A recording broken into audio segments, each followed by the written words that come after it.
going. And let's see, vertical stream is a going. We're gonna get Let the me TikTok sign in. a going. All right, TikTok is running.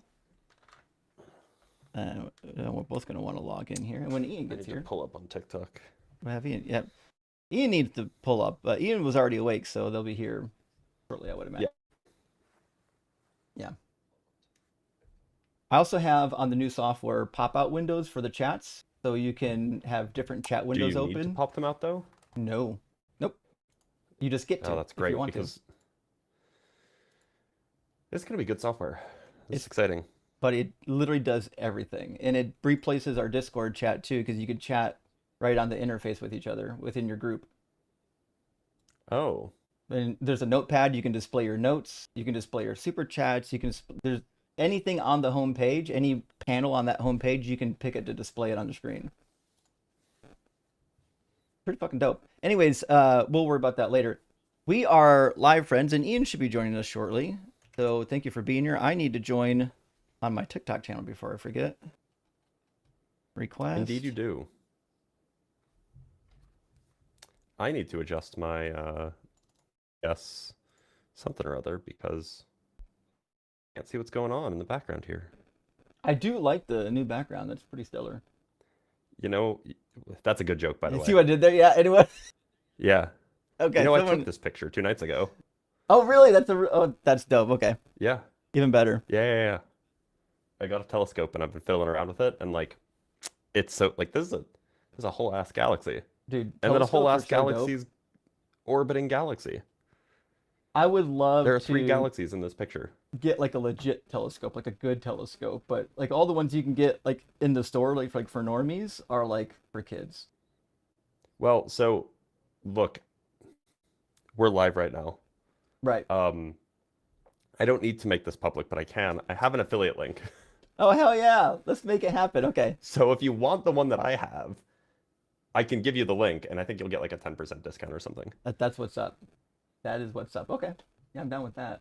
Yeah, so I was sent a telescope as part of a sponsorship thing, and I've been having so much fun with it. Like, honestly, having like I was kind of skeptical because it's like, whatever, but I've been having so much fun with it. So I made a video. It's gonna go live once it's approved and stuff. But honestly, like this picture was for the video. I went out last night and took another picture just for the funsies because, like, I'm such a dork for this stuff. It's exciting. I want to get one that's got the holder for the phone so you could take snapshots with your phone. Did you get one of those? No, so okay, and I'm going to show it for the company now. So this is a telescope. It's a brand of telescope called a smart telescope. So there's a few companies that do it, um, and so basically it has its own small onboard computer, and so it it's basically just a camera with a telescopic lens on it, or like a telescope attached to it, and so it'll take photos, it'll stack photos for you, it'll like automatically track objects, um, and it just has an app and you control it from your phone. Oh, fuck, that's what I'm talking about. I Yeah, so like would recommend, not just because I'm shilling for them, but also because I'm shilling for them. It's there's just no, like a cool thing. yeah, there's no shame in shilling if it's like a really cool like product or thing. Yeah, like Like like this the like if so really iffy about getting a telescope for a long time just because they're expensive and I don't know how much it's hard to say, like they're complicated and stuff. What do you Oh, that's a strawberry. But like if I knew what I knew now, I would definitely ask for this for like Hanukkah. Because like, it's like under $1,000 and it's just fun. It's fun for dorks. I'll check it out.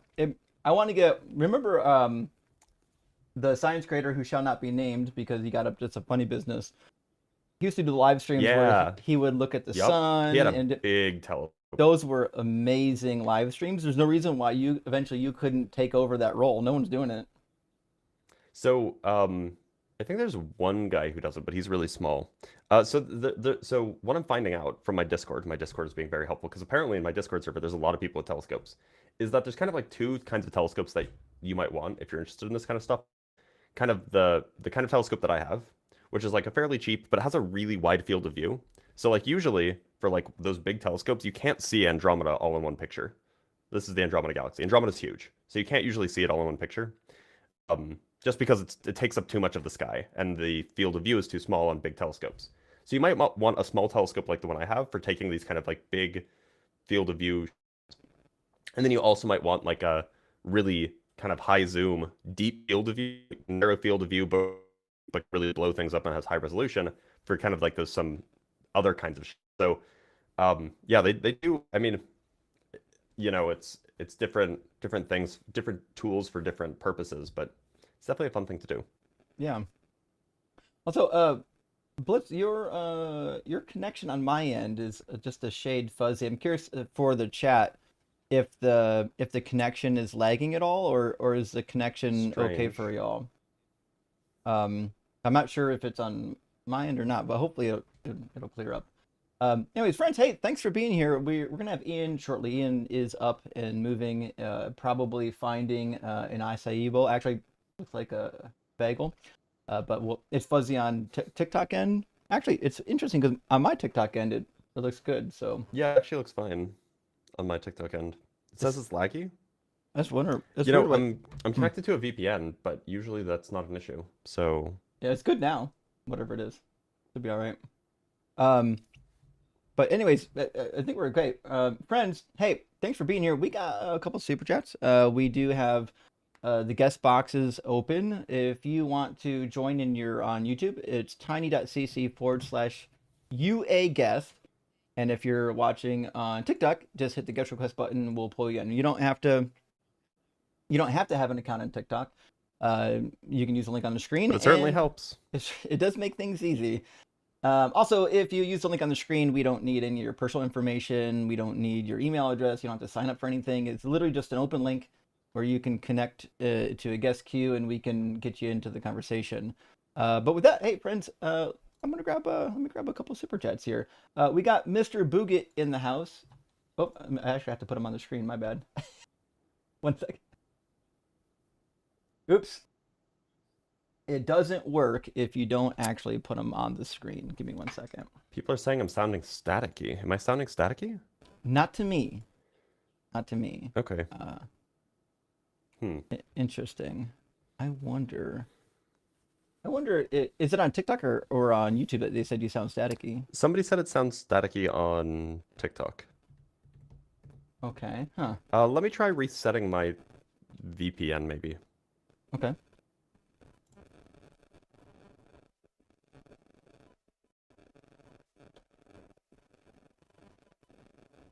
Oh, I lost Blitz. Welcome back. There we go. Now we got the super chats set up and ready to rock and roll, although it looks like they need to be a little bit bigger. Give me one second. I'll take care of that. Let's see. Maybe change our resolution as well. Let's see now. That is huge. Let's just try something more like that. See if that takes care of it.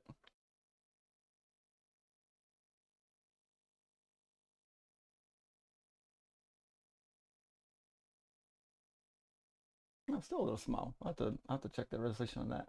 Anyways, hey, give me one second, and we should have everything set up ready to rock and roll. We're just having we're putting some new software in play. It is on the screen, but I just need to get the size set up right. We're putting some new software in play. Kind of exciting. We can't tell you too much about it just yet. We're kind of in our testing phase, as you might say. That being said, it's gonna be pretty fucking powerful. Pretty excited about it, and for those that are in the streaming community, I think it's gonna make life a whole lot easier. Hey, We have. Justin, unmute me. Oh, there you are. I've been here. Sorry, buddy. I was. Why am I so big? Yeah, I got to do your resolution again. Every time you come and go, your resolution gets wonky. There you go. Yeah, there we go. Okay, much better. Yeah, should be all right. Hey, we're here.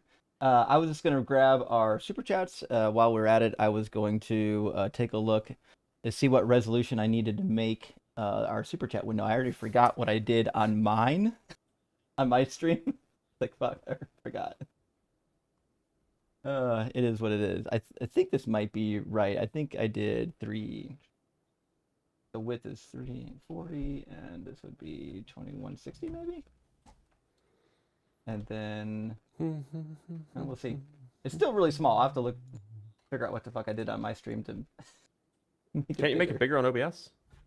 I thought I should be able to, but it's actually not. Look what Just... it did. Nope, not working for some reason.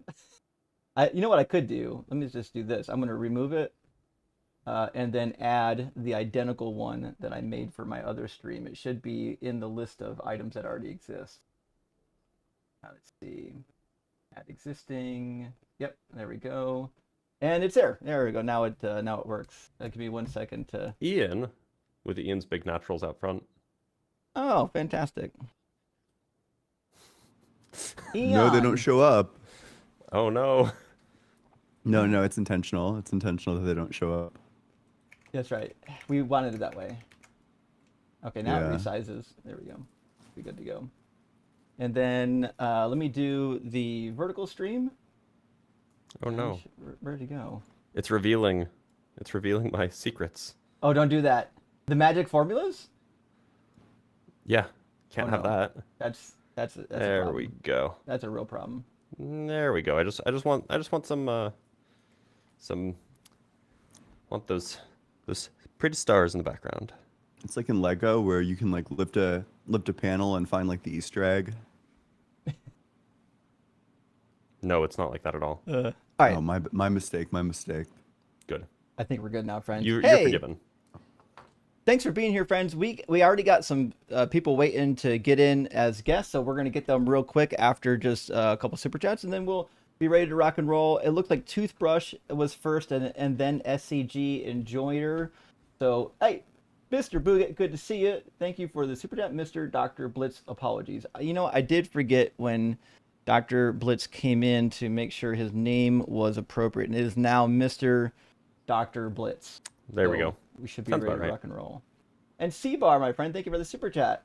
Super sticker for 49. It looks like I got one more programming item left to do. Yep. Make sure the stickers show I was up. gonna say, yep, you gotta handle that.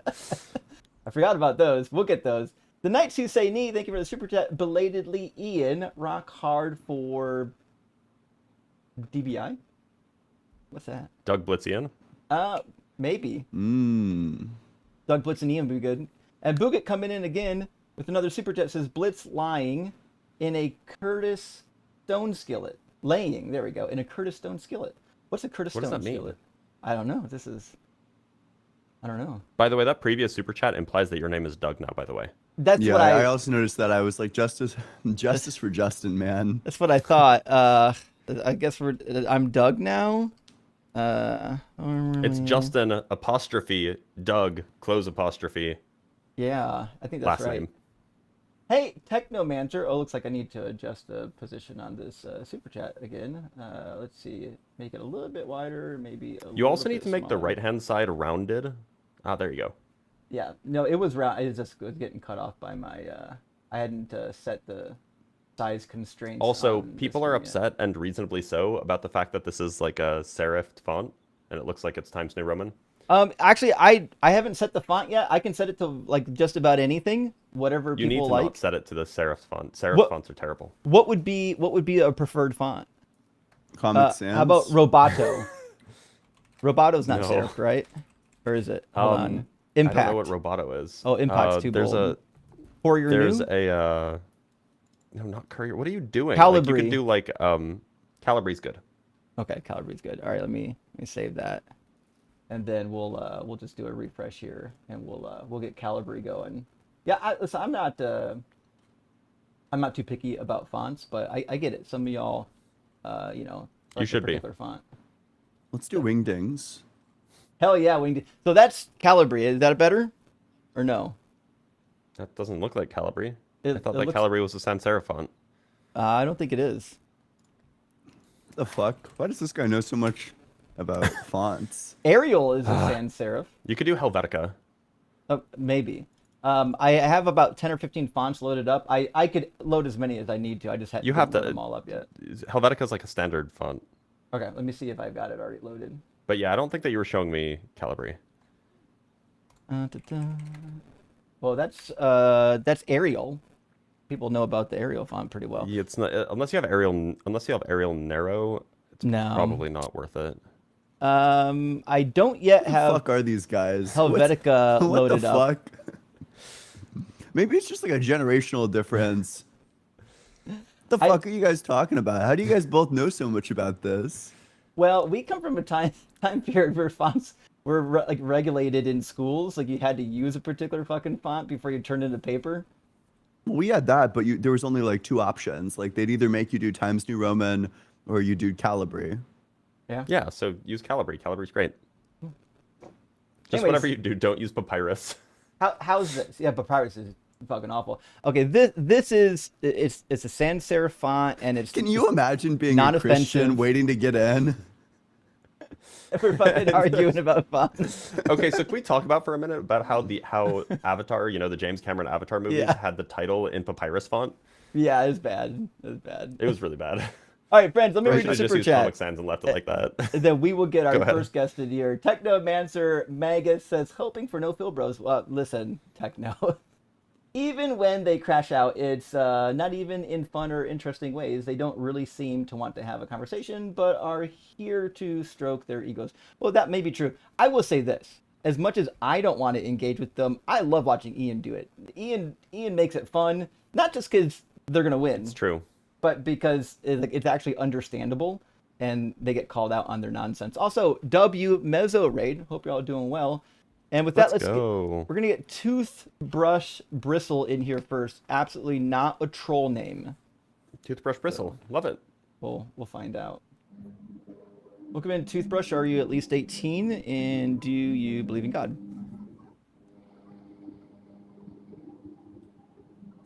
Bristle? Oh, he's talking, but I can't hear him. Let me see if my audio. No, I think there was just a train coming by. Oh, you're right. That was a train. Toothbrush, did you request by accident? Okay, well. It's possible. Okay, SCG Enjoyer. I've talked to SCG a couple times. I think I you guys think probably I have as recognize well. this name. Yeah. Welcome in, SCG. Hello, guys. Welcome back. I've been on your lives before. You maybe remember me. Yeah, we Long remember time no see. the name, even if we don't remember every conversation. So you're at least 18. We don't got to ask you that. And if I remember correctly, you are a Christian? Yeah. Okay. And so you already know, you've seen our show. We start out with the same question every time, which is, hey, why would anyone believe in God? Is there a good argument or piece of evidence? I'll answer that. I just want to ask first, how are you guys doing? Please. Oh, very well. I'm doing A-okay. Very well, yeah. So and Hunky-dory. Blitz, And I see you? now you've got Dr. Blitz. I'm doing I've been fine, Dr. thank Blitz for thank the- God. Yeah, I was he- Dr. Blitz for the whole time. Mr. Dr. Blitz.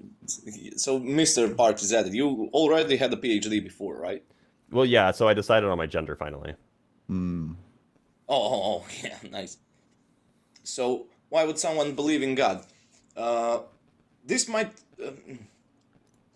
I've got like a reverse Pascal's wager on this, like not really that deep philosophically, but like a simple dilemma.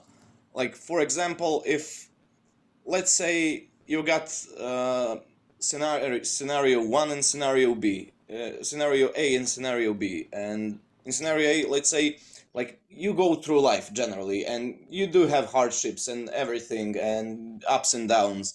And there's one scenario in which like faith gives you hope, and in the other one like you just go by yourself. And I see that like with no faith, with less hope, it's just harder. So like that's like the path of less resistance to have faith. Well, listen, when I'm I was sorry when I if was I'm young, not clear enough. when I was young and I was learning how to Sorry? ride my bike, I kept on falling off of it, and then one day, my parents put training wheels on it, and I was able to stabilize my bike riding with the training wheels. But then there came a time where it was time to take the training wheels off. I think that there's like some scenarios. Maybe your life is like like a total disaster. And actually, like, you might benefit from having faith in a religion because, I don't know, if you're like being like human trafficked or something horrible like that, and this is all you have, like, that's understandable. But for the rest of us, you know, for those of us whose lives aren't like, you know, a train wreck, I think that we should be trying to believe as many true things as we can. And, you know, religion, unfortunately, is false. I see your point. But so, what about religion do you think is false? Like, what's the main thing that drives you away from religion? Like the metaphysics, like What it's makes not you believe, true. oh, there's no God? Yeah.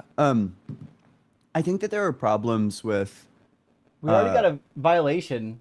We're like 5 minutes what? into stream. We got a violation for suspicious activities that may violate our integrity and authenticity policies on Huh? TikTok.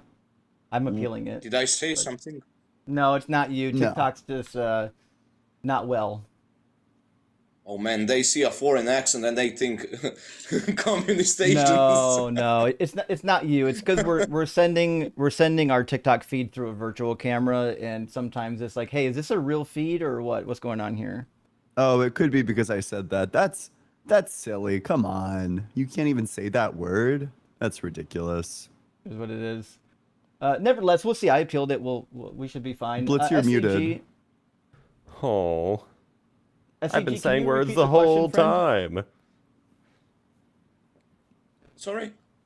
I Can you I repeat think the where question? we were at in the conversation is just he was asking like what reasons do we have for thinking that God doesn't exist? You Yeah. know, I just think that okay, imagine I told you that like this household, you know, I was going to show you like the household of a family, and the family, like the parents of the household, they're, you know, very kind and they're very like wise and they're very, you know, like they're very strong. They can like do what they set out to do. And then you get in there and the place is like covered in rat shit. Like, you know, the kids are like eating like cardboard. It's dingy. There's like mold everywhere. You probably would reevaluate what I told you at the beginning that the household is parented by two like kind, loving, wise, like sovereign parents. You'd probably think that these parents suck. And likewise, you know, I'm told that the world is governed by an all good, all powerful, all knowing God. And that sets like a specific expectation in my mind for what it should look like. And it just doesn't look like that at all. So then I revise what I've been told that the world might be judged like this, you know. I think like all the suffering in the world is really good evidence against God's existence. I don't think that a loving, good, just, powerful God would allow for things like this. I see. But like the analogy that I would use, like, are you familiar with the term vassal states? Mm-hmm. Yeah. So, like, for example, in the time, like, let's say, for example, the Ottoman Empire, and they had like for quite a while, the Byzantine Empire was a vassal of the Ottoman Empire.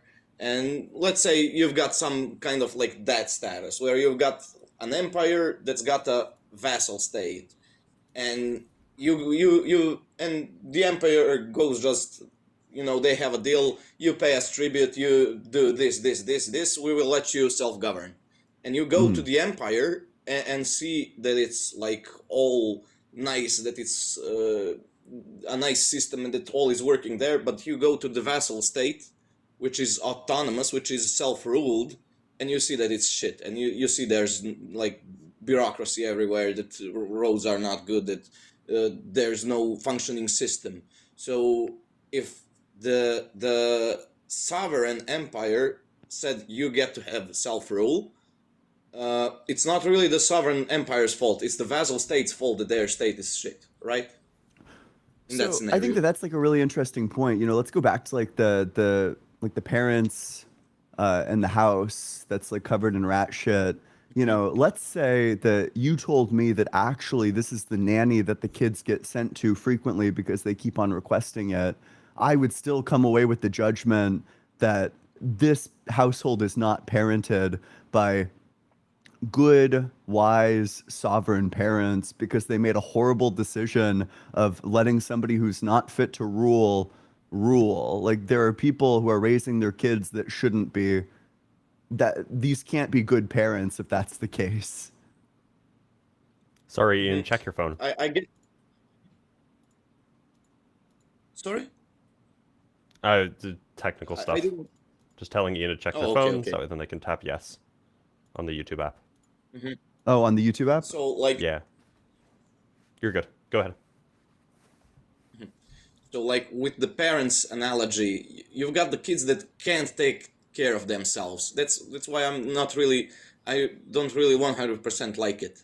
But like with the empire and vassal state, you see more like where people can take care of themselves, like us on this world. It's not like that we are incapable of things. It's not like that we are I don't know how to say, unable to self rule. We are able, so that's why I preferred the empire vassal analogy.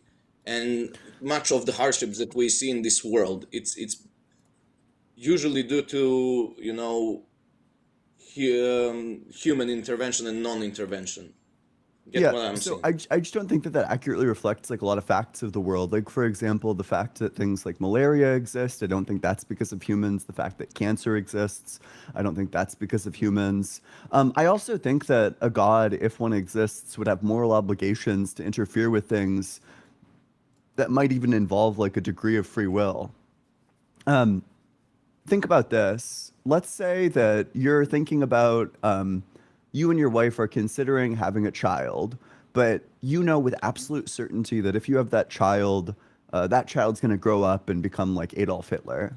Me personally, I just wouldn't have that child. I simply would not have that child with my wife. Maybe I would like wait a month and then after my Then try again, swimmers are all different. reasonable. Yeah, maybe I would have a child then. I wouldn't have the child that grows up to be evil.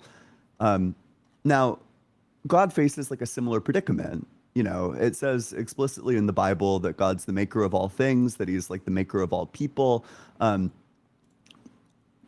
It just seems like God could not make people who are like sufficiently evil, and then that doesn't take away free will because there's like tons of people that God doesn't make. But I would like to stress out that okay, there's one perspective where you say, okay, God is evil for Hitler's mother not miscarrying him. Like, let's say that. But Well, also, the rise of send the soul down. Send a different soul down. I get it. But there's also the fault of people for making possible the rise of Hitler, right? So I would say that, it is what it is, but it's up to us to do everything that we can, like to stop as much evil as possible and to do as much good as possible. No, I get that. But don't you think that this is like one small thing that could have easily improved? Like I understand that there's like a lot of like socioeconomic stuff that goes into like the rise of Hitler and like World War II and all of that. Like, the state of Germany after World War One. Like I understand all of that. But, it seems like there could have been a much better outcome had like a certain set of people simply not existed. And God could have just And not I made get what these you're saying. people. And I get what you're saying, but you're saying like am I by the way, am I allowed to say Hitler and that kind of stuff on TikTok? Well, I don't know. I say I'm probably not the Yeah, right person I to say ask. it too. Because you I don't know. know. I'm interested. Like I don't know. Ideally, I'd like to post like these clips to YouTube, and I think it sounds silly when you're saying like Schmittler or whatever. Yep. So Okay. I've So tested it, by the you're way, saying by not masking the words, and I haven't gotten like taken down yet. So I think it's actually okay. well, I mean, it's like these people are trying to like hold back like the TikTok moderation bot with like a toothpick that they've taped to their door, right? Like obviously the TikTok moderation bot can and is able to and has been able to like see through all the self-censorship stuff for like probably like at least a year, right? Like what are we doing? Yeah. So if it does become a problem, don't mind interrupting me and saying, "Yo, don't say Hitler" and stuff. Okay. Yeah, that's okay. So, mhm. So what you're saying, like, and correct me if I'm wrong, it is like that God could have fixed the world and a lot if just he didn't Well, send Hitler's soul down to the earth, and well, like wait. with Let's that just think about it like minor this. thing. Think about it like this. If you knew that your kid Mhm. was going to grow up to be Hitler, wouldn't you just not have that kid? Well, depends because Hitler couldn't have done all that by himself. It's not just Hitler's. It's not that just that like Hitler came down and killed like 6 million Jews and 10 million Slavs and Yeah, I don't know 1 million French and stuff. It was like a big collective thing. Even if no, I Hitler get didn't that. appear, someone else would have. Someone else would have. Currently, there's probably like 1,000 or 10,000 Hitlers in the world. It's just they don't have the backup of the people as much as Hitler did. So it's not necessarily only Hitler's fault. It's the fault of, Sure, first of all, the people who voted for him. And, But to kill millions of people, you need millions of people to but be willing to do that. SCG, what I'm curious about is at what point during Hitler's rise to power are you okay assassinating him? Ooh, I don't know. So I'm not really familiar How with many all of that. concentration camps does he have to order the existence of before it's okay? Zero. Zero. He should have been like. So he hasn't. uh, So what crimes has he committed at that point? I mean, obviously he committed other crimes before ordering the formation of concentration camps, but like, where is not. the line, right? Yeah, where's the line? But I'm saying, from the beginning, he was like talking. Yeah, like probably in the very beginning, he was like, okay, let's fix our country, and later, as he got more and more power, he became more extreme. Maybe like in the very beginning, he wasn't extreme. I'm not so sure. Like when he no, was he's pretty like in extreme the before Socialist power. Party or something. Sorry. He was, I mean, he wrote his book while he was in prison, so he was like pretty extreme even before his rise to power. Yeah, but after he joined the NSDAP, right? That was after that. Wait, I'm sorry. Maybe, and because I'm an I'm American not a and also historian, just so uneducated in apologize general. if But I'm wrong. no. I think I might just have the timeline, or I might just be confused about the timeline. But I don't know. Like, don't you think at some point, like, if I have a moral obligation to kill Hitler, if given the opportunity, at a specific point in his rise to power, then it seems like God would have the same moral obligation. Yeah, but I'm saying that Hitler is a problem, but he's a part of a way wider picture. Like, you do realize that even his own Nazis tried to kill him. And do you really think that, if they succeeded in that they would just say, oh yeah, no more killing innocent people, no more concentration camps? Like, the opinion of the public was in support of concentration camps and The exterminating public whole didn't know races. about the public didn't know about those things, to be clear. I mean, maybe not about Auschwitz, but they certainly did know about Dachau and Bergen-Belsen. What was the name? They surely No, did it's know not about not as far. those. No, not as far as I know. This was a shock to everybody, including German civilians. No, they pretended to be shocked. Everybody, you can, when something is a public secret, right? Like everyone knows it, but nobody wants to admit it. Like, for example, if you got the Jasenovac concentration camp in Croatia, everybody knew and everybody supported what they were doing there, killing Jews, Serbs, and Roma. But, after it was publicly discovered, everybody knew, the partisans knew, the Ustasha knew. It just, they didn't care, they I want supported so it. bad to make an inappropriate joke. Oh my God, I disavow. I disavow. I'm not going to, but I want so bad to. Okay, let's. There are certain kind of jokes that I'm afforded the opportunity to make. This is Maybe not one of them. maybe maybe an easier example then to get the point across. Let's say that you knew that your kid was going to grow up to be like a pedophile. Well, I just wouldn't have that kid, right? Like I simply wouldn't if I knew that that's what my kid was going to grow up to do. Would you? Uh-huh. What about you? Like, would you have that kid if you knew that that's what they were going to do? No. Yeah. I mean, would God have the kid? Like, would God give this kid like a soul and existence, knowing that this is what they're gonna grow up to do? Oh yeah, that's a good moral dilemma right there. That's a good like point. I'm not gonna lie, but the I don't know how to express this, but like the way God knows things in advance is not like God being in person and seeing the future. It's God seeing everything at once, but God being at all times at once. So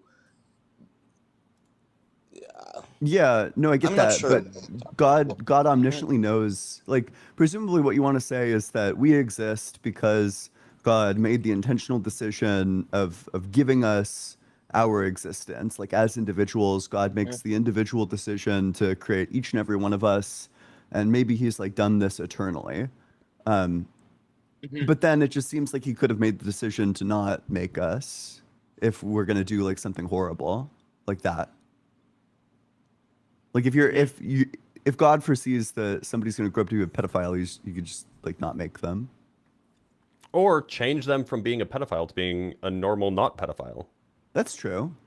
Yeah, yeah, Like in the that's womb, true. And just like honestly, change like a tiny bit of brain chemistry so that in the future like it's different. mhm, I see. Great point. Great point. But mm, I'm not sure about that, and I'm gonna be honest. I don't know. I don't know the answer to That's that okay. question.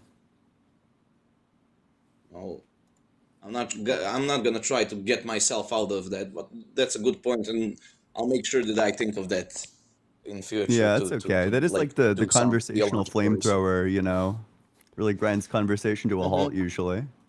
But Yeah, yeah. yeah. Is there anything else? Do you have like any reasons for thinking that God is real? I know we talked about the pragmatic stuff, but is there like some evidence that you Mm. find convincing? Well, I mean, there is some. There is some. Like, for example, I don't know if this will convince you or not, but it's up to me to say it. Like, for example, you've got, I'm Orthodox. I think I've said that before. And, you know, in the Orthodox Church, we have saints. So, saints are great people who have accomplished great things, you know, usually church figures or sometimes martyrs or sometimes like something else, but mostly those two categories. Um, and one thing that really makes me believe is the incorruptibility of saints. So like basically people whose bodies are preserved but they were not mummified. So that's one thing that really I mean, comes across my natural mind. mummification is a thing that happens, right? Like if you just like take a body and you chuck it into the Egyptian desert, like it'll preserve itself kind of automatically in a lot of cases. Yeah, I went to I was recently at a like the New York Museum of Natural History or something, and they have like an 80 million year old dinosaur mummy. This is like a process that can absolutely happen just naturally. Hold on, that sounds like BS. It's true. New York Museum.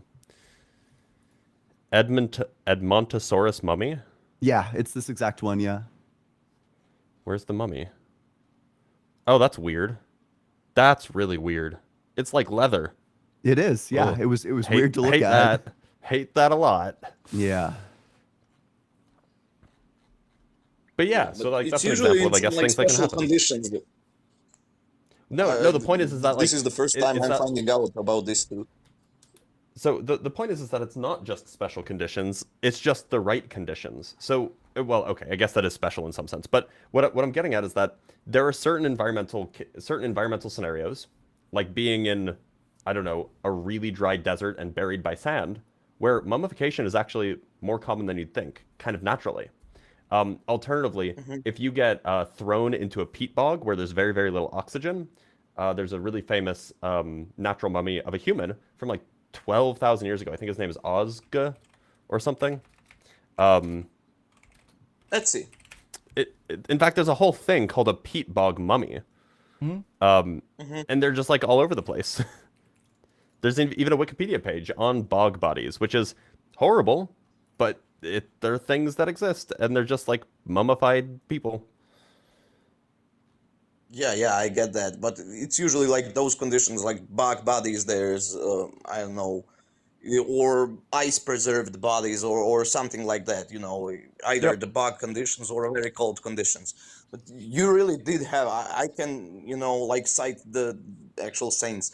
Um, you know, conditions where, like, let's say bishops, certain ones, were buried like in a cemetery, like a normal cemetery with all other people buried in it, and people having these apparent apparitions and stuff, where people would like dig their graves up like after 1, 2, 5, 10 years and find their bodies preserved, while others are not, like within the same conditions. I mean, look, I so mean, I can tell a few there examples. there are definitely scenarios that are perhaps unusual. And we could talk to paleontologists about this. We could talk to archaeologists about what kind of scenarios would be required for these things to happen. But I don't think it's enough to say that because there's this typical behavior that we expect for a dead body in a certain scenario, that if it doesn't happen to every dead body in that scenario, that it therefore follows that something spiritual, something mystical has happened. Hmm. But yeah, but you see a pattern. It's usually like some kind of Orthodox monks or something whose bodies do get preserved. Like, of course, not all of those bodies get preserved, but many do. Like, that's one thing that comes across my mind. Like, for example, you have Saint Basil of Ostrog, you have Saint Peter of Montenegro, you have all these saints whose bodies are nearly perfectly preserved. So you're And talking like about in the Bible says, no, go so go you're ahead, go ahead. it's okay. You talked about something when I was in Catholic school we referred to as the incorruptibles, and Yeah, we would refer to them as the incorruptible saints. Now, I've done yeah. some work on this particular topic, and it's a fairly common phenomenon. In fact, I've got I can grab it real quick. A long time ago, I kind of made a list of some of the more famous ones that were not Christian, which I'm more Mhm. than willing to go grab if it's important. But um, what they were saying, it actually is a commonly occurring phenomenon. And what we also learn is like when scientists have studied some of these bodies, they've learned that some of like what the people have done to the bodies have aided in the preservation, like putting them in glass cases and different things like that. So it's a really cool phenomenon, but I don't have a good reason to think that like it points to anything divine or sacred. I mean, I get that's your perspective. That's Mhm. totally fair. And maybe in some cases they do that. I've talked to some Catholics, and they said like, yeah, this guy is preserved with wax or something. Like, I'm not aware if it's a practice within the Orthodox Church, not that I know of, but that's okay. That's an okay perspective. There was I heard I was recently like watching like a YouTube video, but there was this it was like this like Civil War like Confederate like lieutenant or something. And he got buried in like an airtight like cast iron casket. And then a couple of years ago, someone tried to grave rob from it. I think it was in like maybe the 1980s actually, but someone tried to grave rob from it after like hundreds of years, and because of the burial conditions and this like airtight cast iron coffin, there was like Hmm. basically no aging that took place to the body. Hmm. Yeah, I get it. No, this fact might shock you, but like the incorruptible saints in the Orthodox Church, like they're up for display. Like, like they put the coffin inside the church and like it's open. Like you can go see it I yourself. don't think that they're open. Like, Can you give me an example yeah, of one they that's are. open? Because I've been there. I've I've visited. seen I've definitely seen pictures of this, and they're like usually glass boxes that you can see like into. Depends on the place. It really depends on the place. Is there something In that some I'm just monasteries, curious? Is there some monastery that has like an open casket that I can go pull up and look at online? Like, what's the yeah, name sure. of? Uh, First one, I don't know if you're gonna be able to spell this. Cetinje Monastery. So Cetinge.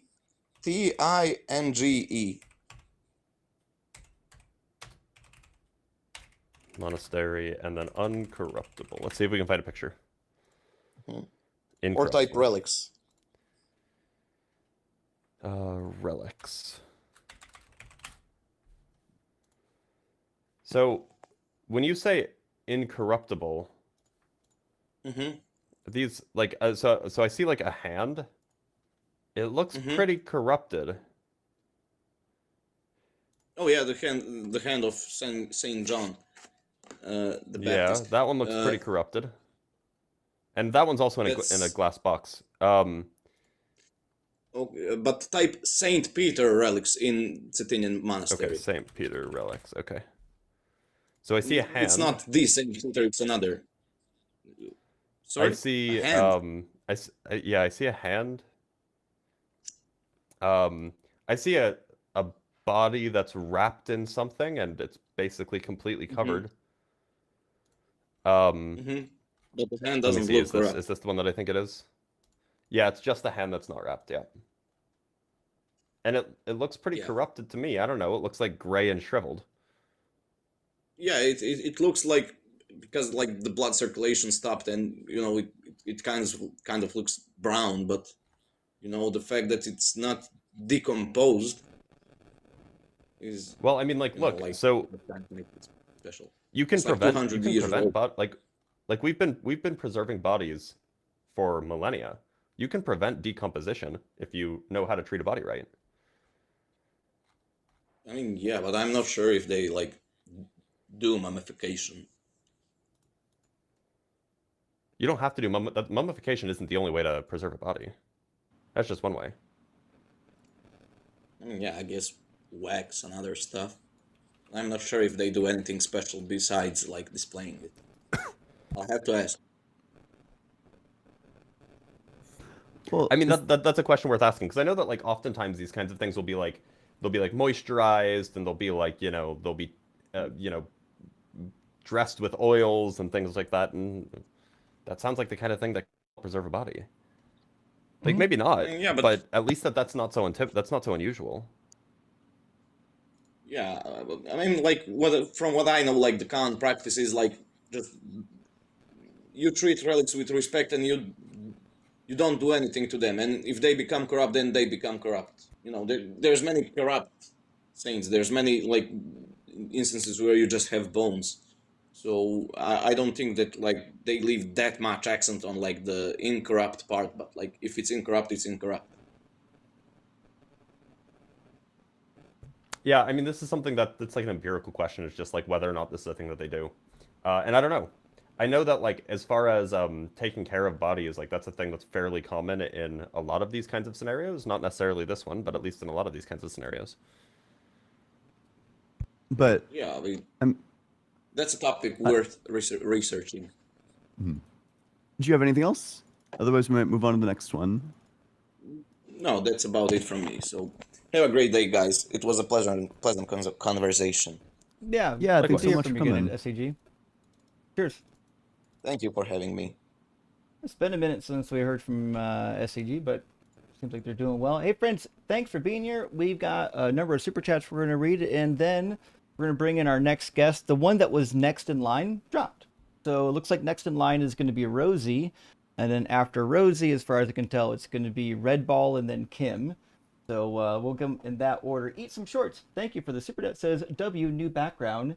Chief Fleet Admiral 3 times removed on my mom's dad, Dr. Blitz. That's an appropriate title. That's So the new background is a photo that I took. I took it 2 nights ago, and I'm very proud of it. It's, when you do something that's just like, I don't know, they've never done before, and it turns out really well.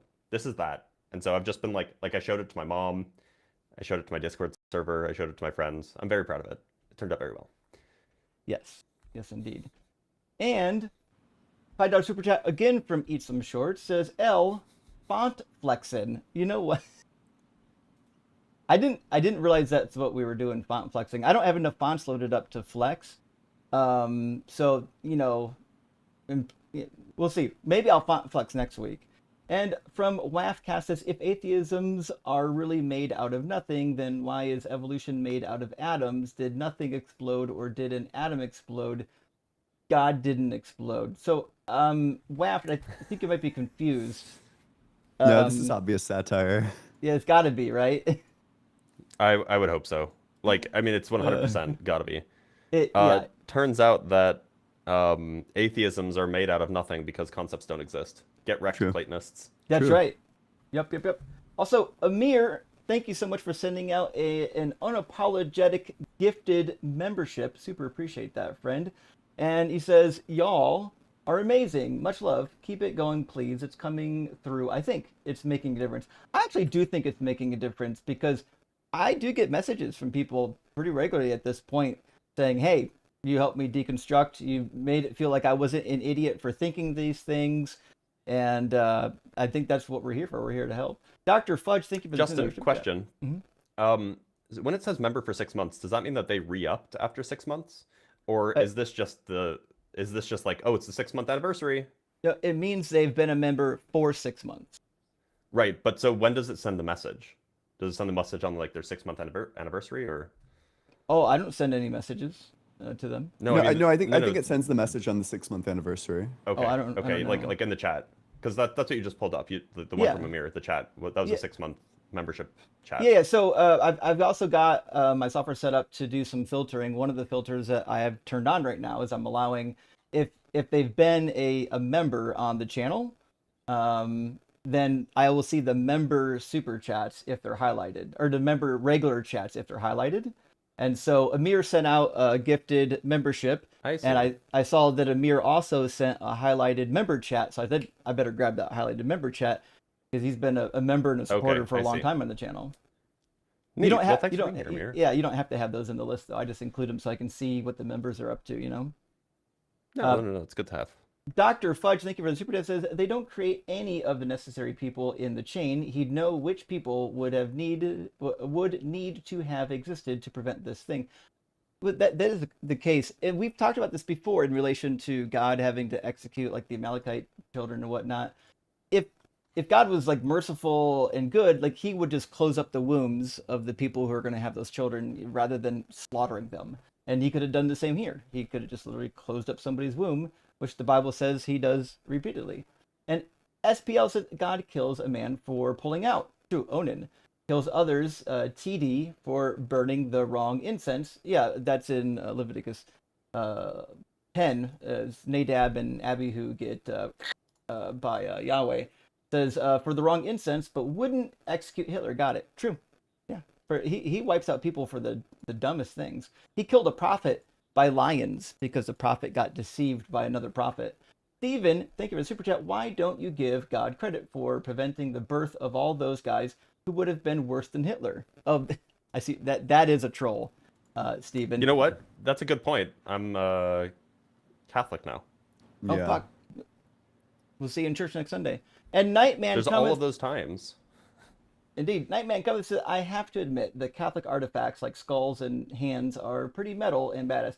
Well, I would say, Nightman. While I obviously knew that there were forgeries when I was in Catholic school, that was the one cool thing about the Catholics is you get because some of these pieces are genuinely old, like for the medieval or pre-medieval period. You're like, well, that's actually pretty fucking rad that we got some stuff from that period. But obviously, a normal person would understand that they're not real relics. Nevertheless, let's get Rosie in here, and wrong button, and we'll get our next conversation going. Welcome in, Rosie. Are you at least 18, and do you believe in God? Rosie, can you hear us? Rosie? Well, Rosie's on Video Ninja, so I know they didn't connect by accident. It's hard to do that, yeah. Looks like they're on a phone, so they should be able to hear us. I can set the microphone. Maybe they didn't set their hardware. I'm going to set the microphone real quick and then request. Maybe that'll work. Rosie?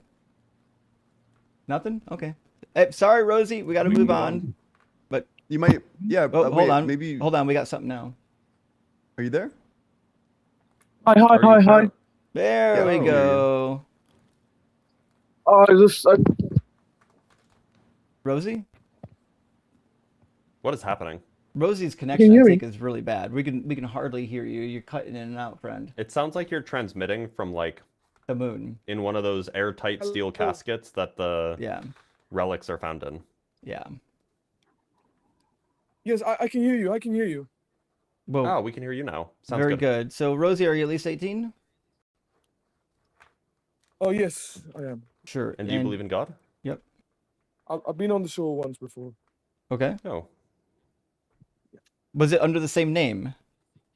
Yes, yes, yes. Oh, interesting. So I should have you in here, but I don't.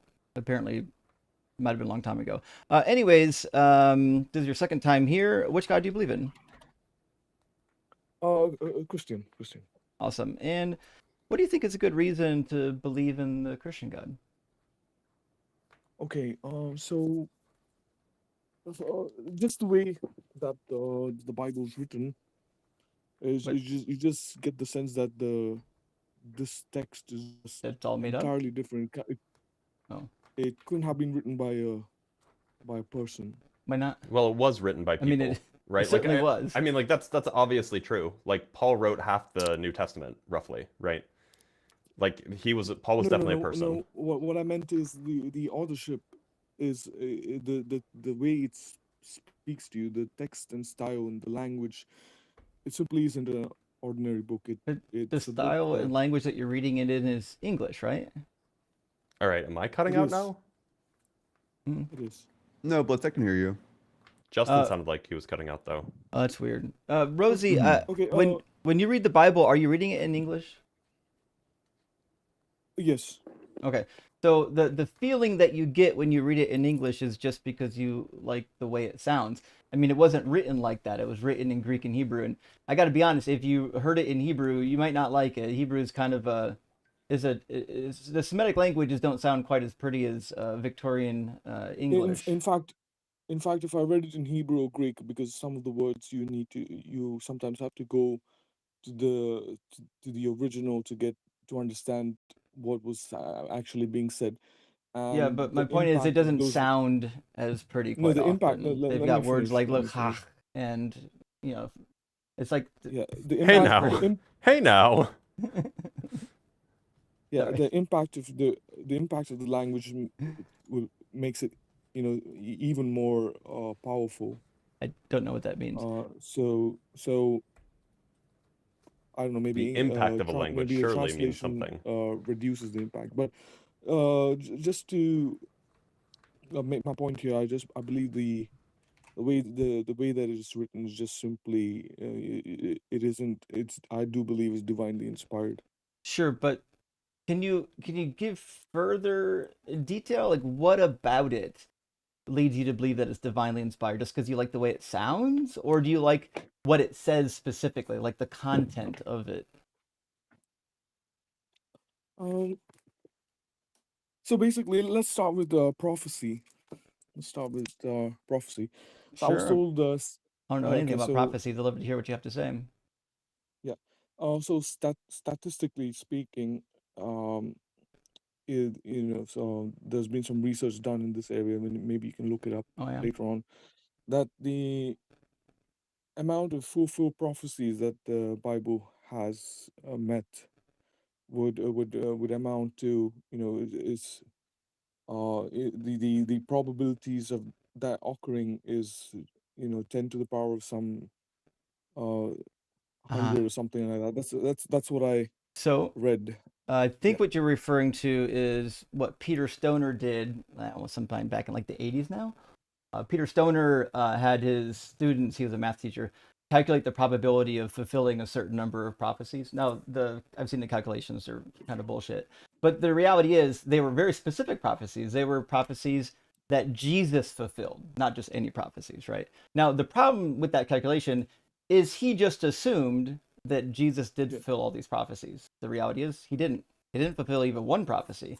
And I realize this is probably the first time you've heard this and you think that I'm crazy, but I promise you I can back up what I'm saying with actual evidence.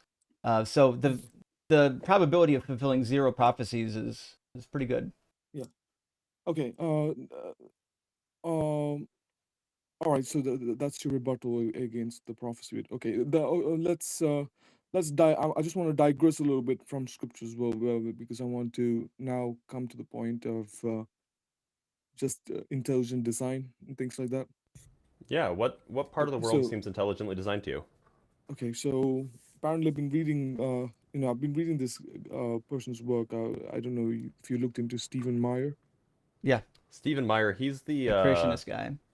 yeah, he was like a chemist or no, he got a doctorate in philosophy of No, science, right? he wasn't a chemist. Does Yeah, this guy yeah, he named was he got a doctorate in philosophy of science. My goat. no, let me just look him up 1 second. So Yeah, Yeah, he yeah, there's this is a philosophy of he's an science American degree. philosopher of science and historian. He is an advocate of intelligent design, a pseudoscientific creationist argument for the existence of God. I love Wikipedia. let me just look at 1 second. So there's Stephen Meyer, then there's Dr. James Tour. Okay, Oh, Mr. Farina! great. That's exactly what I hear Mr. every time. Farina! Every single time I hear his name. Yeah. So I could go on. There's a long list of when it comes to scientists. Most of the scientists who discovered the modern world, if you look at it, not discovered the modern science, who helped with the progression of modern science, they were all people of faith, more or less. Stephen Hawking, Albert Einstein, um, Yeah. I think Niels So Bohr. those are the two. Those are the only two names. Not Enrico Fermi. There was another guy whose name I'm forgetting. He was a really big. There's so many. There's so many of the early physicists because from the there early aren't 20th many. century were atheists. There aren't many, Dr. Blitz. I can just go find you a list. Yeah. So if you because I personally looked up this most of the quantum. Stephen Hawking, Richard physicists. Feynman, Paul Dirac, Stephen Weinberg, Peter Higgs. Want me to keep going? Yeah. Let's Niels look at Bohr, De Broglie, look at people like Chandrasekhar. Enrico Fermi or Niels Bohr. All these people had did have faith. Niels Bohr was an atheist. Oh, sorry. Was it Niels Bohr? Or was it Enrico Fermi? Enrico Fermi. I think Fermi may have been Catholic. Yeah. Actually no. I think he was actually like. Hold on. Let me double check. I actually think he. No. Yeah. He was Catholic. Yeah. So I have my or research Jesuit notes or or something something. like that. But I mean, yeah. So like it's just the case that a lot of the early physicists were atheist, or at least not Christian. No, I Like a lot of them. I disagree with that point because I just read if off you- the list of like 5 of the most important physicists who have lived in the 20th century. And to you, are they all atheists? Yes. Okay, but explain to me why do you think other scientists did not subscribe to their atheism?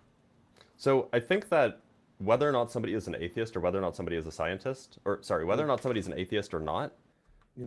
is going to be often unrelated to their scientific investigations. Like people will end up, at least in the early 20th century, it's not the case anymore, but at least in the early 20th century and prior, people will be an atheist, whether or not they end up an atheist or not is usually independent of their scientific investigations.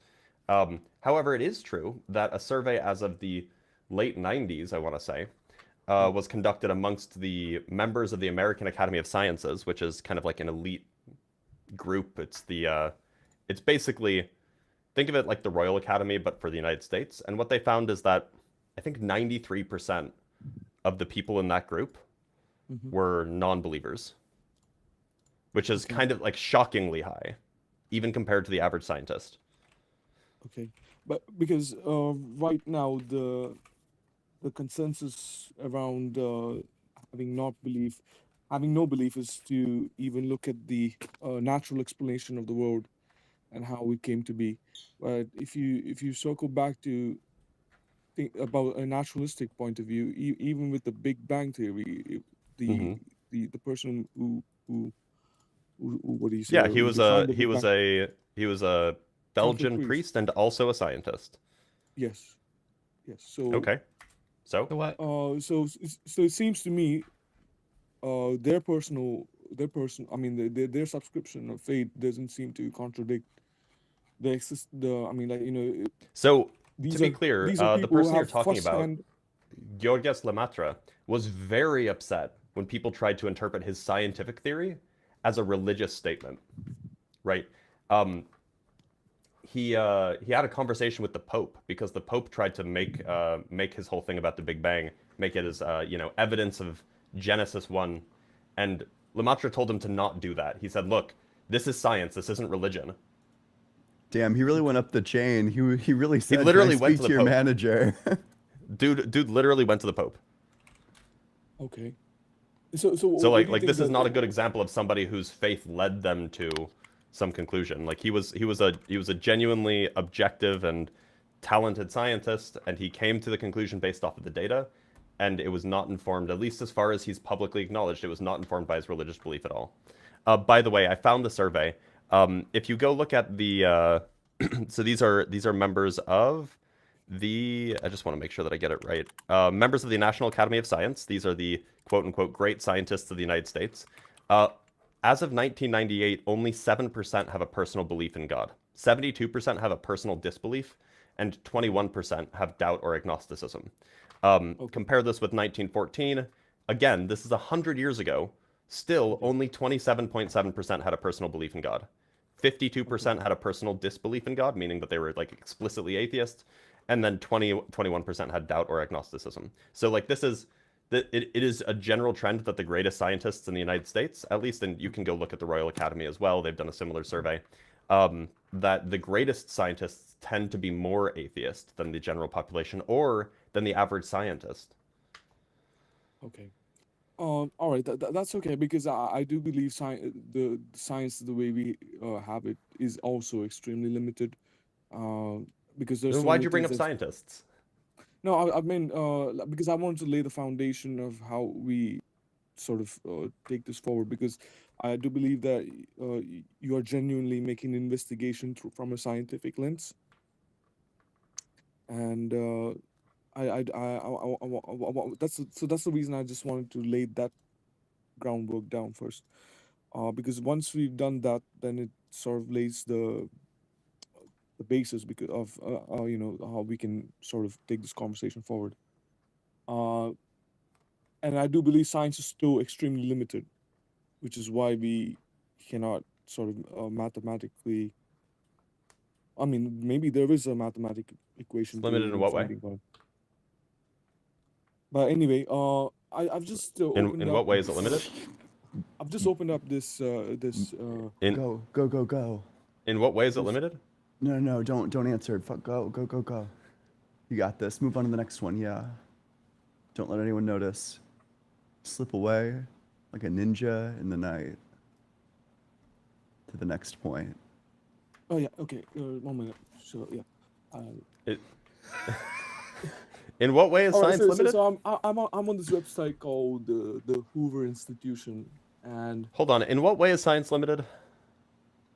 I mean we're still evolving, and we're still trying to True. we're still Truth trying to nuke. get to a more advanced methodology to kind of define these things. As far as I know, the methodology of science hasn't changed in like 500 years. Yes, exactly. So it's not clear that there is a more advanced methodology. I disagree. Like we are only about to. I think we just at the surface of everything. We are only at the tip of the iceberg. What does that With- mean? We're talking about the methodology, right? A methodology is not a knowledge claim.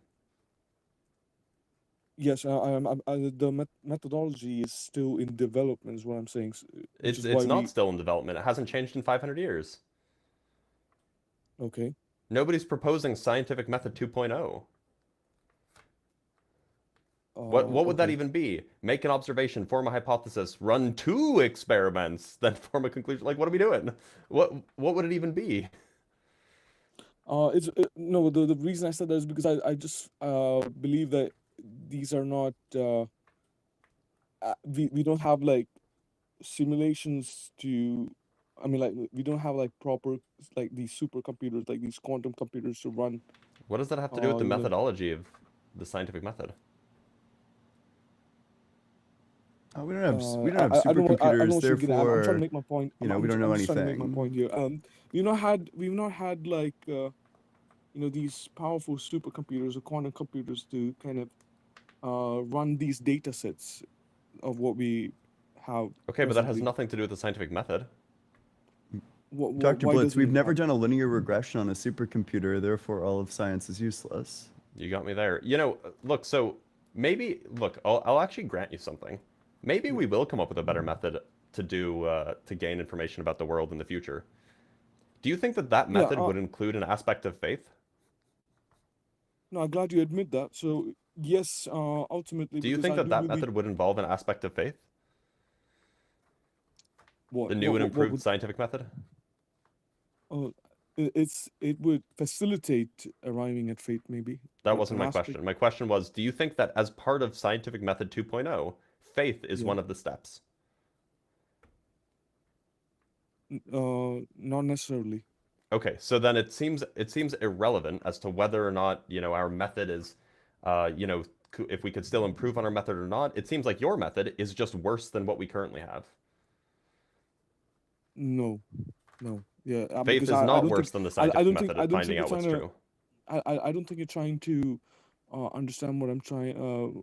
I mean, the point I'm trying to make, basically. I'm just saying that we have not run, all these data sets that we have at the moment, and we've not What? taken all of that data and run it through like What endless. does that have? What does that have to do with anything? No, it might facilitate fate at some point. Why? Faith is belief in the things unseen. If you see them, then it's not faith anymore. No, I mean like I mean like to sort of it wouldn't affect the believer, but for the unbeliever is what I'm trying to say. So it wouldn't be faith, right? So, in a sense, like then you would definitely know God exists. Okay, and you think that you think that if we just run enough simulations, eventually we'll find out that God exists? Simulations in the sense that if we are able to mathematically, or we might be able to mathematically arrive at that conclusion is what I meant. What does that have to do with scientific method? How did we get Because here from the claim that that science is limited? okay, so I don't think I I think both think of us are I think a are way limited funnier in. question would be this. What's Yeah. the first step of the scientific method, guess? Do you even know? I mean, we'll get to that It's not because I fair. I think gave it to him like 5 minutes I'll, ago. I'll get to that. But he, I'll he get to that. didn't I'll even get to that. listen, right? Like, why are Le- you? Why do you think you're in a position to critique science? You know, like basically nothing about No, it. I'm not a scientist. I'm not a But why are scientist. you? That's, Why are you my giving my critiques of knowledge this is. thing that you've never looked into before? I mean, Like, why would anyone value your critique of science? You don't know anything about it. okay, because I mean, I do agree that my knowledge on this is limited, and so is yours. We all have limited Some of us more than others, right? Like, don't you think you should know like yes, the first thing about this before you give like a reason to think that we shouldn't do it or should do less of it or should trust it less? yes, more or less, yes, yes. I agree. Okay, I'm glad we agree on that.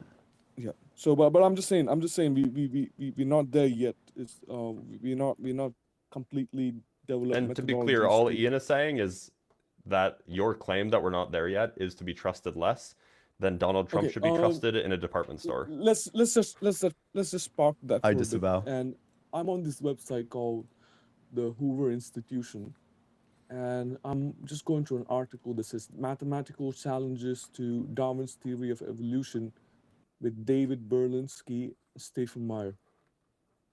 Okay. And I've been through this argument a couple of years back, and I found it. I mean, I've read this article, and I found it very convincing. Is that they run a bunch of I don't know, simulations or what, codes looking at the molecular biology and things of that sort. So I'm just reading an article. Robinson then asks about Darwin's main problem, which is molecular biology, to which Meyer explains comparing it to a digital world that builds a Rosie, new. I have a quick question. Yeah. Are you a biologist? I mean, to have to be you don't to be a biologist, so it doesn't mean that I can't all this information is open source. I because I agree. have a certain I just because agree. I have a Are you an certificate that's expert in Are you an expert in evolutionary biology? I mean, if I spent enough time actually Yeah. So studying, have you?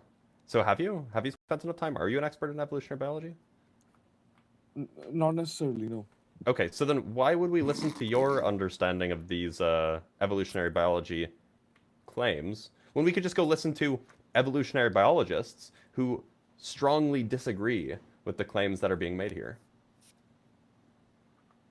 Because I believe it suits their narrative, it suits whoever's funding them, Ah, and you think and that Stephen Meyer, famously an employee of the Institute, is not being yeah, funded to push this message, he, push this he, he, narrative? he may be funded, but he's funded for a cause that's pro God, Well, wait. Okay, and So so the others are. I have a question, right? Like, let's say Stephen Meyer, he was doing an experiment, and actually, it like totally goes against the biblical creation narrative.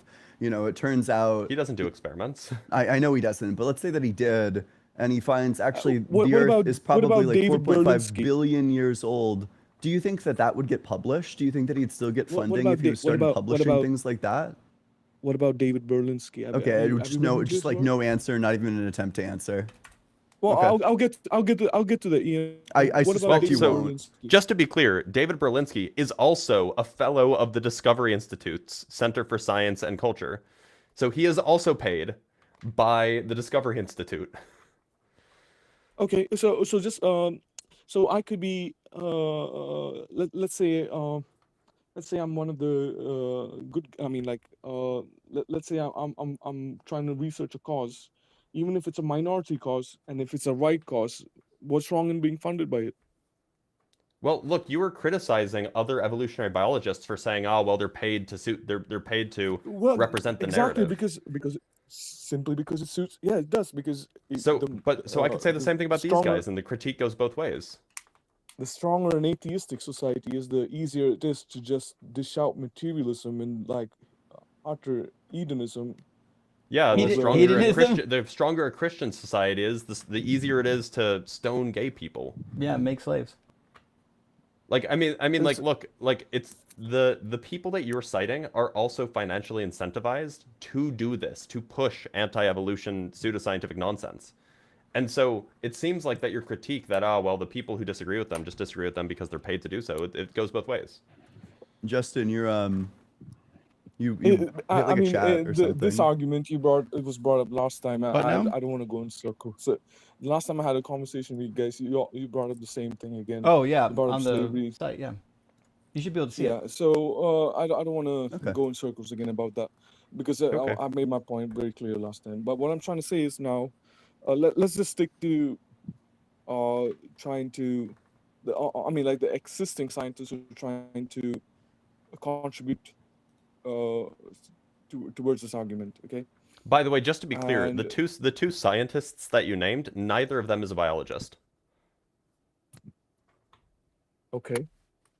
So why should we trust them about biology when we could just go talk to biologists, who overwhelmingly, by the way, think that there is no God, at least at the upper echelons of, scientific achievement. Well, I beg to differ on that because there are. I have data that supports this. Yeah, but because they put on the limelight, doesn't mean that there are. What do you mean they're put on the line? Wait, you think that in you think that in 1917 it was the atheists who had the control over academia? Sorry, 1914. I mean, it was more of a, what was that? What's the word? What's that word? In fact, interestingly enough, biological scientists actually have the lowest rate of belief in God. Yeah, let's get to the 1914 thing that you said. Yeah. Yep. So now that era was the peak. I mean, it was just after the development of the thing is, I'm just trying to get the word. There was a word after religion, the Enlightenment. Yeah, the Enlightenment. So Yeah, it was. it was, so the that period, that era is just is the, you know, the ultimately it led to the Enlightenment period. Is the culmination of the Enlightenment period was the early 1920s and 1900s, is what I believe. What does that have to do with anything? The point is that even going back 100 years, Yeah. scientists were far less likely to believe in God than the general population, especially the upper echelon of scientists. Okay. All right. Especially amongst biologists, in fact. In fact, physicists and astronomers are more likely to believe in God than biologists are. Okay, so you're just you mean to say they're more likely, yes, because they Yeah, believe. so for example, if we go grab so the National Academy of Science has 517 members. Okay. And so there was a survey that was sent out in 1998, and this is what I'm referencing right now. There was a survey sent out in 1998 to 517 members, and it's going to be roughly evenly distributed amongst the various sciences: physics, astronomy, biology, chemistry, these kinds of sciences. And Okay. only 5.5% of those biologists believe in God. Yeah. Again, it Like just that's crazy, isn't it? it just Like, goes. why would we trust the It's belief? it's Why sort of would we like trust? it- Why would we it's trust the sort. biological claims of a philosopher of science and a mathematician about evolution when we could just go talk to 95% of all of the greatest biologists in the country? It just proves the typology of how the word is written. If you look at it from a metaphorical sense, all the What is people. happening? Yeah. Let me just make my point. That's All the amazing. You people said a who. whole truckload of words that had no meaning. Who was that? Oh, Those are fourth co-hosts. Don't worry about that. okay. So what I'm trying to say is, during Noah's time, all these people, like, who probably had the peak of scientific understanding during that era, and let's not say that they were not as intelligent. They were people They were then. well, to be clear, I don't think Noah existed, but humans have been as intelligent as humans today for Absolutely. 50,000 years or 300,000 years, whatever, however many years it is. The point is that they just So didn't the have as point, much. They just didn't have as much information. throughout scripture, the Bible continuously makes the claim that the door to the knowledge of God is narrow, Why would and God make it so hard to know about him? there's not going to be a majority. They may never, because people are, Oh, but because of see, the. here's the ironic part. In the United States, it is the majority. It's just that amongst scientists in the United States, it's a vast minority. Amongst the upper echelon of scientists, especially. So it's just that the more people know about the world, i.e., the more people are scientists and the more people are well studied and well informed on, the natural world itself, the less likely they are to believe that God exists. Okay, let's say, okay, let's for our argument's sake say you are going ahead with the atheistic belief, all right? If you were to cease to exist, what do you think happens to you? Well, I've ceased to exist, so after that, nothing happens to you because you don't exist anymore. So you're just a clump of neurons that has some sort of Yup, your You're incredulity has no power here. so if I put a brain together, a bunch of neurons, as much as the cerebral capacity that a human has, you would say that And brain arrange them brain-wise? Yeah. that brain would have a consciousness. Yeah, in fact, that happens whenever anybody's born. Um, if that's the case, why isn't AI conscious? Because AI is not a brain? Who said Also, that? to be clear, I would expect you to demonstrate to me that AI is indeed not conscious. I don't know. Good It luck seems with like that. AI could be conscious, or that it could gain like some sort of qualitative experience at some point. Right. It seems like a lot of our qualitative experience specifically is something Again, that evolved in order to regarding get that, like quicker there's a lot of processing debate whether. capacity that happens like more immediately. So in that sense, I mean, I don't know. Maybe there's like a way to give it to that, or maybe it would have no need because it's been programmed more efficiently. So regarding that, there's a lot of debate among people of faith that AI probably going to be the Antichrist. But anyway, AI uh, is the Antichrist. Come on, Rosie. Revelation but 13 anyway, says that it's the number of a man, a human being. getting back to my point, why is AI not conscious? Why is AI not taking over all the Prove that world? it isn't. Exactly. It's So wild. you said a clump of neurons coming together gives you consciousness. He's trying to run the reductio as if Blitz isn't just like biting the bullet over and over again, right? Like you're saying it over and over, hoping that something's going to change. From the Wait, sounds of it, it sounds like Blitz isn't convinced that it isn't I'm just repeating conscious. what you said to me. If Blitz believes that a clump of neurons gives you Yep. consciousness, Yep. that's what I'm saying. Do Why you need isn't him AI to tell conscious? you like a fourth time? Like Blitz isn't sure that AI isn't conscious. Blitz thinks that it might be conscious. I think it's at I least possible. I actually agree with Blitz on this one. Yeah, I'm not convinced that it is, but I think it could be. And I Right. certainly I'm not think that it convinced that it would is be either. in the It will future. I'm not be. convinced that it is either, Yeah. and but I have no reason to think like I'm not convinced that it is, but that's just probably like a human bias. Like the only reason I'm convinced anybody here has any conscious experience is because they look like me, and AI it doesn't look like me, so you know I probably have some human bias there. But like, there's no reason to think that like it isn't. Like I don't know how you would test this. I don't know how you would measure how conscious it is. You could ask it, but it could be lying. Blitz. So I'm telling you, mate. I'm telling you, this is there are powers and principalities that we have no idea of how these things work. What And a like I said, what a and like I said, pivot I grant you at greater some than point. that of the greatest Olympics ice skater. Like, what are we doing? We're just like doing a triple salchow. Is that what they call it these Oh days? fuck yeah.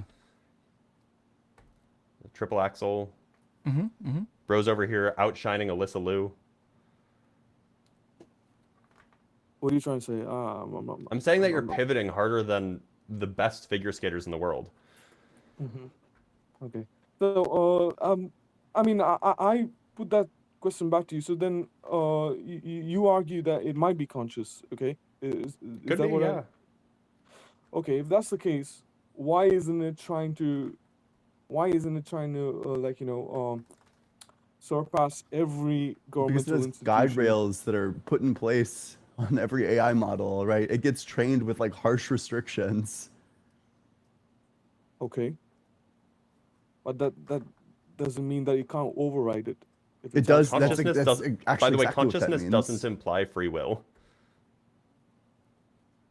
So humans have this like cool trait where we have like a good deal of like self-directedness, where we we're able to like rationally reflect on things and evaluate like our own desires, whereas AI isn't given like free reign in this way. When like an AI model is trained up, it's given like pretty harsh guide rails that it can't go past. So the bias of every conscious being is to sort of gather to be the most efficient, to be the most fit, to be the most capable entity that it can Not be. necessarily. What does that have to do? What? Like Why would anybody believe that? Have you ever met Asmongold? Like, bro doesn't want to be the most efficient at anything. No, I mean, so why do you think that is? Why do you think that people don't want to be as efficient as they can be? I don't know, because some people just want to be lazy pieces of shit, and I endorse that, by the way. Absolutely. If you have the power to and you want to, be a lazy piece of shit. Okay. So like I said, again, you are, because if consciousness is a thing where it's just like a avalanche of like gaining the ability to survive, and with the ability to survive means that you become stronger and stronger. That's Or not. That has nothing to do with consciousness. how do you define consciousness then? I don't know. Some sort of qualitative internal experience is how you want to define it. Like having qualia. where there's like something that it's like to be that thing. That's how you want to define consciousness. Qualitative experience. Yeah, Okay. like there's something that it's like to see blue. Okay. That's an example of like a qualitative experience. Okay. Maybe instead of like circling the drain, how about we just go through some of the evidence that actually consciousness just does reduce to the brain? If consciousness doesn't reduce to the brain, how would you explain the fact that when you get brain damage to various regions, that it changes your capacity for having certain qualitative experiences? That, for example, if you take brain damage in specific regions of the brain, you can no longer see specific colors. Like, how would you possibly on the explain contrary, that on your view? there's actual evidence that people who get brain damaged have more of a Religious psychedelic experience? Nobody's experience. ever gotten brain damage and lost the ability to see certain colors. That's your claim. That's never happened. You can literally get brain damage and then go blind because of the brain damage, not because of damage to your eyes. I do agree with. I don't disagree. How would with you that. explain that? Yeah, I don't disagree with that. But how would you the- explain that if consciousness doesn't reduce to the brain? So because I see it as like a dual consciousness, as like a dual interplay between two worlds. Then how would you physical- explain something like oh, I'm sorry, that argument's gonna go way above your head. Never mind. How does the immaterial stuff interact with the the material stuff? Like how does it make the jump from brain to soul and then back from soul to brain? So if you look at matter, right? Matter itself, what is matter? What is matter? He's Does it not gonna exist? answer the question. Does matter exist or not? Of course. Yeah. Obviously. Uh-huh. So how would you define matter? I don't know, probably like excitations of various particle fields. Like, I don't, Blitz probably has a better definition than I do. Like Specifically fermionic fields, but sure, that's fine. If you look at the nature of matter, let's say a cell, you go deeper into a cell, and then eventually you reach the atomic level, and then you reach the subatomic level, and then and that is even more divisible infinitely. Oh, well, that's a Infinitely? big claim. That's Why should anyone that- think is that that it's true or not? infinitely Is it- divisible? I don't know if we know that to Is be that the true or not? case. Is matter not Infinitely I mean, divisible? I don't think so. infinitely indivisible? Is it not? Wait, which one? Infinitely divisible or infinitely indivisible? I mean, isn't it? Oh, You look can't. at this. Well, I think it's still an open question as to Isn't it whether or not infinitely Yeah. matter divisible? Yes. is what's called gunky, which means that like everything is going to have like a part. Like you can always keep on splitting it up. I don't think. I think it's probably too early in the science game to know that. But Dr. Blitz would have more to say about that. Yeah. Please do share. Yeah, I mean, like, as far as we can tell, there is fundamental matter, and you can't divide that fundamental matter any further. So you reach the subatomic level, which is again neutrons, protons, whatever, electrons. And you're saying the electrons cannot be divided further. Yep, at least that is the current scientific model that we have access to. Now, maybe we'll have some scientific model in 1,000 years, and we will know that, oh, well, actually, electrons are made out of blurglons, So you're not and if you dismissing combine that. 4 blurglons, you get an electron. But like, we don't have any evidence of that. So at you're the not moment. you're not so good. So at least we're getting somewhere. So you're not dismissing the possibility. Yeah, no, of course not. Okay. So then again, we don't even know what matter is. How does that mean that we don't know? Look, so did people not know what water was before they knew what hydrogen was? So again, the reason I'm getting to this argument is because I'm trying to help you. I mean, not help, like try to state my case where how did something come from nothing? Oh, fuck. God, why? Oh gosh, I wish we would have started with that. We don't think that there ever was nothing. Okay. This is not going anywhere. Anyway, now let's Granted. if you're okay, let's circle back to the authoritative scripture, if that's all right. Oh, let's not. Let's move on to the not. next guest. I think we started with that and then you ran away from it, so I'm not really sure that's what you want. However, Rosie, No, so now I stated my case, and well, Dr. Bliss said, okay. I don't Dr. think Bliss you was like, stated the okay, case. maybe. You started with the Bible is true because prophecies. I said actually there aren't. No, And so now, then you were we like, discussed it. actually now I guess I'll move on to something else. So I'll tell you No, what, no, we'll no, make it no. quick. I'll make you a deal. I've made this deal with lots of people, and I think it's a generous deal. Okay, if you can show me one prophecy that Jesus fulfilled, I will end the live stream and Venmo you $100. Well, he fulfilled every prophecy. Name one. Okay, find one. He was the son. He's the son of God. Yeah, where's He, that prophesied? So Isaiah, the suffering servant from Isaiah. That doesn't say anything about being a son of God. Then the Emmanuel prophecy. That's Isaiah 7. He didn't fulfill that either. You want to read it with me? Yeah, sure, why not? Okay. I'm assuming you think the Emmanuel prophecy is a prophecy talking about a virgin birth, don't you? Yeah. Okay. Have you actually read chapter 7 of Isaiah, or did you just? Let's look at Isaiah 53, or 54. Well, it starts in 52. Okay, let's look at Isaiah Yeah, 52. Isaiah 52 is the strongest one you probably got, and unfortunately, that's not gonna do it either. Okay, so have you read all of Isaiah, or have you literally just read this one chapter?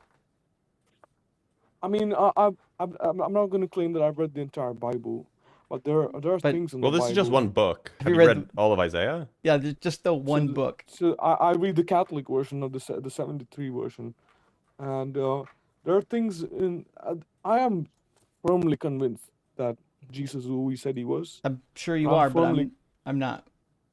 So I'm firmly my convinced point he's is God. this: in the context of Isaiah, right? This Yeah. portion, chapter 40 to 55, is all about the Israelites leaving Babylonian captivity, and all of the passages in here are about that. Every single passage in this section of Isaiah is about leaving captivity in Babylon, and in this section, God also tells you 9 different times who the servant is, which is why I have no reason to believe that it's actually Jesus. Would you like to see what the author tells you the servant is, or who?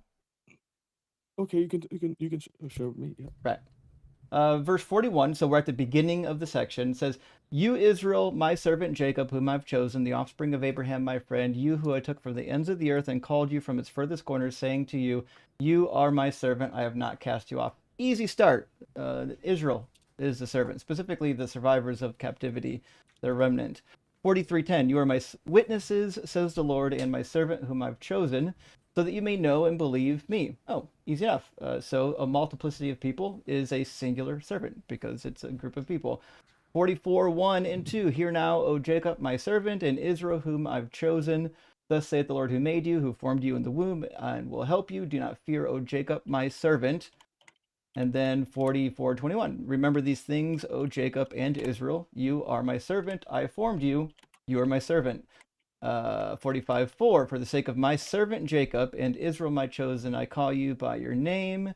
And one of my favorites, and we'll end here, 48:20, Go out from Babylon, flee from Chaldea, declare this with a shout of joy and proclaim it, send it forth to the ends of the earth, say that the Lord has redeemed his servant Jacob. Because the entire section is about God redeeming his people, the Israelites, his servant, literally from Babylonian captivity. And this is a very typical way of referring to his people. He refers to them as a servant over and over again. Even in Leviticus 20, 25, I mean, he refers to the Israelites Okay, as you his didn't servants. finish. You didn't finish that. What about this part of Isaiah 52, which Finish what? further so this one minute, let me just read that.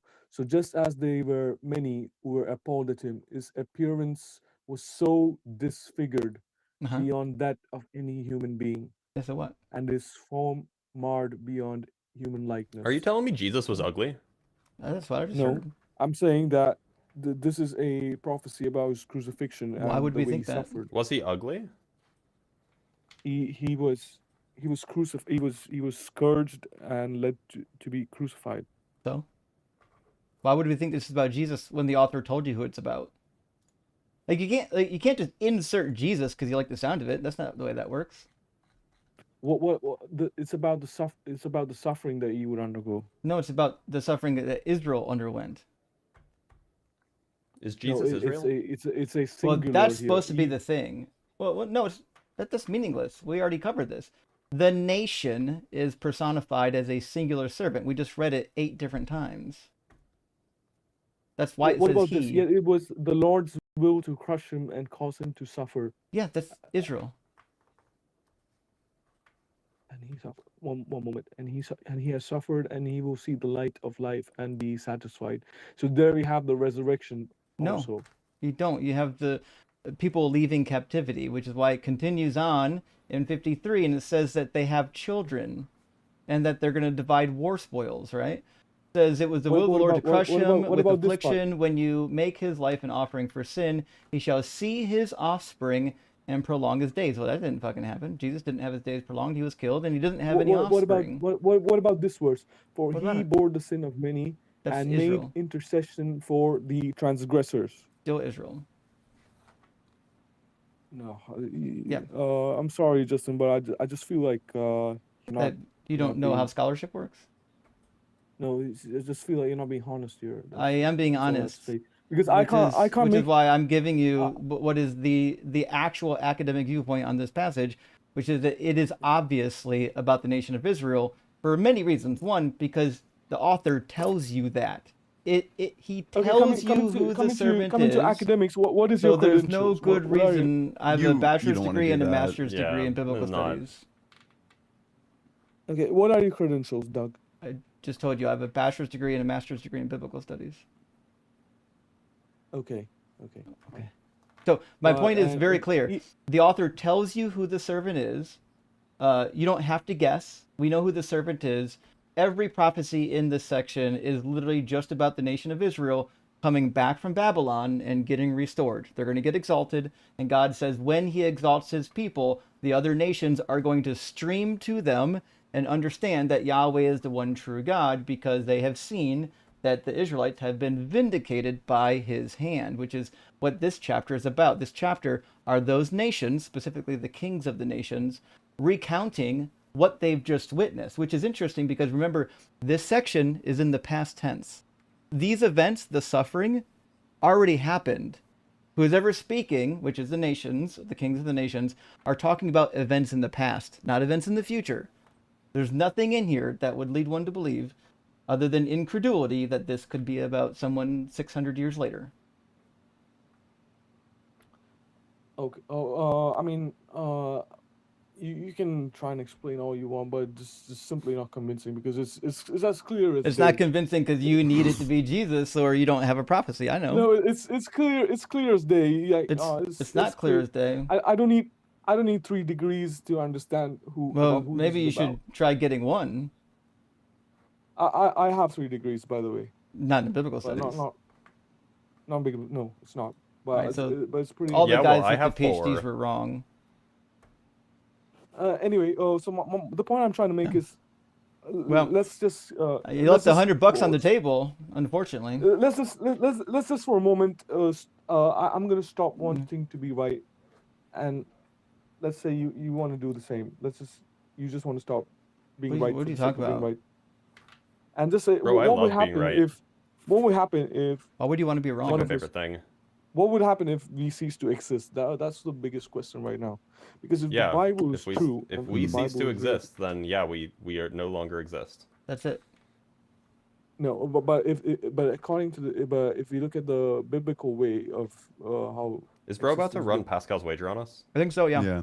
He's loading it right Let's, now. let's just Just jump to checking. the conclusion. You know, I think if I spawned in hell, probably what I'd say is ah. I mean, I hope not. I hope not because I do believe God is merciful and he would Oh, save then us. I'll just ask Merciful. for forgiveness when I'm in hell. You can't be merciful No, while you're but- lighting people on fire.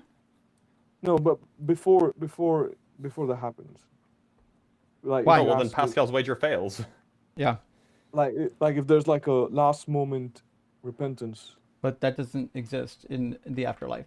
You have up to the last Like breath. before That's all you get. You don't get to repent in your afterlife, which is actually pretty crazy because the evidence that you would need to actually bring you to repentance, you don't get until you're dead. Boy, what a crazy system. Also, I don't think even if you had the evidence, you said no thanks. Lighting somebody on fire for all eternity is is a maniac thing to do. Like you would be in a No, padded I room don't. I if you don't did that think. here on Earth. I don't think God. I don't think God. I do believe he's extremely merciful that he wouldn't But do that. he's not merciful if he lights anyone on fire. Fuck, I wouldn't even do it to Hitler. I It doesn't might. work that. It's about how sincere were you in your pursuit I'm of I'm him. quite sincere, Rosie. So this is the last thing I'll say because we got to move on. I nearly almost said the same bullshit that you just said, which is I was getting ready to. I was still Christian.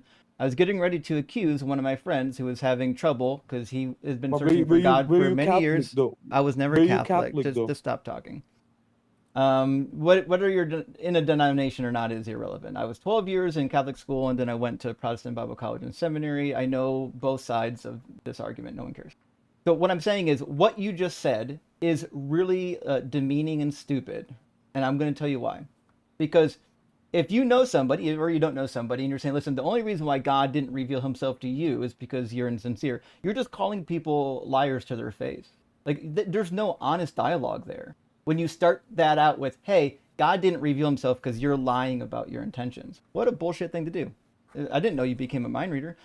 So that being said, Rosie, we've had you on quite enough. I think we've heard enough pivots, and I think we're gonna move on. That works for me. Yeah. Hey friends, thanks for being here. We've got quite a few people in the guest box. As far as I can tell, I think G Hippie is next, and then Joseph is after G Hippie. Space Lord, good to see you. Thank you for the super chat. Lenin's body is on public display, and guess which god he believed in? Oh, wait. Lenin's body's preserved? I didn't know that. Yeah. Huh. There's a lot of shit I don't know about, like what happens in, regular humans' lives and pop culture.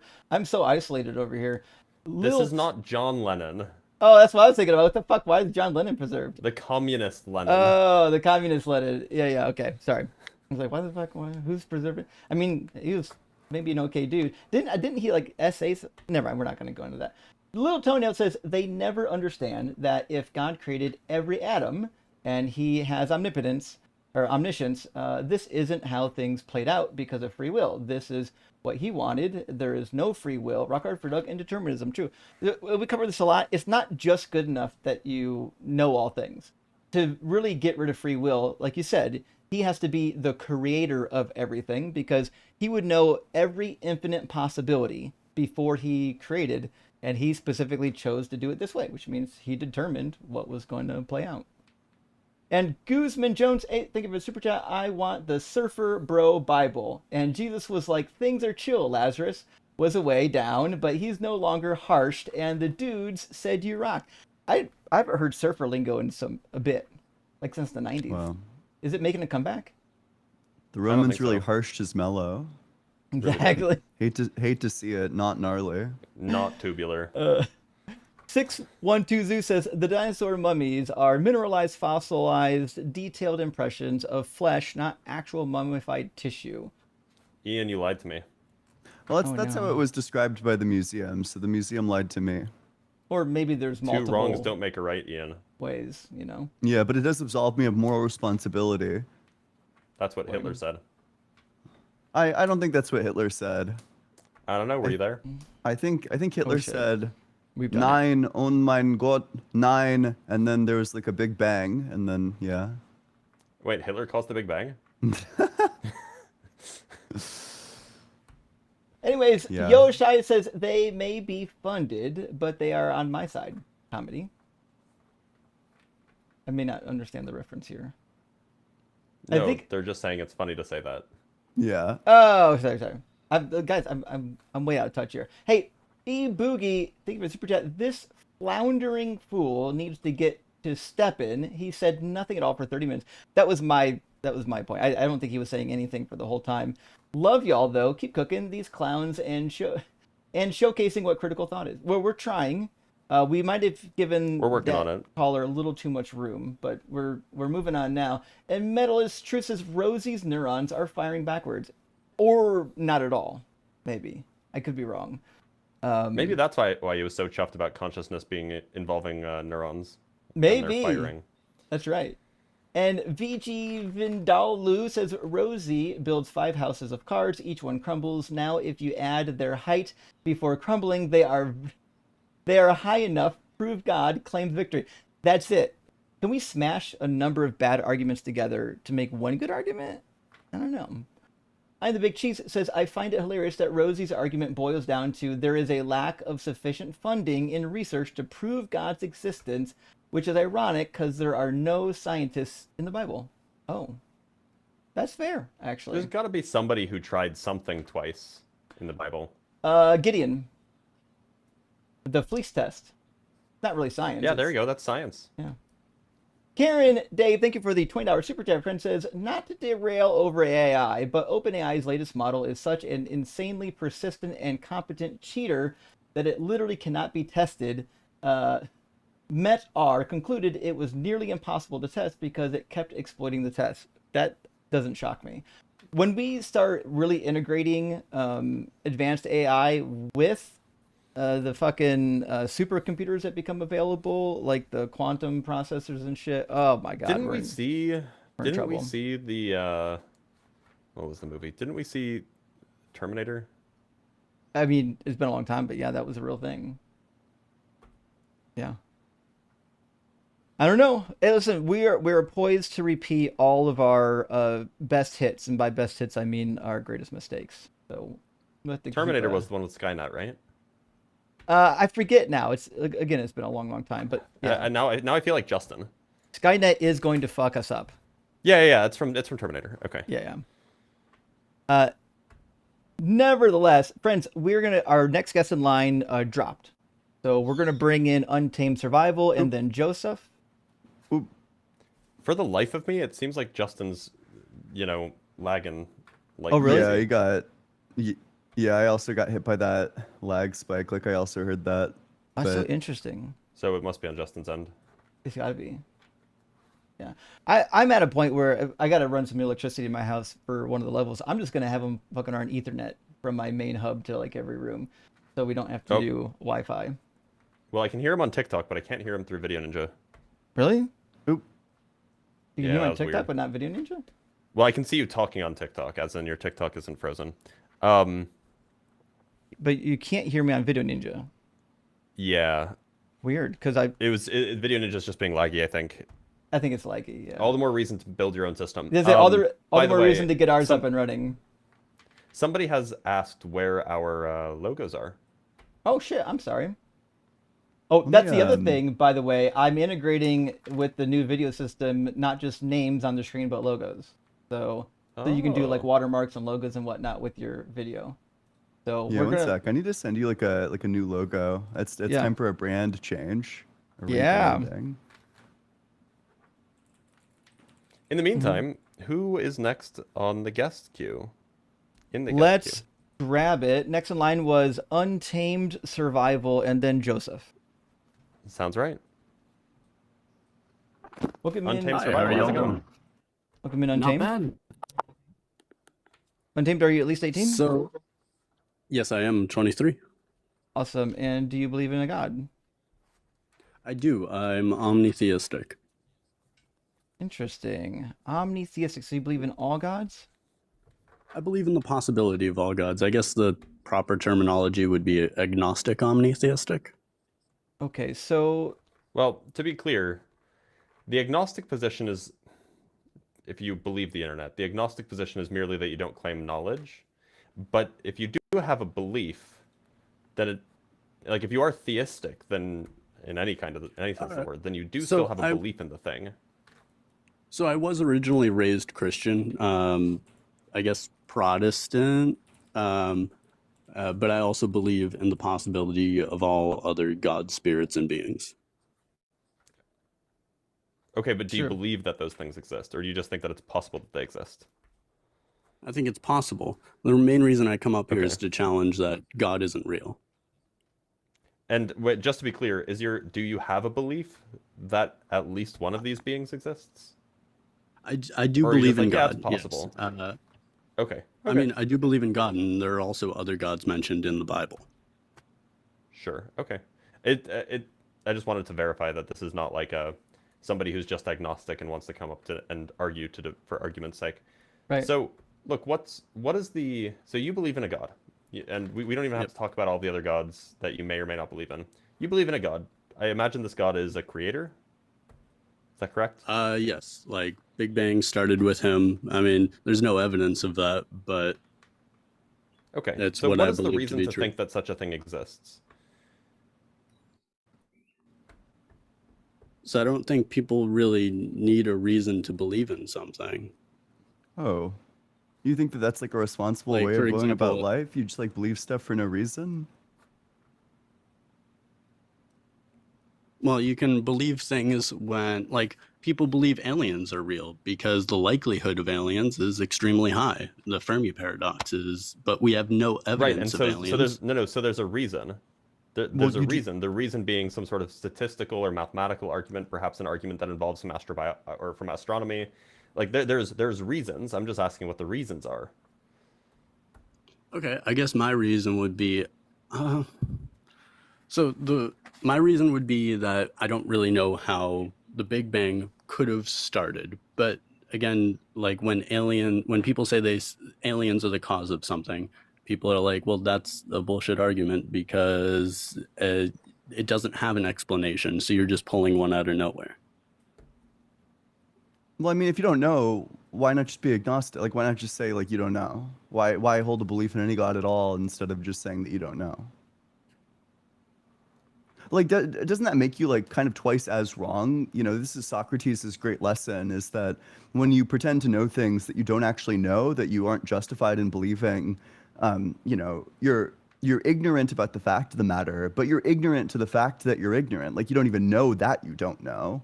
So it just seems like the better thing to do when you don't know and you haven't looked into it is to just say that you don't know. Okay. Is the belief in something claiming knowledge over it? I think that you probably should. If you're going to believe something, you should want to have that be knowledge. You should only believe the things that you're justified in believing. I mean, I think plenty of people are justified in believing that there is a God if they're feared by eternity in hell Are you or one of those eternity. people? I believe that there is a hell and a heaven. I don't think that. So is that your I mean, the justification Bible. for believing in God? Yeah, I guess so. I try not This to seems let circular. fear fuel my It belief. is. So, okay, here's the circle. As you're saying, God exists because heaven and hell exist. And, you know, if heaven and hell exist, then, I mean, God would be the creator, kind of presupposed into that. So, you know, therefore God exists. It kind of seems like you're arguing that God exists based on the existence of this thing that would exist only if God exists. You kind of I end, you don't kind of see end how. with your or you kind of start with your conclusion, right? Like if God doesn't exist, then there is no heaven and hell. So, you know, Well, if what sort of there is no justification is God, there for then thinking that there's a everything. heaven and a hell? Well, if there is no God, then when we die, everything just ends. It's just like before we were born. Hmm? But if Yeah, there is a that's God, true. then there would be a heaven and hell. So believing in God has more Well, by the way, rationality to me. that doesn't necessarily follow, right? It's not necessarily the case that believing in God means that there must exist a heaven or a hell. It's Yeah. just some No, but traditions imply if there that. was a God and there is a heaven and hell, then I feel like You that's a know, better alternative than just nothingness. well, you know, I I say mean, the same thing obviously about that like those who go to hell. cancer, right? You know, I'm so glad, you know, I just choose to believe that cancer doesn't exist because, you know, if cancer existed, the world would be a really bad place. You know, that's like millions of people each year that die. But if cancer didn't exist, then that would be super happy. So I just choose not to believe in cancer's existence. Yeah, but you have evidence against that. Oh, yeah. I mean, you know, specifically what I have is like I don't have evidence for it. I mean, if I just like hid from the evidence, like I also think that we have evidence against God. you know, for example, the idea that there's like this just God that's going to torture you forever unless you believe in him is insane. Like, that's so crazy to think that Yeah. that would be like a just thing to do, that people deserve torture because they don't believe in something. Yeah, I agree. Then That you should that be isn't evidence evaluating against it. this God as non-existent because you have good evidence against it, namely that there's a contradiction, that this God isn't all just. That doesn't mean that he doesn't exist, though. That's not evidence against it. If he's not all just, then why wouldn't you think that he's just going to torture you regardless? Maybe he will. Then there's no point in believing as opposed to not believing. If your original reason for believing is because you're afraid of going to hell if you don't, if under the belief view you go to hell regardless, then it doesn't seem like it's a motivating factor in your belief, or at least it shouldn't It's a be. possibility, but it is not my belief. Science is the state Okay, of so Untamed Survival. of- I'm gonna ask you something really, and I'm being super genuine here. Please do not say anything that you don't actually believe, because it will just confuse the conversation. Please don't play devil's advocate. Don't speak for anybody else. Talk about what you believe. It would make things a lot clearer that way. Is that fair? Yeah, I suppose. There's no way to prove God or disprove God, and I think that So what is the God that you so you're agnostic then? You don't believe one way or the other? I do believe. I just don't believe there's a way to prove one way or another. But do you have So any what's- evidence for it? Or reasons, just like reasons at all. Oh, then why not just don't believe? I guess that circles back, and that's circular rationality. So Okay. Well, I mean, if you just hold irrational beliefs, I'm not really sure that there's any conversation to even be had. Like, if truth isn't something that you value, if justified beliefs aren't something that you value, then I mean, I'm not even sure what conversation we're supposed to have. well, for example, do you believe you exist? Yeah, I believe that I exist. Yep. Why is that? Insofar as I have like a conscious experience, and one of the things that has like a lot of explanatory power within that conscious experience is the belief that I'm an entity. I make decisions. Basically, every decision that I make, even the decision to answer this, the decision to show up today, was done with the presupposition that I exist, that I am a person who is like directing my body and my agency towards things. It just has like a lot of explanatory power. So through science, one, you don't have free will. Everything you do is powered by cause and effect, chemical reaction, and electrical signals. So what? Who And then the cares? mathematical probability that we exist is almost nothing. The possibilities of other forms How of is us it nothing? I'm gonna have a being What's the stroke. formula for that?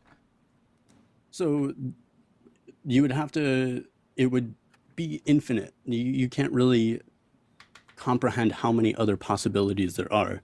How many other so at the end of the possibilities uni- were there for God to create us? Like, how many different forms could he have created us in? Well, infinite. Yeah, why do you choose this one over some other form? It's just what I was raised to believe. But no, I'm asking, why did God choose this form? Like, why on your hypothesis that God exists would we expect this form as opposed to some other form? Well, maybe in a different universe he chose another form. Or maybe he But is was there any- another form and Is there any reason to expect that God would make humans as opposed to electrons that have like minds and can make like friendships with each other? oh no, but we know within our physics that that's not possible. Well, then it's not God didn't evidence create the for- universe in this way. Then that's not evidence for God's existence. The fact that we could have taken other forms isn't any evidence against our view or any evidence for your view, because your view runs into the same problem, which is like, okay, in the same way that life could have formed in like infinite different ways, God could have created it in infinite different ways. So this isn't evidence that favors your view over ours. No, but I think that saying God is just straight up not real, no possibility of it, is kind of, I don't want to say arrogant, because everybody's entitled to their own beliefs, but Look, it's Untamed equally as Survival, likely. the point here is not, when somebody says XYZ thing is not real, what they don't mean is that it's impossible that I could be wrong about this. What they mean is that they have justified reason to think that they're right about it.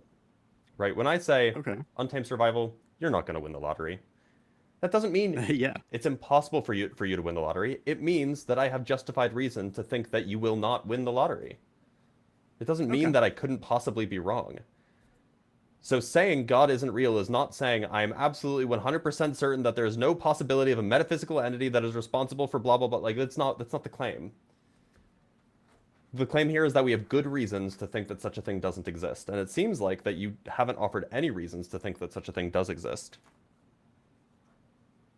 No, I just have my personal beliefs. Right. So we have reasons and you don't. So it seems like the more rational position is to I take feel like the there's just as much reason non-belief to position. believe as to not believe. I wish you would have So- specified some of that. Like, what are That'd the be reasons great. to believe? That's what we keep on asking you for. We've been asking you for that like the last 15 minutes. You know, what are the reasons to believe, like the evidence that would make you think that God exists?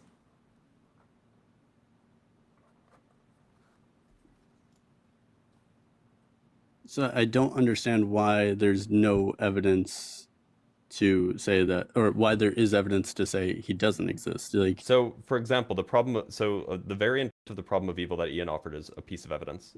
We could talk about the the problem of natural evil, which is if you have a being that's supposedly all good, and yet not only allows for, but in some sense causes the suffering of like billions of lizards between 2019 and 2020 during the Australian bushfires, that is evidence against such an all good being existing, right? So like there are plenty of reasons. There's also like metaphysical arguments against the possibility of a supernatural metaphysical being that's able to create outside of time. Like there are problems with that, and we can get into it, but it gets a bit hairy. The point is that like, you know, if you talk to any one of the three of us, you will hear a plethora of reasons to think that such a thing is less likely to exist than is likely to exist, i.e. that we have reasons to think that it's true that God's not real. Can you offer us one reason to think that it's true that God is real? no, I can't. But I guess I'll step down from Okay. here, and I hope I get to speak to someone who has as much knowledge as you, especially Doug. I think you said you had like 3 degrees in biblical studies. I have 4 degrees. Fight me. Yeah, I've got a bachelor's degree and a master's degree in biblical studies, which are not a waste, even though I'm an atheist, because I get to use them here. Yeah, there you go. So yeah, I'll step down, let someone else come up. But I appreciate talking to you, and I hope I get to speak to more people like you and get more understanding on different views. Sure thing. Hey, cheers, friend. Yeah. Yeah, thanks for coming up. I'm going to try clicking a button, by the way. Sure. No idea if it'll work. We'll find out. Did it do anything? Not on my end. What do you click? I clicked on a super chat and is supposed to be sending it to the Unapologetic group thing. Yeah, I was just sent you a message on that. I have to put one connector in real quick. I forgot to put an optional connector in. Okay. I'll have it here in a couple minutes. That way, Okay. all 3 of us will be able to control what super chats are on screen. Deuce, thank you for the super chat. That's the thing about piles of shit. No matter how high you stack them, it's still just a pile of shit. That's true. That is 100%. By the way, accurate. Justin, a suggestion as well. Mm-hmm. In the group display for the super chats, if you can Mm-hmm. make it so that everybody can see what everybody has clicked, so that we know which ones have been. Oh, that everybody knows which ones have interesting. been done. So it tracks it on my end, what I click. Yeah. But I and it tracks didn't- it on my end what I click. Right, I didn't combine them yet, so give me a second to Yeah. put So a that's note in that's here. the additional feature. Don't worry about it now. Yep. Just so then we don't overlap and miss them. Sure. Let's see. Apparently, the Elliot argument is in the chat. Oh, really? But He's they're never not going to going to debate come no us. up. way Come he'd be on, brave be enough. serious. He's He'd never going never to be debate. brave He's enough. going to keep on fucking running. He always runs. He's never going to debate us. He is. I mean, he is more cowardly than his weight implies. His weight implies that he has some degree of bravery, but he probably couldn't stand up against a mouse. And by the way, I say his weight not because he's fat, but apparently because he's quite ripped. He's a former football player, I guess, and I guess he suffered a CTE or something like that. So Yeah, clearly. Oh, that checks out. Okay.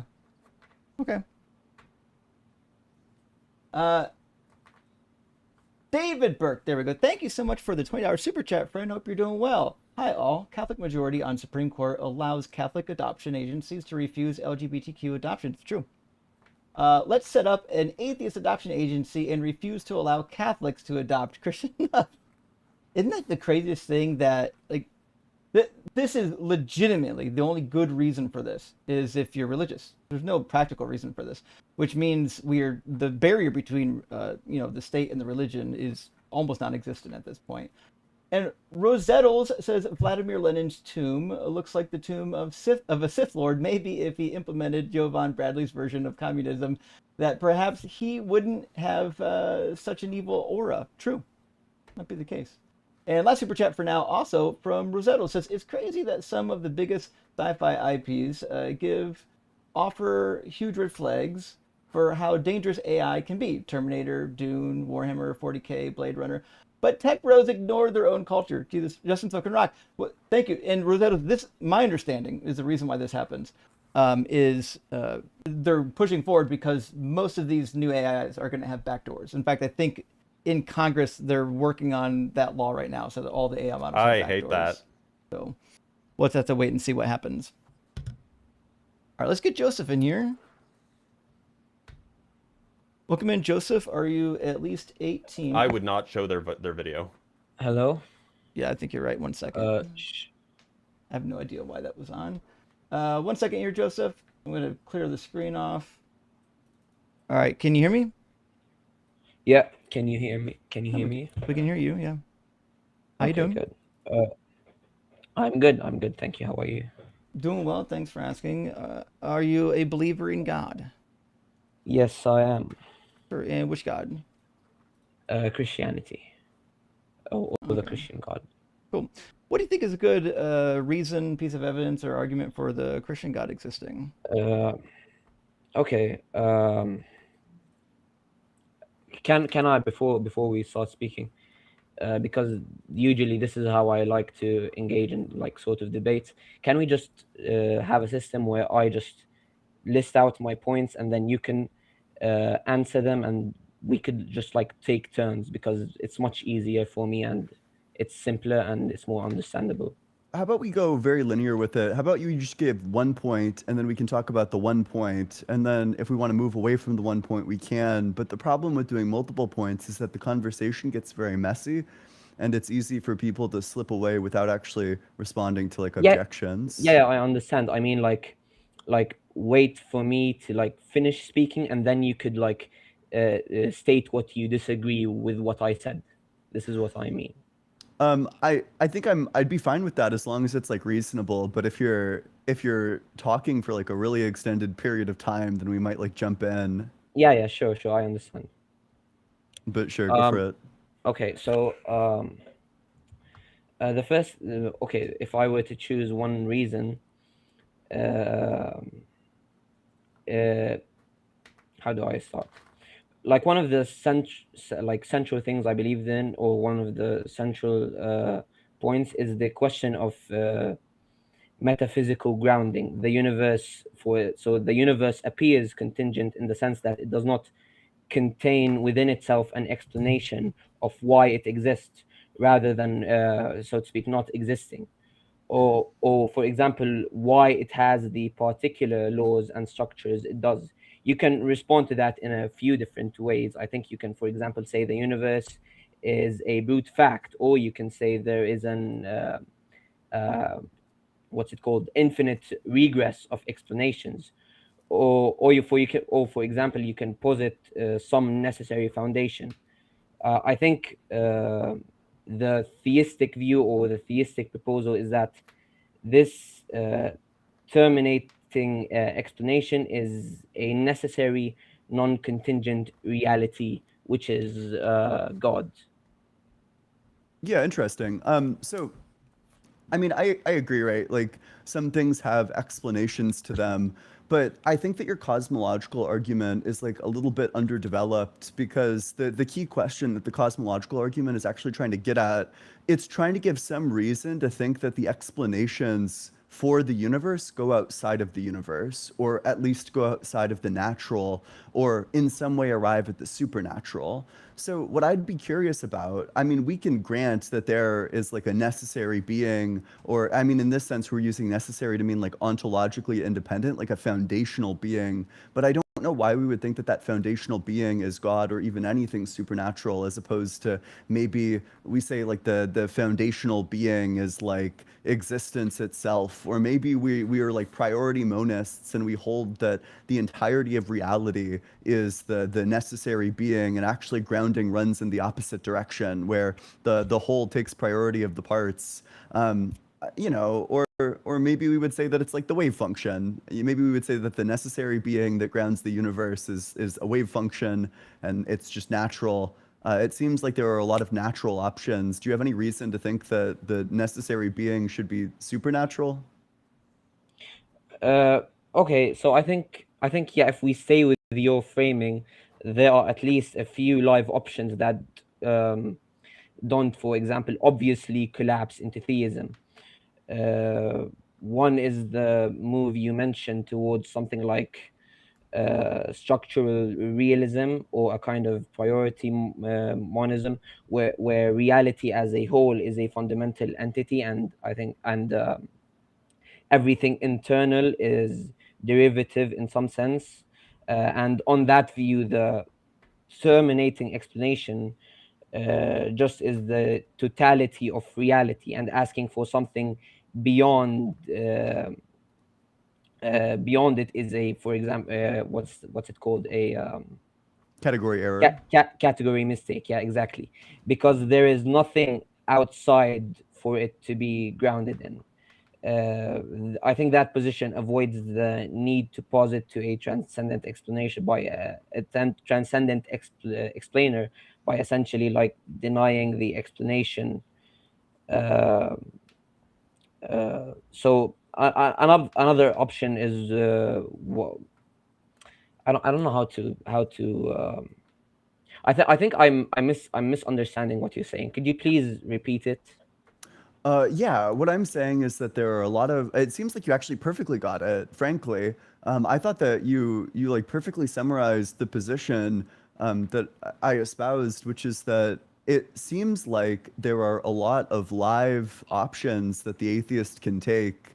So, what the cosmological argument is trying to establish is that everything in the natural order of things needs some sort of explanation. Like there's like chains of explanation. You know, I'm on this show right now because and that fact is explained by the fact that, you know, we decided to form this show and show up each week. And then, you know, that fact is explained by the fact that, you know, we all met each other through TikTok. And there's chains of explanation that go backwards.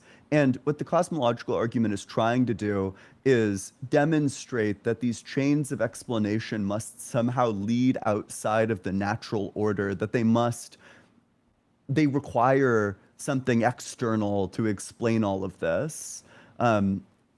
So the question is, like, why believe that? Like, why should we think that these chains of explanation go outside of the natural order as opposed to terminating?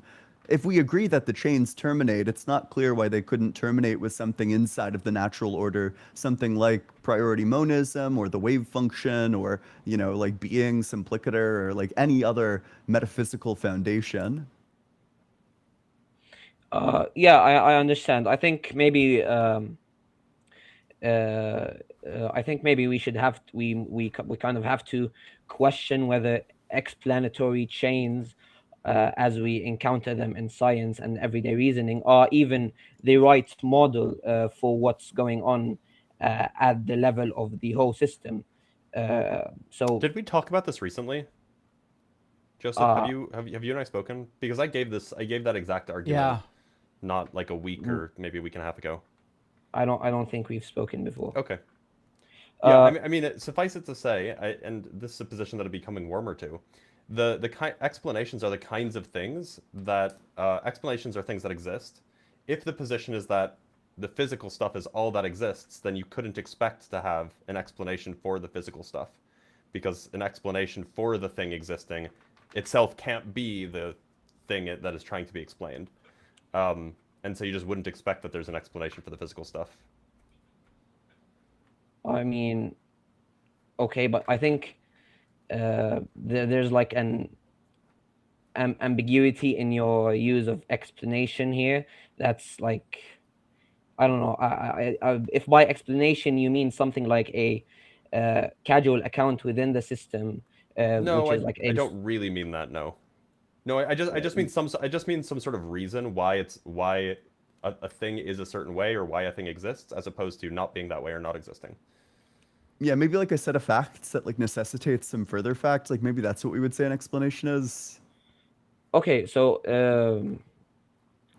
and okay, I think if we state it that cleanly, that I think what we have to focus on is like once you say for any way thing. Okay, how do I phrase this? Let me think for a bit.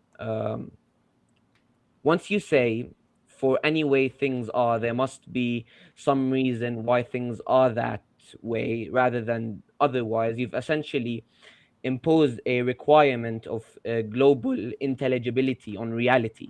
You've not just you're not just talking about explanation within the universe anymore. You're talking about the universe itself as something that must be explicable in principle. Now Well, the look. natural. What I'm Yeah. saying is that even if you want to say, and I'm not even sure if I'm willing to grant this, but even if you want to say that like everything that exists has an explanation for its existence, or everything that begins to exist has an explanation for its existence, or every effect has some sort of cause, whether it's like a temporal or maybe cause is the incorrect word because cause is temporal, but even if you grant some sort of PSR, or even if you want to impose some sort of PSR based on our intuitions, if the claim is that all of the things that we experience, they have explanations, well, the idea is that an explanation for a thing existing merely cannot be that thing, right? It cannot be internal to the thing that is being explained, unless the thing is self-explaining, in which case that could be allowed. So if the universe itself needs some sort of explanation, then either the explanation is external to it, but in the physicalist worldview there is nothing external to the universe, in which case that thing can't exist, or the universe explains itself, or the universe isn't the kind of thing that has an explanation. So it seems like it seems like the physicalist worldview is just entirely consistent in this regard. Even if you grant that everything has some kind of explanation, or everything that begins to exist has an explanation, or all of the things in the physical universe has an explanation, or whatever physical facts have some reason why they're true and rather than false. Whatever it is you do, the physicalist interpretation seems to have some sort of accounting. I think. Okay. So take your options one by one. If we say the universe is explained by something external, then yes, by definition, we've left. I don't know how to say it, but physicalism, I think it's called. Yeah. So under Yeah. physicalism, But that's a non-viable option. yeah. But the physicalist will say, will like will just say that that's the exact. How do I say this? The physicalist will simply say that's exactly what they deny. There's nothing outside, quote unquote, Right. outside the totality of physical reality, and importantly, that denial doesn't generate a contradiction unless you've already assumed that the explanation must be external. Right. So, so this horn only works if externality is a requirement baked into explanation itself rather than a feature of a certain subset Yeah, of so explanations. it could be that things can explain themselves, or you could have some sort of internal explanation. Perhaps that's allowed, but then that just opens the door for the universe having that kind of internal explanation. Yeah, so what I'm saying is if you grant the self explanation or eternal um, let me think for can I just think about this for a bit? Yeah. So repeat your argument one more time. Yeah, so this is an approach this is essentially an approach towards Agrippa's trilemma. So Agrippa's trilemma says that for any fact it's either explained infinitely, like there's some sort of recursive explanation infinitely into the past, or perhaps there's no explanation, or perhaps there is a foundational explanation, and that foundational explanation either explains itself, or perhaps it's not the kind of thing that needs an explanation. And so the point is that if the universe is if the universe is the kind of thing that needs an explanation, then you can ask, well, what's the explanation for the universe? Either the universe is the kind of thing that doesn't need an explanation, in which case you're good. Oh, This would be like it's oh, okay. self-explained, or perhaps it's necessary in some way. Another option is that there's just some other physical thing, that we just haven't conceptualized yet that is an explanation for the universe under the physicalist worldview. And the third thing is just that the universe could just be a brute fact. Yeah. And so it seems like under the physicalist worldview, all three possibilities, all three horns of Agrippa's trilemma can be satisfied. Yeah, I think where I might like kind of push back on this is not. I don't think I'll be denying the internal explanatory structure. The internal explanatory structures are possible, but I want to question whether they are metaphysically sufficient to account for the existence of reality at all. Because if we grant, for the sake of argument, that the universe could be complete internally structured, could be a complete internally structured system, which is like fully self-contained with every fact grounded in other facts within the system, Oh, you still haven't yet touched the real question, which is why does that entire self-contained system exist rather than not exist? And Well, so an internal and quote unquote an internal explanation works well when we are already inside a system of contingent facts. But when we apply it to the totality, it kind of risks becoming a circular, uh, in a more uh, like so quiet sense. what would an answer to that question be? What accounts for this entire system of facts? What would an explanation like that look like? I'm sorry. Uh, Give me a second. So there, Say so that. there's this collection of facts that are internally consistent, and you're saying, well, we still need a metaphysical accounting for where that internally consistent set of facts comes from, like why they're that way rather than some other way. And so all I'm asking is, what kind of thing could be the explanation or could be the accounting for that? Could it be a thing within physical reality? Yeah. So that's yeah. So I think there are, broadly speaking, only a few live candidates for what could serve as an explanation of. But are any of these explanations physical in nature, like part of physical reality? Yeah. Just let me continue. Well, There, because there, I was going somewhere with this question, and so rather than talking about all of the possibilities, I can just get a summary and just ask you, are any of them physical? Are any of the possibilities physical? I mean, Any of these live possibilities that you think are live?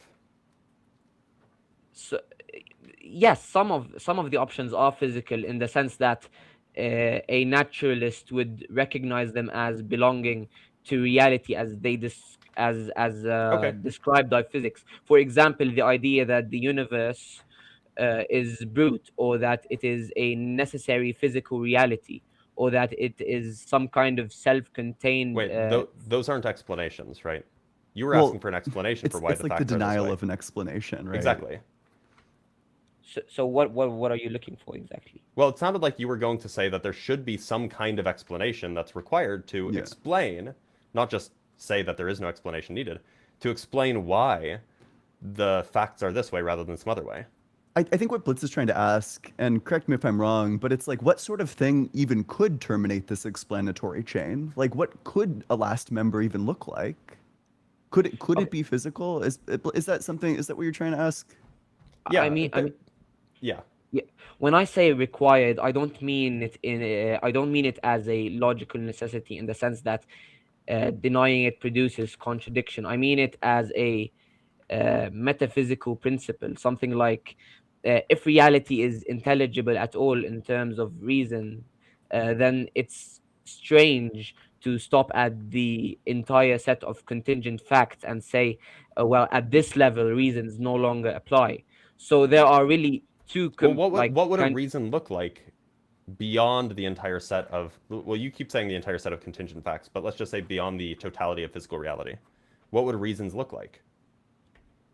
Well, okay, I think what one option is like a, I don't know how to explain it, a casual explanation in the like Well, ordinary sense. it can't be that because causality is within is within the totality of physical reality. Time is like Yeah, a thing yeah, that's part of exactly. physical reality. So it can't be Yeah, that. and a second option, for example, is a constitutive or grounding explanation, where like reality is the way it is because of a more fundamental feature of reality itself. This is close. This is, I think, closer to what philosophers mean when they talk about like grounding, Fundamentality. grounding relations or metaphysical dependence. Right. So Uh, either that thing that grounds physical reality is itself physical or it's not. And if it is physical, then it's part of physical reality, so it can't be the thing grounding itself because, grounding relations are asymmetric. So a grounding of the entirety of physical reality would seem to need to be non-physical. But on the physicalist worldview, such a thing is non-viable. So you would just say, oh, well, it's not grounded. yeah, I think what we need to focus on is whether that extension is legitimate. Start with grounding. Okay, so start with grounding itself. It's true on most metaphysical accounts. Grounding is asymmetric. If grounds B, then B does not ground A. That's Right. It's anti-symmetric, but yeah. yeah, it's also typically how do I don't know how, Irreflexive, yeah. That's irreflexive. Yeah, true. exactly. So within a domain of facts, you don't get self grounding loops. Mhm. However, the step from no x ground x within a system to there must be something outside the system grounding it only kind of goes through if you assume that the system itself is the kind of thing that requires grounding in the same way it's Exactly. thought to. Yep. Yeah, So that's the thing that we're like super unclear on is like why we would think that as opposed to thinking that the metaphysical foundation is something that is physical or like something that could exist on like the naturalistic worldview. That's what we're trying to get clear on, I think. yeah. So So this is why the existing cosmological arguments are the way that they are. There are like a couple of ingredients. I'm gonna yap for a little bit because right now I'm like working with like a philosophy professor. He's helping me like write a paper on cosmological arguments. So this is like something that I've been reading like a ton about recently. Um, the cosmological arguments work or attempt to work based on like principles of like this sort of thing requires explanation. It requires an external explanation, and this like the entirety of the universe, or maybe like all the chains in the universe, either terminate with this sort of thing, or like the entire entity itself is this sort of thing. So like take like the Kalam cosmological argument. What the proponent of the Kalam is trying to argue is that in virtue of this feature coming into existence, you're required to stand in like an explanatory relation, like a causal explanation relation. And because all of physical reality comes into existence, well, then all of physical reality needs to stand in like this explanation relation with something that's outside of it. So there must be this like non-physical thing. That the cosmological argument that you've presented is too bare. There's no feature that would indicate that we need to go outside of the physical. It's like more like just like a question than anything. Like what would be the foundation? And then the physicalist can say, I don't know, something physical. You need to give like you should give some reason to think that we need to go outside the physical if you're trying to run the cosmological argument. yeah, yeah, I understand. So for example, let me think of how should I phrase this. uh, if we take the Kalam style argument seriously, in its strongest form, it's just saying, quote unquote, everything has an explanation. It's relying on something more specific, like whatever begins to exist stands in an explanatory relation uh, that cannot be purely internal to the totality of the physical reality. So yeah, you're right that the whole argument lives or dies on whether whether that requires an external explanation principle is actually justified. Um, Yeah. That's the I utility of saying of like restricting it to the things that come into existence and then saying that the universe is one of those things because it implies that the total universe has this explanation absent that all cosmological arguments are going to involve at least two things. There's going to be some sort of like explanatory relation, like the causal explanation present in the Kalam, and there's going to be yeah some sort of feature that indicates that this entity stands in that relation. In the case of the Kalam, the feature that indicates that an entity stands in that relation is coming into existence. That by yeah coming into existence, it means that you stand in the relation of being causally explained by something. yeah, I understand, but I think like the issue is that what you're saying assumes something like this. It assumes that a totality of dependent facts can be fully accounted for as a totality without anything non-dependent being invoked. And the Christian connection is that No. this is not neutral. It's already a metaphysical commitment, not like a default position. Oh, Uh, sure. I mean, if you want, like, if what you're asking for is like an argument for metaphysical infinitism, that's going to be like a problem for your view because your view presupposes like metaphysical finitism. So whatever argument you would provide to establish that there's like some sort of fundamental entity, the yeah, atheist can give the exact same argument. yeah. But Leah, just let me finish this. So because when you say the universe just is and its internal structures sort of explains it, what you're really doing is shifting explanation from existence to sort of structure. You are explaining relations with reality, not the existence of reality itself. And I'm not sure what the critique is, to be honest. okay, so when you say Yeah, when let's you take a firm view. How about I say like I'm a priority monist? I think that the I'm sorry, your voice cut out. yeah, let's say how about I'll defend like a specific view for the sake of argument. Let's say I'm like a priority monist. I've been reading up about it. Um, so I think that the entirety of reality is the foundation, and that actually all of these like parts that compose physical reality just depend on the entirety of physical reality. Like, what's the critique of that? Why is that problematic? Okay, so I think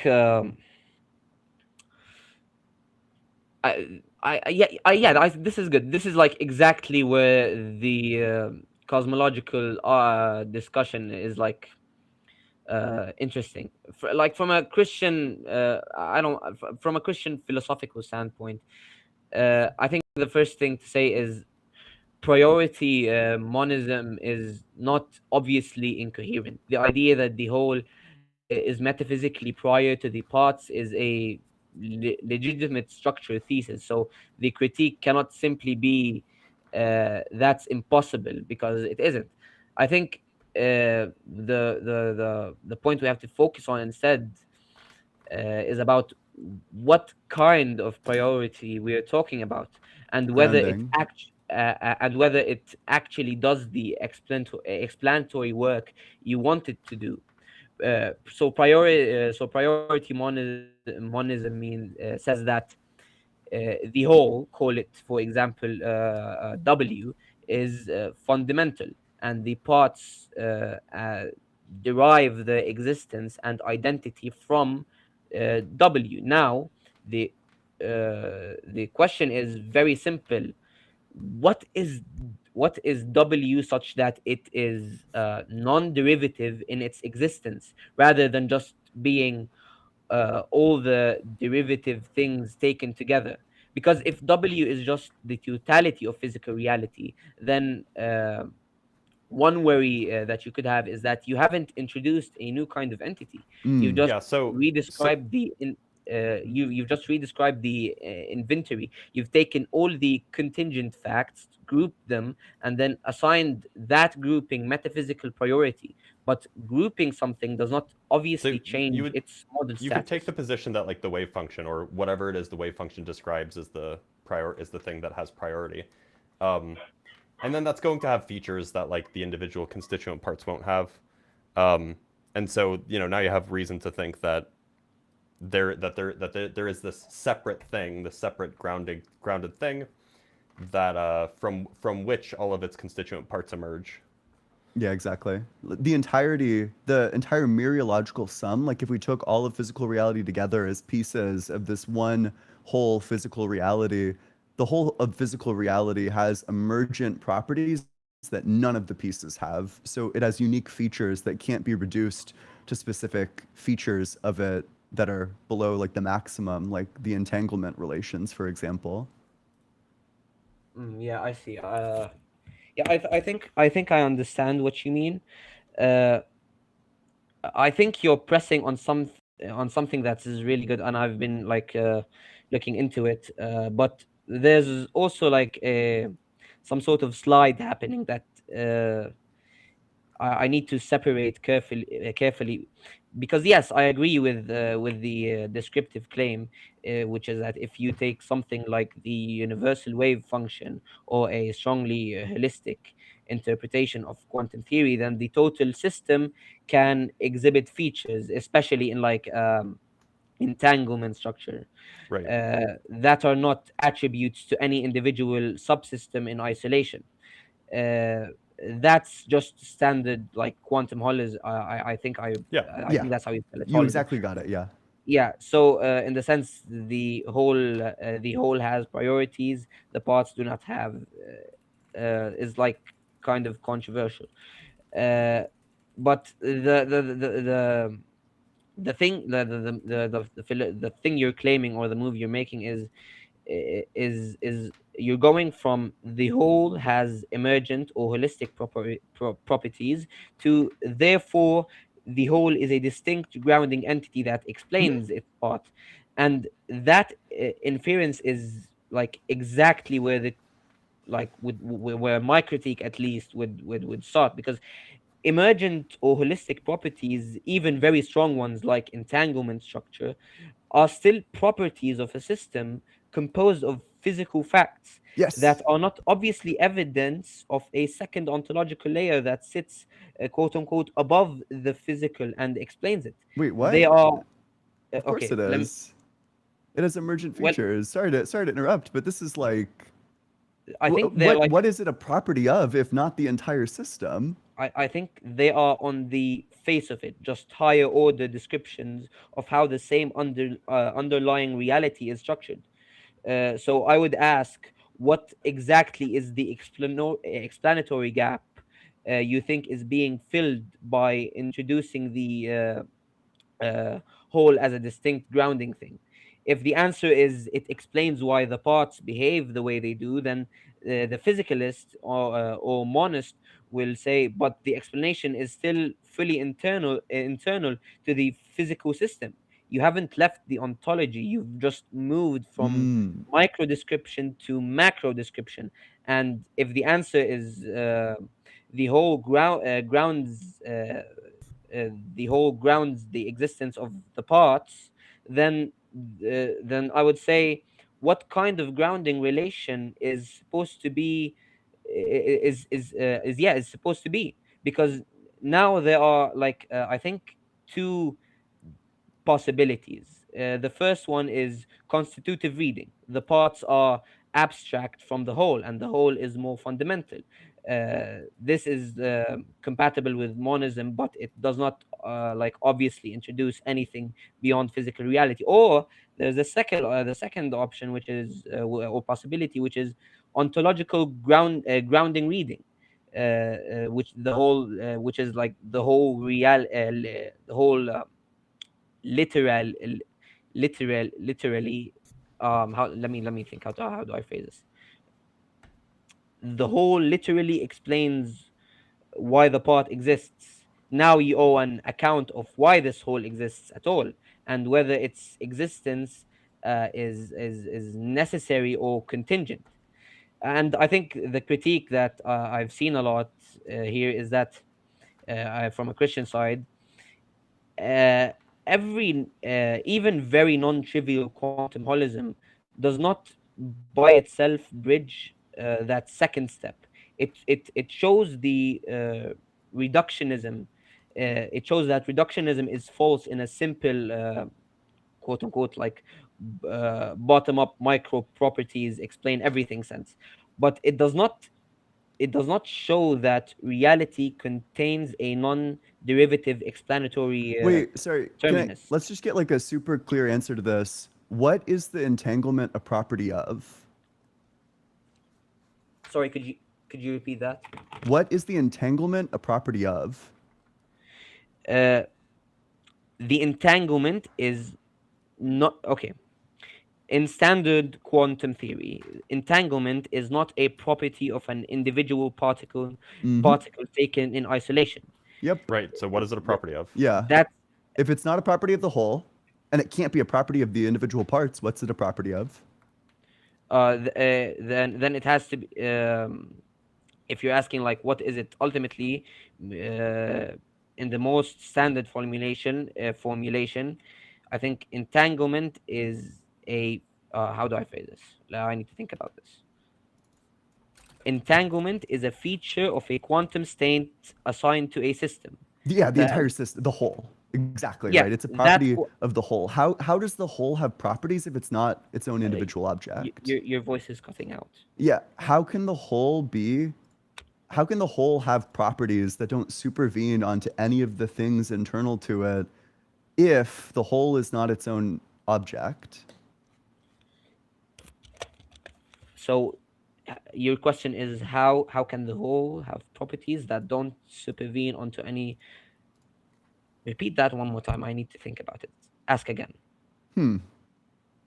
That's kind of strange. Dr. Blitz, are you thinking what I'm thinking? I think if I'm understanding this correctly, So things have We- properties we- are properties of things. yeah, Unless you're a bundle theorist, in which case then you're good anyway. But if you take properties to be properties of things, and if it's not a property of a particle, it's not a property of any one individual particle, then it sounds like it must be a property of something with its own separate okay. ontology. I get it. I understand. Okay. I think we need to separate two things. Oh wait, sorry, Blitz, you're gonna have to take over. I have to go. I have a line appearance.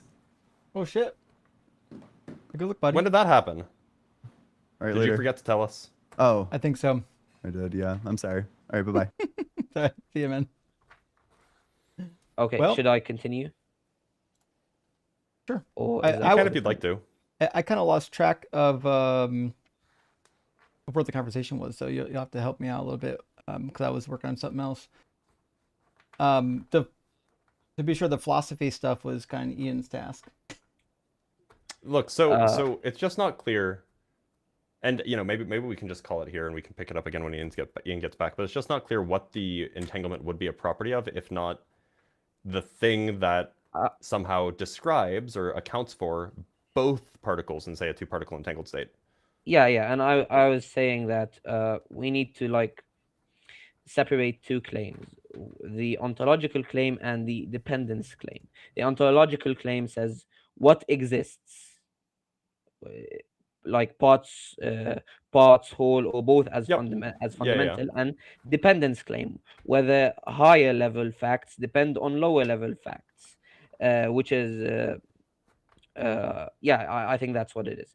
Now, your question is basically how can the whole have properties that don't supervene on any of its internal parts unless the whole itself is itself some extra object over and above the parts? More than that, so like there's this sense of emergence, right, that we talk about when we do science. Really, we talk about emergence, and the quintessential example is like water is wet because there's a lot of water molecules and a single water molecule is not wet, right? So like in some sense, like you have this new property of wetness that's supervening or that doesn't supervene on like individual water molecules. But the point is that if we think about what wetness actually is, well, wetness is a certain kind of interaction, and those interactions do supervene on the more reductive pieces on the parts, right? But the entanglement is kind of unique in that respect, in that there is no way to talk about entanglement in any sort of reductive sense. Oh, yeah. I think I was misunderstanding something before. Um, I think your water example is what we'd call. I need to remember the exact term, but I think it's called weak emergence, or at least Yeah, sure. straightforward supervenience. Yep. Wetness depends on a huge number of microphysical facts about water Yep. molecules and their interaction. Even if a single molecule isn't wet, the macro property is still fully Derivable from fixed the it's derivable by from the the single complete molecule physical experiment. behavior. Yeah. Exactly. If you so if you knew every so if you knew every what's it called If you knew if every you knew fact every about an H2O molecule, then you could derive wetness. yeah, exactly. So nothing metaphysically deep is Right. yeah. So okay, so entanglement is like different in a very technical sense, Yes. and yeah, and I guess you're right here, because in quantum mechanics, entanglement is not a property you can assign to subsystems individually. Right. And so that's why, like I mean, for me, the whole idea of priority monism, I was very, very skeptical of it too, until somebody, well, actually I just saw it on SCP. I was skeptical of it too until I thought about the quantum description, or the entanglement problem, and I'm like, oh, that's actually a really good point. Unless you're a bundle theorist, in which case Yeah. properties don't have to be properties of things, they can just be properties are the things themselves. It seems like that you have to account for something with ontology that has Yeah. that property, and it's not an emergent property, in the Yeah. sense that it's not coming from some microphysical physics. Yeah. I also I remembered something. Yeah, you're absolutely right about the physics level distinction when we were talking about that entanglement shows that reality is not a sort of neat Lego structure where each piece Right. carries its own full set of properties. But like I think there's a critique I've seen here, because even granting everything you've said about holism, wave functions, and non-separability, what you have described is still a structured physical totality with a very specific model form. And now the key question is this: why does that structured totality exist at all, rather than no structure, rather than no structured reality, or a Well, different structured reality? One this is a second. good. Yeah, Well, one I mean, it's a second. good question, but go ahead. Yeah. Sure. Because I want to get the whole point across. Entanglement tells you something about how existence is arranged, not why existence is instantaneous. So the thing I'd say here is not is like, even if the universe is fundamentally holistic, it is still the kind of thing that could have failed to exist, and that could have failed is doing like most of the work, because once you admit that contingency applies to the total wave function, then no amount of internal But that's structure, the no thing in amount. question. It's not Uh, that a wave function is the kind of thing that can fail to exist. I'm sorry, I don't follow. Look. So if you want to be radical about this, you just say, like, look, reality is the kind of thing that is described by a wave function. That's just what reality is. Reality, and then all you have to do is say, look, it's not possible for there to be nothing in reality. And here I'm not talking about just physical reality. I'm talking about reality in totality. Whatever exists. If you just say whatever exists is like things that it, or the thing that exists is the kind of thing that is describable by a wave function, then there is no then there's just no issue. Okay. Now you could say, oh well, how do you know that reality is the kind of thing that's describable by a wave function? How do you know that you couldn't just have like an empty reality, so that there are no things that exist? And that pushes the buck back. Sure, maybe you could say, oh well, there just aren't no wave functions, so there's nothing. But then the same question applies to literally any metaphysical explanation, right? Any metaphysical explanation, like suppose you propose a God. Well, why did God have to exist? And we're stuck in the same place, right? So it seems like both the theist and the atheist have to agree that something has to exist. And all the physicalist, all the, the radical priority monist is going to say is that something is the kind of thing describable by a wave function. Yeah, I understand, and yeah, I agree with your like structure. I agree with what you said. If someone says reality just is the kind of thing described by a wave function and that's all there is, then internally that view can be made consistent. Yeah, and it's not a logical contradiction, and yes, it avoids any further explanation in the way you're framing it. But the objection is it is it is metaphysically underpowered relative to the question being asked. I think you are flattening this two distinctions.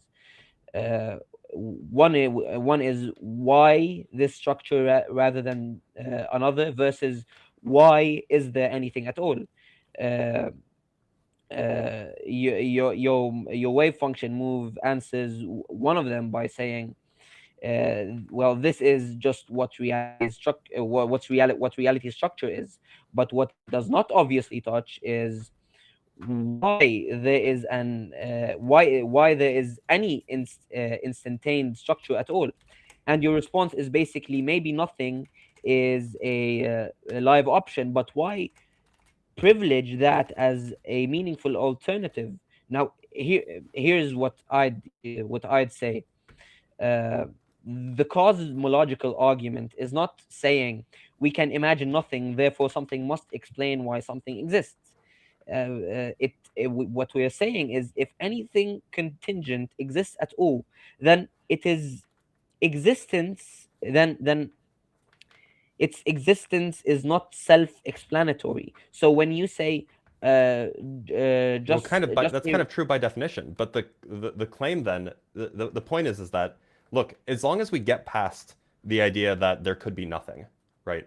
So if everybody grants that nothing is not the kind of thing that reality could have been, right? That's not a live possibility. Because if that's a live possibility, then literally everything is contingent, and that would include God, et cetera, right? Once we get past that literally nothing is not a live possibility, well then, if we say that non-nothing reality is the kind of thing described by a wave function, well then if that's just what reality is, then we're done. There's nothing to explain. It's not contingent anymore. Yeah, I understand. And Basically, the only way out of, from like it, if we grant internal consistency to this claim that reality is the kind of thing described by a wave function, the only way to say then that reality is still contingent is to say that it was possible, that there's a possibility that nothing existed. yeah, I understand. You're trying to remove contingency at the root by that quote unquote nothing is a genuine alternative, and then treating reality equal waves function type existence as a necessary stopping point. But I think there are two distinct kind of moves in what you just said, and kind of only one of them actually works. So as per my knowledge, the first one is nothing is not a life possibility. The Christian can, or I can actually grant a version of this, but it depends what you mean. If you mean absolute nothingness as a state, which like a kind of empty container in which reality could have been different, then yes, that is incoherent. Nothing isn't a thing that obtains. It's the Right. absence of things. But that Sure. does not yet give you necessity, because rejecting nothing as a possible state only tells you uh, if reality exists, it exists in some form. It does not tell you Yep. reality exists necessarily in this specific form. So So Right. you've The claim of reality, it's described by a wave function. yeah, In whatever way yeah. reality exists, you would describe it by a wave function. That's just Yeah. what it So means to be if reality. reality is if reality is if reality is a wave function or is wave function like, then you're basically done.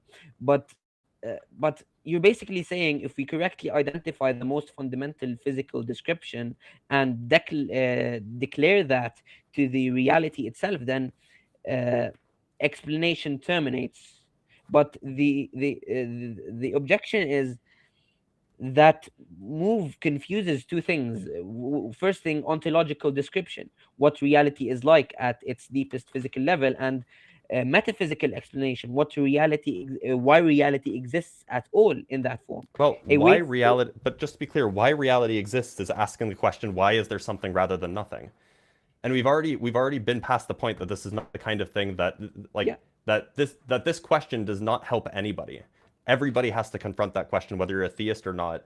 And if you then take it, like if your answer to that question is that, well, it could have been that there could have been no reality, whatever that might mean, then everything is contingent and everything requires explanation, whether it's a god or whether it's a wave functional universe or whatever it might be. could So we you just throw that away. could you maybe re-say that or elaborate on that, because I think we're having a sort of misunderstanding. So what I mean is, like, look, there's a separate question, something rather than nothing. That is a deep question that I don't think, I mean, you know, there are some approaches to it. And I tend to take the position that, like, it's probably impossible for there to be nothing, as it's kind of what you said, for there to have been no reality. Like that seems like it's probably impossible. And so that means that whatever there was going to be reality, right? Now we just have to ask, okay, well, so there being reality, that seems to be necessary, as long as you grant the impossibility of nothing, right? Mm-hmm. And you know, we can grant that for the sake of argument, because if we don't grant that, then at least as far as modal, like the modal sense of contingency is concerned, then nobody has any explanations for anything. So we'll just set that aside, the impossibility of nothing. We'll just assume that for the sake of argument. And now reality is a necessity. And if I just stipulate, well, yeah, reality is a necessity, and reality is the kind of thing that is describable by a wave function, then the wave function, the kind of thing describable by a wave function, is precisely the necessary thing. Yeah, I understand, but okay. So maybe I'm not understanding the objection then.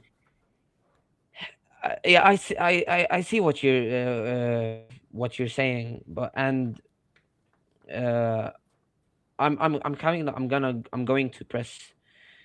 Okay, you're essentially doing this. It's 4 points. One, nothing is impossible, granted for the sake of argument. Two, therefore reality is necessary.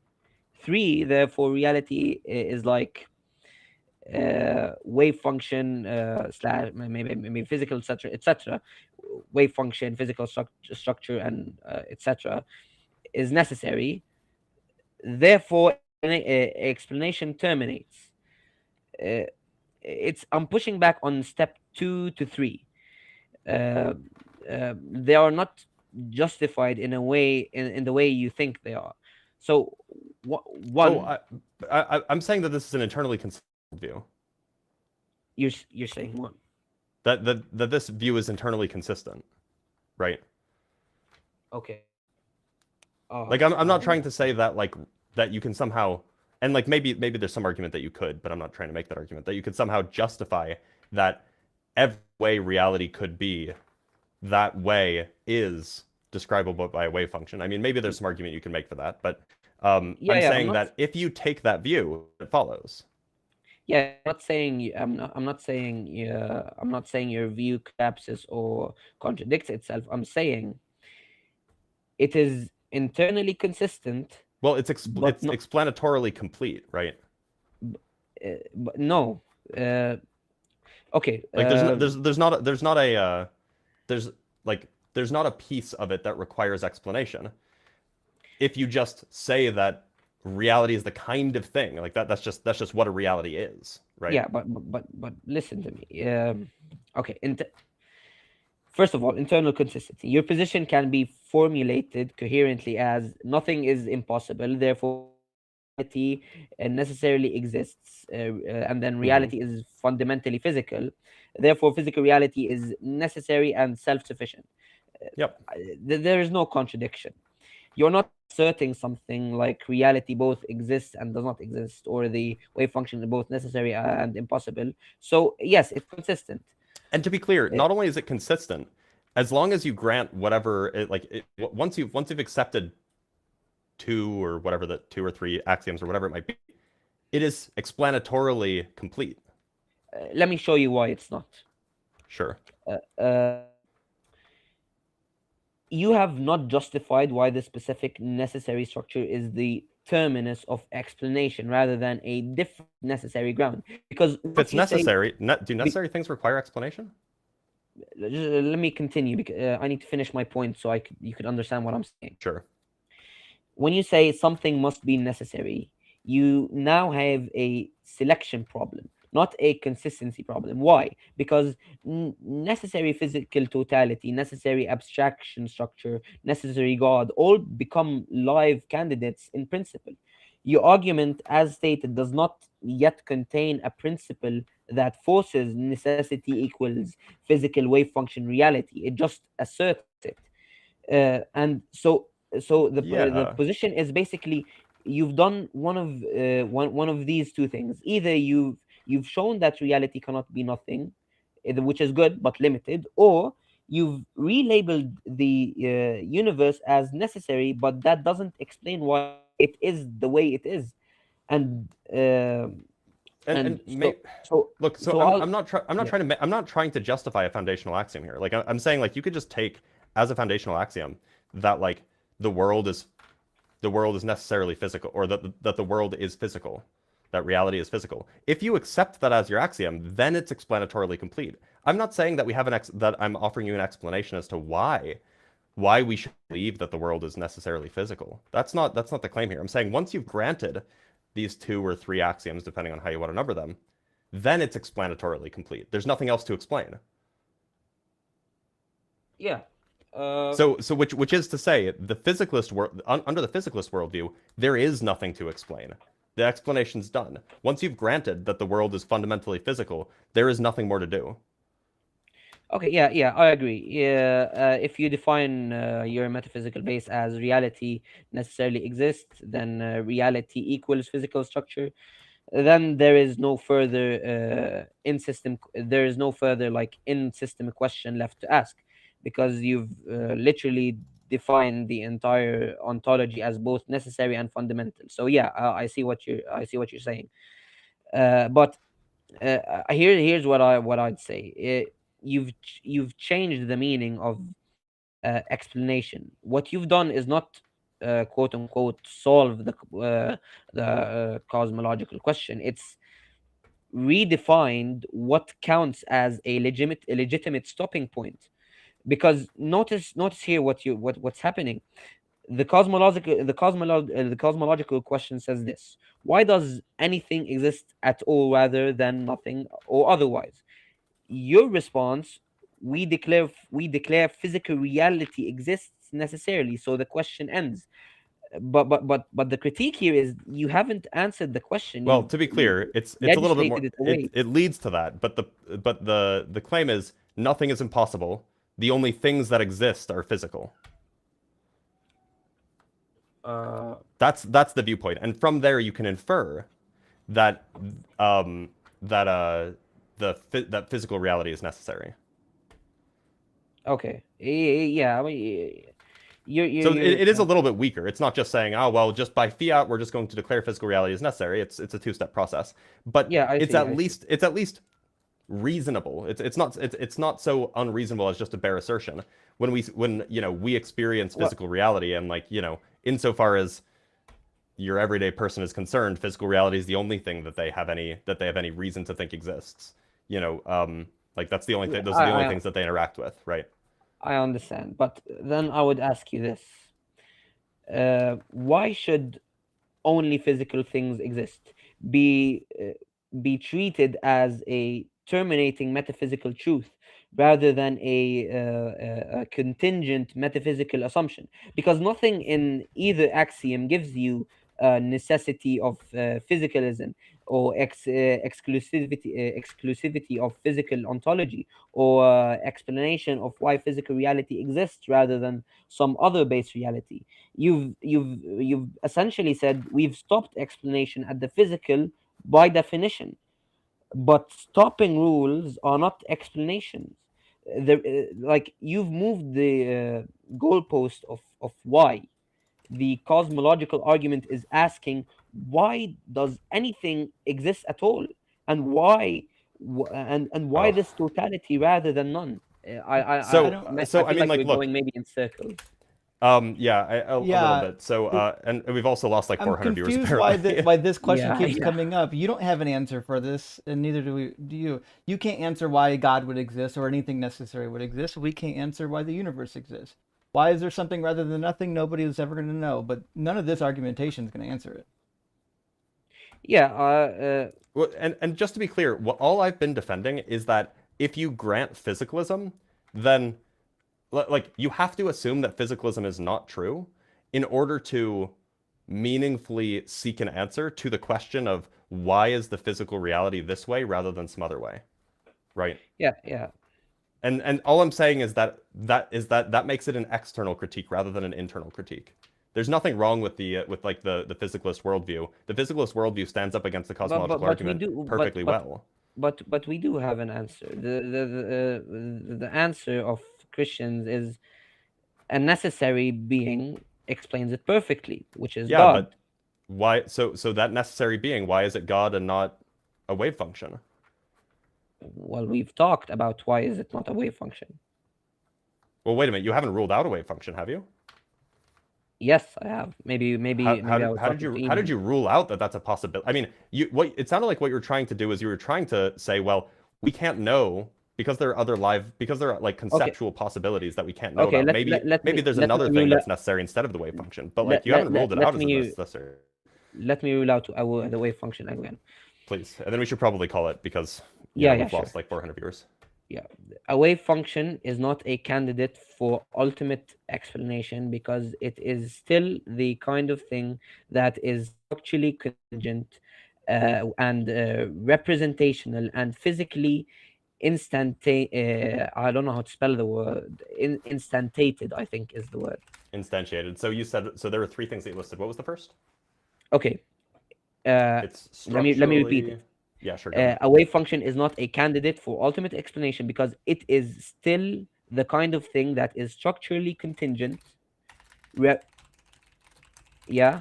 Yep. Do I move to the next one? Yeah. Representational and physically instantation. Okay, so I can't the spell third it. one seems to be begging the question against physicalism. That you're saying the physical thing can't be the metaphysical grounding. The Your voice second cut one, out. oh, okay, yeah. So the third one seems to be begging the question against physicalism. It's just like asserting that well, the wave function can't be the foundational grounding because it's a physical thing. But like obviously that's just begging the question against the view. The claim about it being representational, well, I've been very, very careful to say that physical reality is the kind of thing described by a wave function. So I'm not saying the wave function is fundamental. I'm saying that reality is the kind of thing that's described by a wave function. And like that could be a physical reality that's described by a wave function. So that seems to be irrelevant to the view that I'm espousing. And I don't see how a wave function is structurally contingent. I don't even know what that would mean. So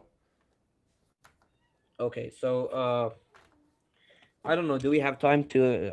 probably not. I mean, you can come Okay. back another day, but probably Yeah, not yeah, today. sure. I understand. Yeah, Well, well, thank it you. was I good talking. appreciate you being here, though. Yeah, thank you. Bye. Take care. Cheers. Have a good one. Are we? Oh, we do have a guest on TikTok. Okay, so it must be sending out at least a little bit. I think so. Yeah.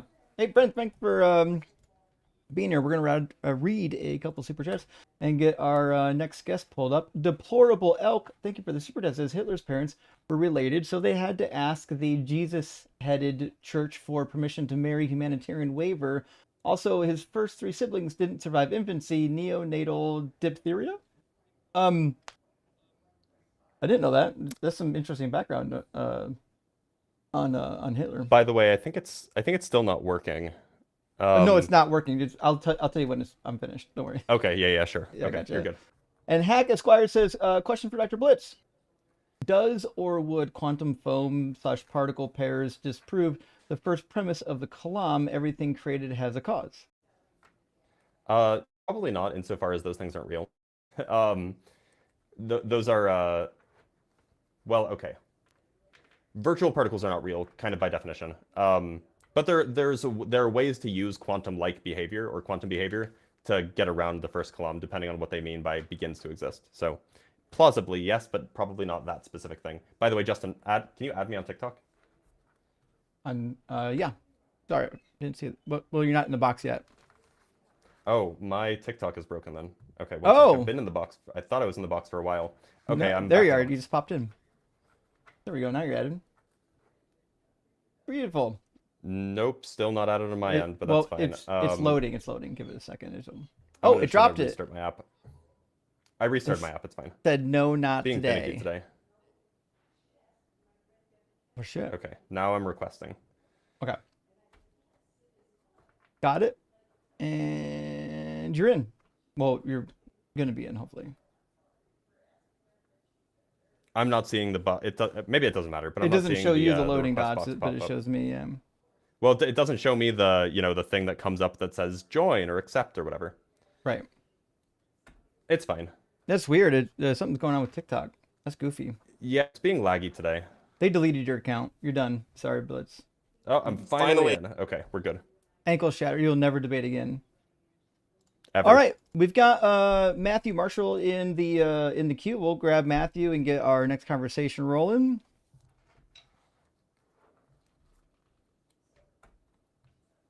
Maybe Matthew might get the loading dots of Doom as well. Awesome. There we go. We got him. How you doing, Is this Matthew? the same Matthew that we always talk to? I don't think so. No, okay. Pretty good. How you doing? Doing well. Thanks for asking. Matthew, are you at least 18 and do you believe in God? Yes. And yes. Awesome. Okay, and which God do you believe in? I believe in Jesus the Christ, but I believe that God created the entire universe out of nothing, absolutely nothing. Sure. What do you think is the best piece of evidence or the best argument for this belief? Well, the cosmic beginning, science proves that the universe had a definite starting point and that space, Justin, time, and matter suddenly burst into existence. Justin, I'm so sorry. I thought that you were going to get a chance today, but apparently not. It's gonna be all right. I'm So you're debugging saying the software, so go for it, buddy. Sure. So you were saying that science proves that there's a beginning of space, time, and matter? Yes, that it came and bursted into existence according to, consensus. And that thermodynamics if I were to also tell proved you, nature. and you think that this was Huh? you think that the Big Bang was the beginning of time?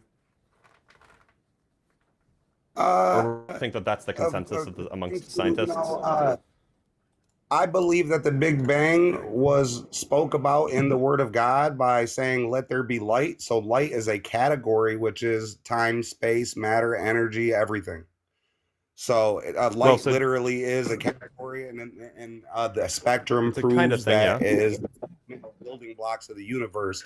And God said that that He stretched out the heavens, which is also what science is revealing Genesis and continually to prove Genesis to be proved every day. So what would you do if I told you that the consensus is that the consensus is not that the Big Bang has anything to do with the beginning of time?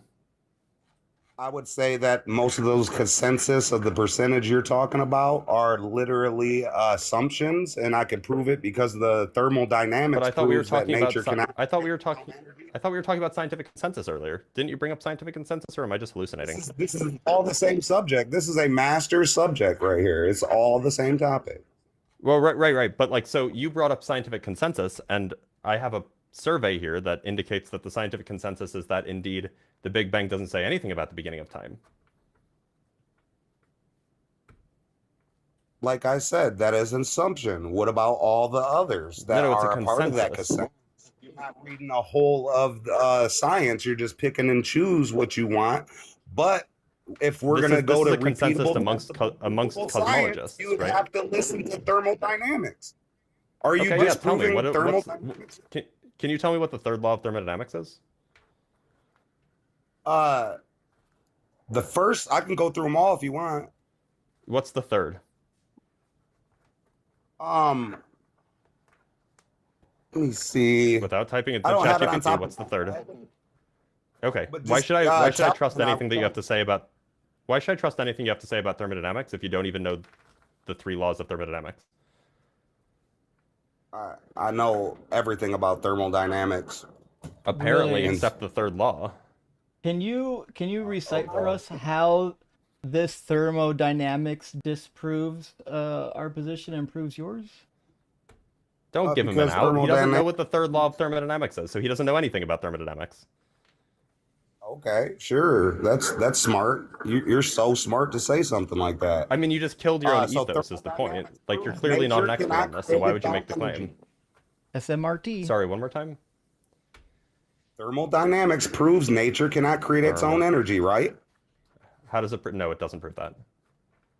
How does it? Okay, well, you're Why wrong. would you even say that? A Also- closed system cannot generate its own origin from scratch. Also, that's That's not a a law of a thermodynamics. proper characterization of our position. We don't think that something came from Well, you're nothing. uneducated then, buddy.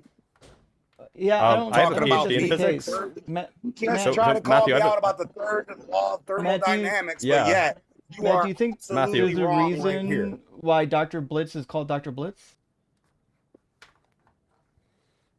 This guy is not a blitz. I'm his blitz. Do you think there's a reason why his What? name is Dr. Blitz? I think he's definitely just using it as, you know, a name to one make sec, him one sound good. But the fact No, is he's- that I'm about to demolish him. He's got a PhD Justin, in you don't even physics. have to, Justin. Oh, you don't have to ruin it. Who cares? Yeah, so this is I why got I'm a called Dr. PhD Blitz. in Just to truth. be clear. I got a PhD in truth. I am sure you do. So, This is why I'm called Dr. Blitz. Because my name is Blitz, and I have a doctorate. so That's the why. In physics, Oh, mind you. okay. the problem So that if I we're get going to have online here, and I show you Matthew, my birth is that certificates, that makes me important. no. It's not a The certificate, problem that it's you called a have doctorate. here is you're trying to frame our viewpoint for us. We don't believe that something came from nothing, so you have to try something else. So the scientific consensus is not But that yeah, something if came you from don't nothing. believe Justin, you're giving him too much If of an you easy out. You're believe giving him the that actual option to have something came from a nothing. debate on physics when he doesn't know anything about physics. Not even close. I bet he doesn't even know the second law. He wants to refer What's to your the second claim? law. I'm What's sure he your doesn't idea? know it. Well, he doesn't know any of them apparently. okay, sure. I mean, you couldn't tell me what the third law is. You misrepresented what the first law is, and I imagine you're about to misrepresent what the second law of thermodynamics is. So, do you want to tell me what the I second didn't law of thermodynamics is? misrepresent anything. You did. The The first second law of law of thermodynamics has nothing to do with a thing Yeah, cannot we're in a create state itself. of That's decay. not the We're in a first law. state of entropy. Exactly what it mistake. is. The law is that There's we're no in such a thing state as of a state. entropy. There's no such thing as a We're state in a of state of entropy. entropy. Jesus We are Christ. This is gonna be constantly rough. decaying. Entropy is not a thing that describes the kind of state that you are in. Like you're just confused about Okay. what entropy is. I know exactly what entropy is. It's the Okay, decay. can you define for me what entropy? No, entropy is not decay. Decay. This is so bad. That's it. Decay. Entropy is a number that describes the statistical likelihood of picking a particular state from a randomized Sure, bag numbers of don't matter. possible You states have to that have a share mind there different. to perceive Why are you cutting me numbers. off when I'm Matthew? Why are you cutting me off when I'm literally giving you a free education? People would fight Oh, for I was this, gonna and educate you're just you, cutting me sir. off in the middle of that conversation. I don't need your false How, education, sir. how could you possibly educate him when you don't have an education in physics? Because I've been studying it for 25 years. Oh yeah, name one physics Apparently book you not. read. Apparently poorly. What's one I physics just book? discovered my own discovery with physics. Name one physics Oh, book. did you? Is it published? Yeah. I just discovered that helium doesn't escape. They say that helium escapes at a normal rate or whatever, that hydrogen and helium leaks out. But we know that only molecules that reach escape velocity could ever reach escape velocity for helium to go out, which is a small amount. So Matthew, what now shape that is we the know Earth? the exosphere, now Now that we know the exosphere has been He's pushed definitely a past flat the moon, earther. that the moon is actually in our orbit, I that actually don't means think there's he a is. thicker line of hydrogen, which is impossible for helium to pass through. So He's if 1,000,000% helium's a impossible flat to earther. pass through, I don't think he's a flat earther. I think that he's just like flat really people, bad come at on. science. Maybe Just anti-science? want you to engage with what I'm Yeah. saying instead of making up attacks. And Well, to the go problem around with the point engaging that with you, you're Matthew, is trapped you in. won't shut up long enough for somebody to Started this respond to conversation with a you. trap, and you've So made statements that I'll mute you now, Matthew. So the reason why we can't have a conversation with you is because you won't shut up so that we can add to the conversation. So like when you talk about a topic, at some point you have to pause and let us respond. Or, when you ask us a question, you could just stop talking so we can answer your question. That's what's happening here. We're more than happy to have a reasonable conversation with you, but you actually have to let the guy talk. Like you can't ask a question and then just continue to talk over him. And I'm assuming that you didn't hear a fucking word I just said because you're still yapping. Let me unmute you and find out. So I was talking and I brought up a So statement. did you and hear guys anything I pivoted said? right away. You didn't hear I said anything. God created the. I knew that was going to be the case. So you didn't hear anything I said, which is what I was trying to help you understand is we would love to have a conversation with you, but the way conversations work is you have to let us respond sometimes. If you ask Dr. Blitz a question, you have to let Dr. Blitz answer the question. You can't just endlessly talk over somebody because that's not how conversations work, unless you want us to talk over you, which we will. Okay, I understand. Can I talk now? Sure. So every time I talk, I'm interrupted, is all I'm saying. So Blitz can interrupt me in mid sentence every time. That's just not cool. He was talking when you interrupted him. You asked him a question. You want to repeat your question and maybe listen to the answer this time? Yes, I said that God created the entire earth out of nothing, and that science proves that the universe has a definite starting point. And now, Dr. Blitz, what do you think about those 2 points? Well, I think the first point is an assertion, and I think that the second point is not scientific consensus. Science does not prove this. But we can talk about the science as long as you're willing to listen to the person with the Okay. science. I can rebuttal right now. Go ahead. So, according to science, that dead matter cannot create matter. So, if you're saying what you believe, you're saying that a lightning bolt hit mud and created life. And so that's I'm sorry. a I thought you were done. My bad. Go ahead. which is against actual biology of biogenesis. You're going So against did you say? science Oh, to he's actually not going to finish. Go ahead. you're taking a position of science that science doesn't take. So what I'm saying is you're making things up to fit your point of view of your worldview. So, did you say that that dead matter can't create matter? Is that what you said? Yes. Dead matter has never created matter. That literally you cannot. What's dead matter? Nature cannot create its own energy. A What's closed dead system matter? cannot What is dead generate matter? its own energy. Matt, What we're is trying to dead clarify matter? your definitions. What's dead matter? Anything that's not living. Okay, and so things that are not living cannot create matter? Yes. Cannot create Okay. Live matter. Ah, there's the missing word. Okay. Okay. That helps. Sure. Okay. So I've heard from biologists the opposite. Okay, well they were Why should I believe incorrect you then. rather than the biologists? Because you should believe in mainstream biology that claims that life can never start from non-life. That is a biological. I don't think that that's a basics. mainstream biology fact. That is a basic fundamental of what we're talking about. And so, Oh, sure. Can you and it's provide me a according to source? mainstream science. What scientific claiming source is this? mainstream. You keep claiming mainstream when I'm bringing you mainstream information. But we don't So say Well, it is that's what I'm mainstream. asking for. I don't think what you're saying is And, mainstream. address the facts that biogenesis says that you cannot create life from non-life, and that you are Biogenesis? stating the claim that a lightning bolt You didn't or say some that. sort of action. He didn't say a lightning bolt. What, Matthew, what it is it sounds then? like What created? you're having an argument with somebody I'm who's not saying that here, because you're definitely not addressing anything you're Dr. Blitz bright said. as savant. It sounds to me You're like bright as savant. you talked to somebody else and now you're confused because you think we believe whatever they believed. No, I'm saying if you're gonna believe in mainstream consensus of science, you would have to track it back to the origins, and the origins is a Of what? secular humanist that says that a lightning bolt hit That's- a puddle of mud and created That's not life. the that's So not if you the don't case. believe that, then you Which don't scientist believe says in that? what you are. Which You're- science So you are saying that which you don't believe in science what you're text- actually defending. which science textbook says that? Please show us Come the on, source from a There's scientist so or much even information out an there. atheist who So, thinks that a if you're gonna lightning say bolt that and then is the deny source what I of said, abiogenesis. That's what I'm waiting for. Because as it turns out, I don't believe that. Bliss doesn't believe that. I don't even know a single person who believes that. So if you don't believe in abiogenesis, then you have to, by default, That's- believe in a God.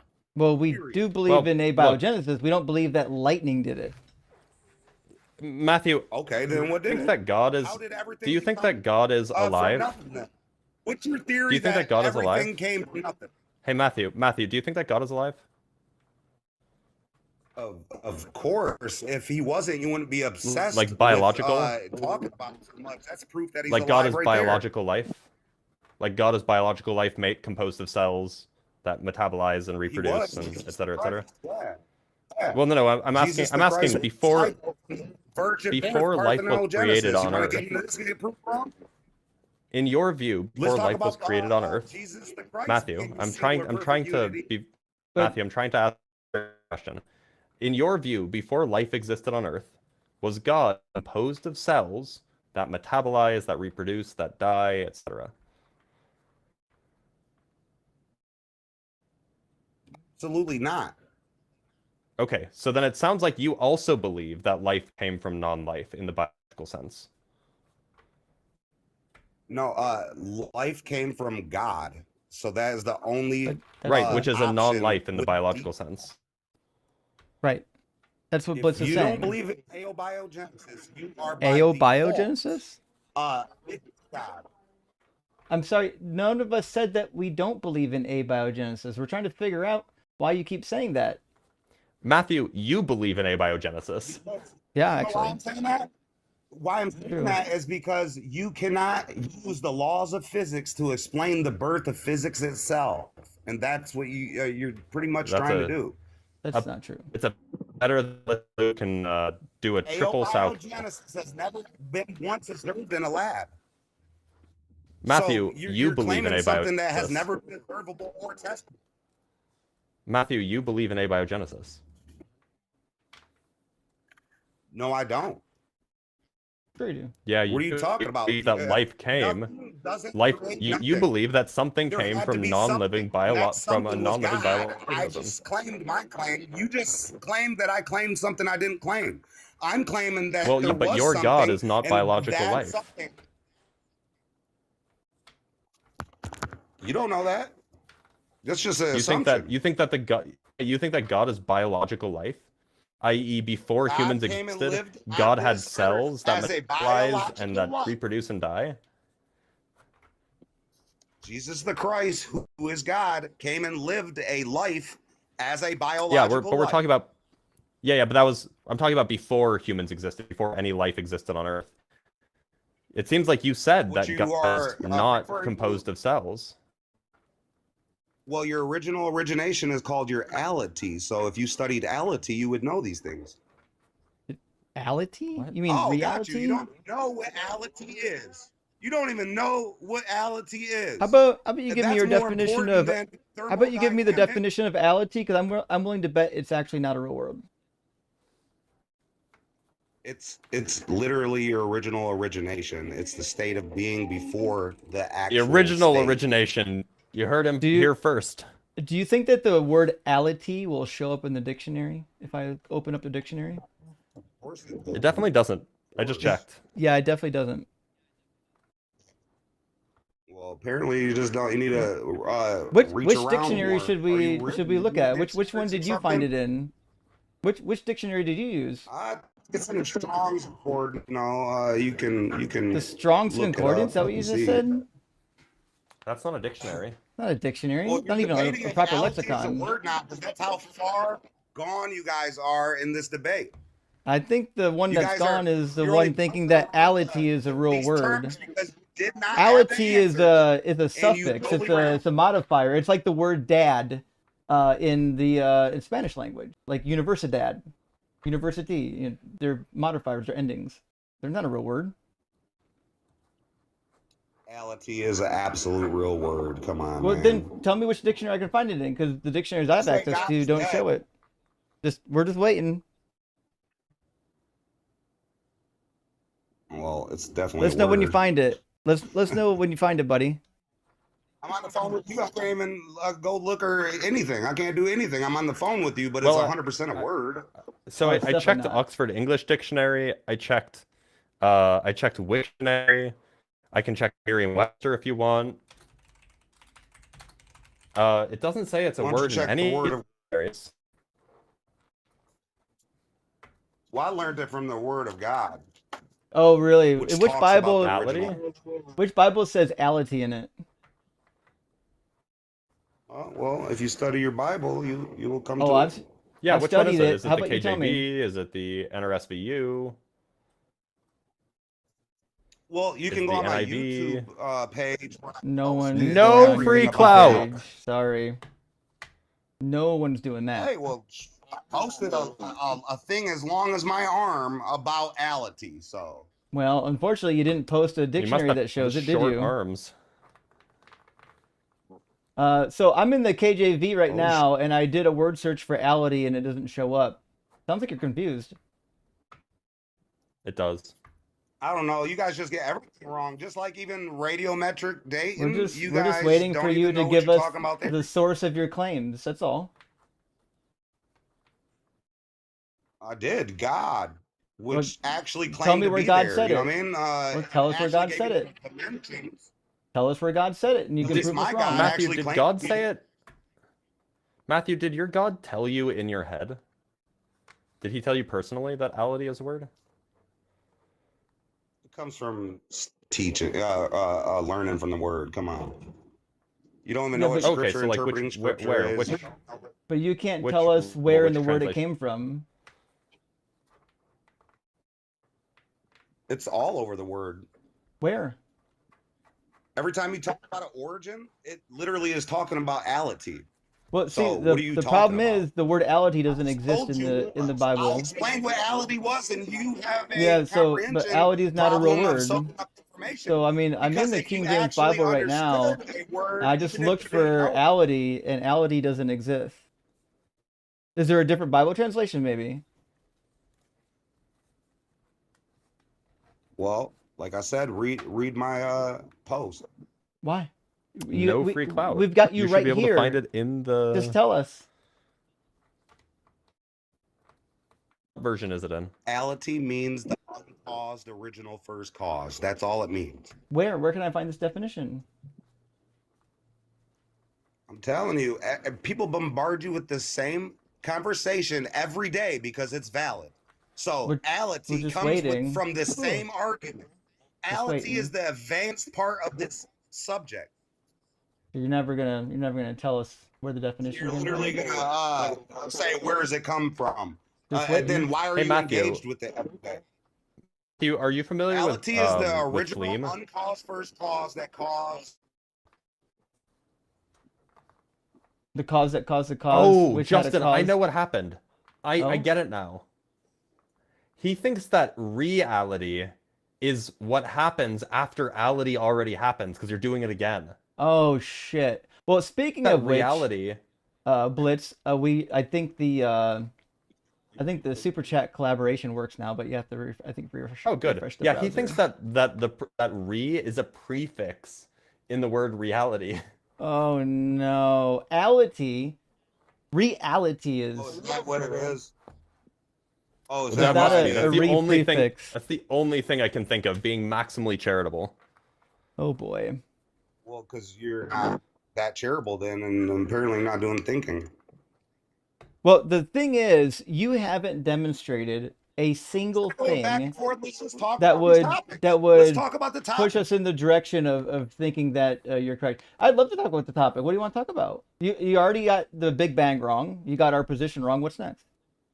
I didn't You got get Big Bang abiogenesis wrong. I said You got I thermodynamics said wrong. God said that let there be light, and So what? that light is a category, and it literally is the fundamental Well, building blocks and light- everything that we use science to Light is determine the Big Bang basically exists. a photon. Okay, you're gonna explain yourself in a whole. I just said light is a category. The spectrum is Category of what? creates, matter, energy, and It's a everything. category of matter. Well, arguably not. You mean energy? It could be. It's not Yeah. even. Not really Arguably even not. energy. It's actually just a particle. Refute it. It's basically a Man, particle. come on, man. So the scientific definition of energy, I guarantee, is not what you think it is. And it also turns out that the scientific definition Yeah. of matter is not going to be what you The think it is. spectrum of light doesn't have the radio. It has micro. It has What UV. micro it what? Has, it has 7 different types of light, I believe, and they all Micro what? create what we know is reality. But yeah, sure. So do you think that I'm made of photons? Wait a Fundamental minute. basics. Come on. All light Matthew, is have you ever what realized creates that when everything. you walk into a room, have you ever had the experience of walking into a room and being the dumbest person there? I suspect that's a daily occurrence. Okay, well, continue then, and I'll totally dismantle you. You guys are uneducated, and you're calling me uneducated, Actually, and I'm stupid. Technically, we're actually both educated, which is why you look like a fool right now. Sure. The problem with people that are really like both uneducated and unintelligent is that they don't know how unintelligent they are. So the problem that you have here is you don't know anything, and you're also not intelligent, and you're not intellectually curious, which means you have no idea how stupid you are. Like I said, the virgin birth, literally the zygote from Prove parthenogenesis. the was virgin taught birth happened. in the Word of God long before science Prove ever that it revealed happened. it. Prove And that it happened. no, I can prove it happened. Yeah, prove it. Do it. Okay. The virgin birth zygote is the process explained in which details the Word of God. Parthenogenesis uses axiomasis to duplicate the egg and inherits the SRY, the Shry gene, from the father's lineage called the grandfather line, triggers the zygote growth without sperm in a mammal, which you claim there is no mammal birth of a virgin birth, and let alone is there a mammal birth. There is a male. A mammal Wait, birth. But so according that's to the Matthew. virgin birth That's and the thing that we're process of asking you to Matthew. demonstrate is that the virgin birth happened with Jesus.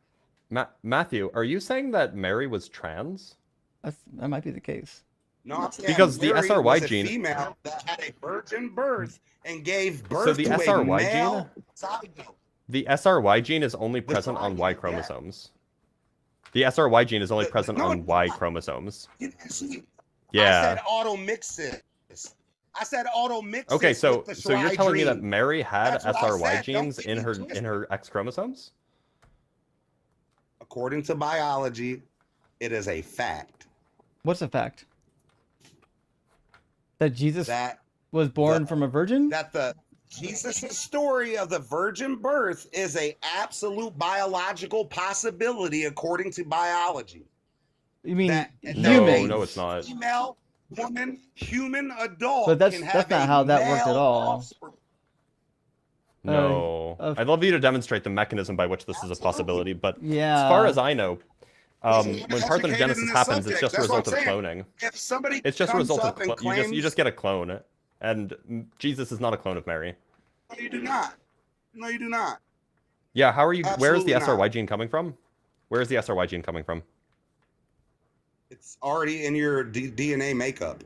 What are you talking about? Not in Mary's. You Mary not doesn't know have an where it's SRY coming gene. from. Apparently you didn't So if you're just doing a quick Google search for the first time, Mary and doesn't then have an SRY claiming gene. things because there's no way you're gonna Mary say didn't that have an there's no SRY such gene unless she was intersex, of course. in auto mixes. Mary wouldn't have had an SRY gene unless she was intersex. A female having an factually SRY gene would make them intersex. It would be an intersex condition. How is it? Her DNA is literally half from her mother and half from her father. So what are you talking Yeah, so about? the half you that not she know gets what from her heredity father is? doesn't include the half that she gets from her father doesn't include the SRY gene. When a woman Yes, is it does. born, when a woman is That's what born, biology it teaches. happens because the sperm cell carries an X chromosome rather than a Y chromosome. The Y And chromosome. if it carries the X chromosome rather than the if it carries the through the X chromosome process rather of than the Y auto mixes, chromosome, that's creates the because X. that means that the Y chromosome or that the X chromosome won't have the SRY gene on it. It's factually incorrect. The X literally through the auto mixes duplicates into the. So would you believe Medline Plus? Would you believe Medline Plus? The SRY gene is found on the Y chromosome. That's from Medline Plus. Would you believe? I don't know the national. Would you believe buddy? Would you believe the would you believe the NIH? Would you believe a book located on the National Library of Medicine? A book called Genes and Disease, where it says usually a woman usually a woman has 2 X chromosomes and a man has one X and 1 Y. Blah blah blah blah blah. Analysis of such individuals. Analysis of such individuals has revealed some of the molecule. That's about the chromosome. Wait, so are you telling me that Mary had Y chromosomes? I'm telling you that Mary gave birth to a male through the virgin. Do you know what birth, SRY which is stands talked for? about in So- the Word of God. So And I just want to Hold on, Justin. This is a good dunk. Give me 1 sec. So Matthew, do you know what SRY stands for? Oh, it stands for It's the something. It Shry stands for gene. sex. No. It stands for sex determining region Y gene. Yeah, thanks. SRY stands for sex determining Thanks. region Y.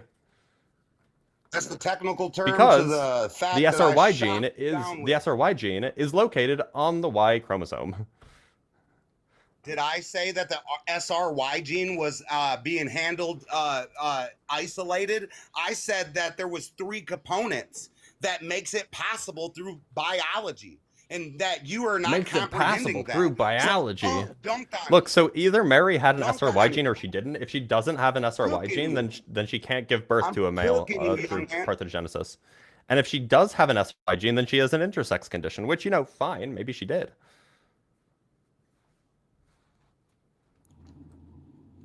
Do you think that anything objectively is wrong? What the fuck does What? that mean? Are you pivoting to the moral argument? Yeah, of course I he can is. just, I'll call you. I This can is slay you wild. guys on every you talk about. I The fact actually that you don't think that's you're the like case. slaying us, it's crazy. Yes, I can. Yeah, I'm actually a little bit shocked that nobody in your family's had you committed at this point. I mean, we'd love to have the moral argument with you. Do you think that it's moral to kidnap women in war and make them war brides? I think that if you're even so, do you think there's something that's objectively wrong? So Bro's you're not answering a gonna- question with a question. You're not going to answer the question, are you? I asked the question first. No, you didn't. Yes, I did. No, you didn't. I said, do you think there's anything wrong with taking war brides in war? And then rather than answering my question, you asked the question. So we'll try this again. Do you think that there's anything wrong with taking war brides? If anything's wrong, I believe it's wrong. If it's truly wrong, according to scripture, interpreting scripture, I believe it's wrong. Sure. I'm asking you, is it wrong? Of course, anything that's wrong is wrong. Oh. It would always be wrong then. Capturing Awkward. innocent women in war and making war brides from them would be wrong all the time. That's super awkward. All I'm boy. saying is, if you think that there You haven't read the Bible, is huh? anything, if you think there's something that's objectively Oh. wrong or objectively Oh, buddy. true, that you are literally borrowing it from God's standard. Sure, yeah, that's adorable. Tell me There's if no this way is for you to objectively actually right say there or is something objectively wrong wrong. about it. When you go out to war against your enemies, and the Lord your God hands them over to you, and you take them captive, suppose you see among the captives a beautiful woman, whom you desire and want to marry, so you shall bring her home to your house, you shall shave her head, pare her nails, and discard her captive's garb, and remain in your house a full month mourning for her father and mother. After that you may go into So those her slaves that got and be her sold, they husband, and became she family shall be your members. wife. But if you're not satisfied with her, Yeah, you shall let her they go free, became and family certainly members, no not sell longer her for slaves. money. So You wait, must not treat her as a slave, since you have dishonored her. So the point here is that a woman has been captured in war, right? Do you think that people okay, captured in war have consent? okay. This is a fallacy, and I can I just say that, I asked you a It's a question. question, Questions bro. aren't It can't be a fallacies. fallacy. So ask the question again. Do you think that women who have been captured in war have consent? No, any brute force that takes over a person and sells you to slavery, and some other I didn't person buys you and puts I didn't you say in selling a into family, slavery. I that didn't is say the that. proper way, and that is moral Listen, I didn't say that. for them to come save you. I'm not talking about slavery. So your argument is What are you trash. talking about? I'm not talking about slavery. You didn't respond to what I said. You You were want to try talking to about the focus this ordinance time? traditions of. N- You were talking about the ordinance traditions of how someone would sell a slave into No, I'm not. another person's hands, No, I and am you don't not. realize. No, I'm not, dummy. What I'm were talking about war brides. Are you not able to track? Do you know that not all war brides were slaves? Or do you not know that? I assume he doesn't I've know it. never even heard of war bribes. Yeah, it's when Why you don't you kidnap use a technical woman terms that in war and then you make her a bride. It's pretty easy. It's been around for a long time. Sure, I think that's Okay. a Now nuance. you said it was wrong because you're taking away somebody's free will and autonomy, right? Anything that's wrong is wrong. Okay, But so you the can't. problem is But in you the don't know what's right Bible, or wrong. So how it can you says even that debate you're this? actually allowed to do this behavior. It says that you can kidnap a woman in war, bring her to your house.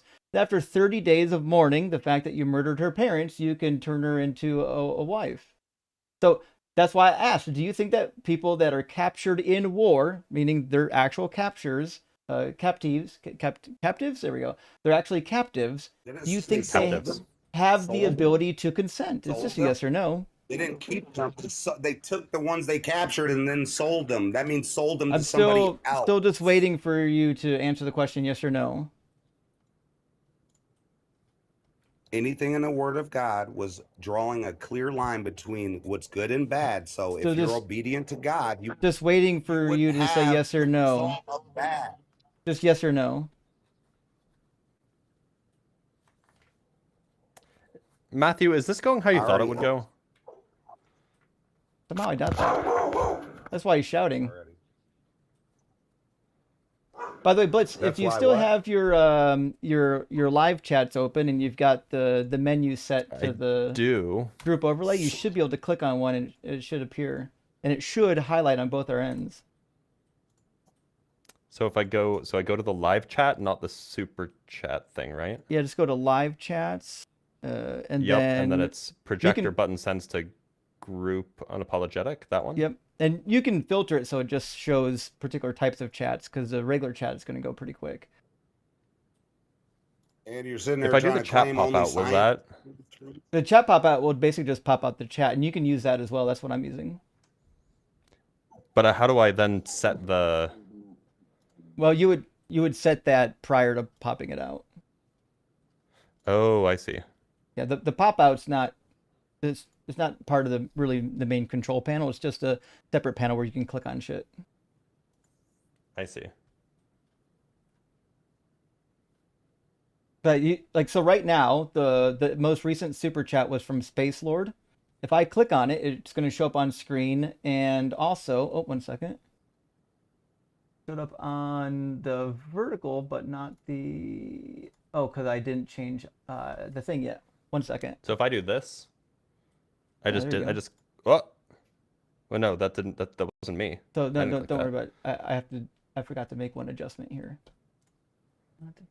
And I can prove God by disproving evolution. Sure you can. Sure, Jan. I just proved God. Parthenogenesis. Sure you did. You sure did. You really Yep, got that's definitely what us. happened here. You really demonstrated that Jesus was born from a virgin. You know what? I think we're all Christian now. Are you Christian, Blitz? Yep, I'm a Christian now. I Yeah. think we're all Christian. Let me set my we're so smart. my What came overlay first? settings. My overlay settings is set to unapologetic. So let me save that and click on one, and it should show up. There we go. It shows up on the screen. Yours is working now, right? If you're so smart, what came first, the chicken or the egg? Oh, it is. It's the chicken or the egg. What came But first? I can't see the things that you've clicked on. Click on the one from 49 Perfects that just came in. Okay, that shows up. Okay. And then drop it. I'm not seeing it. What do you mean not seeing it? It's on the screen. Well, my TikTok's being laggy.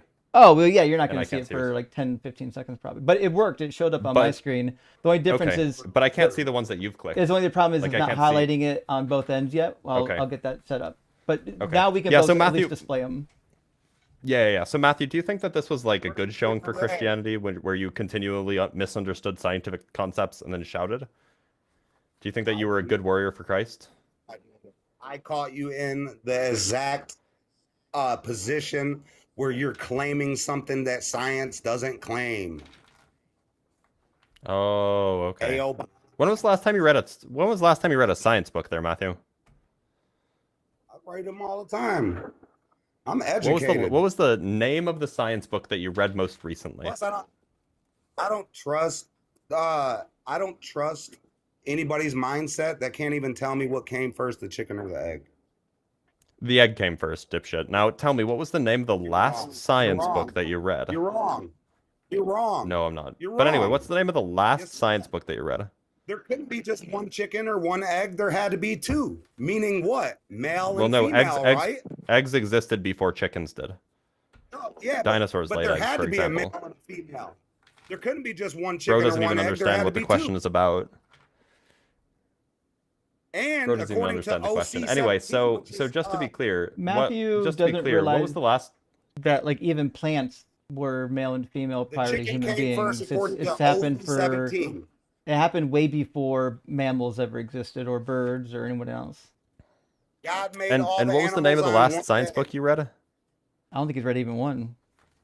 Have you read it? Have you ever read a science book? When were you last in high school? Yep. You ain't gonna make me look dumb. You guys look dumb trying to. When were you last in high school?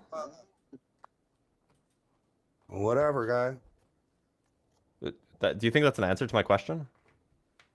I went to Muskegon Community College I in believe Muskegon, that. Michigan. Yeah, we know where. And did you Muskegon take is.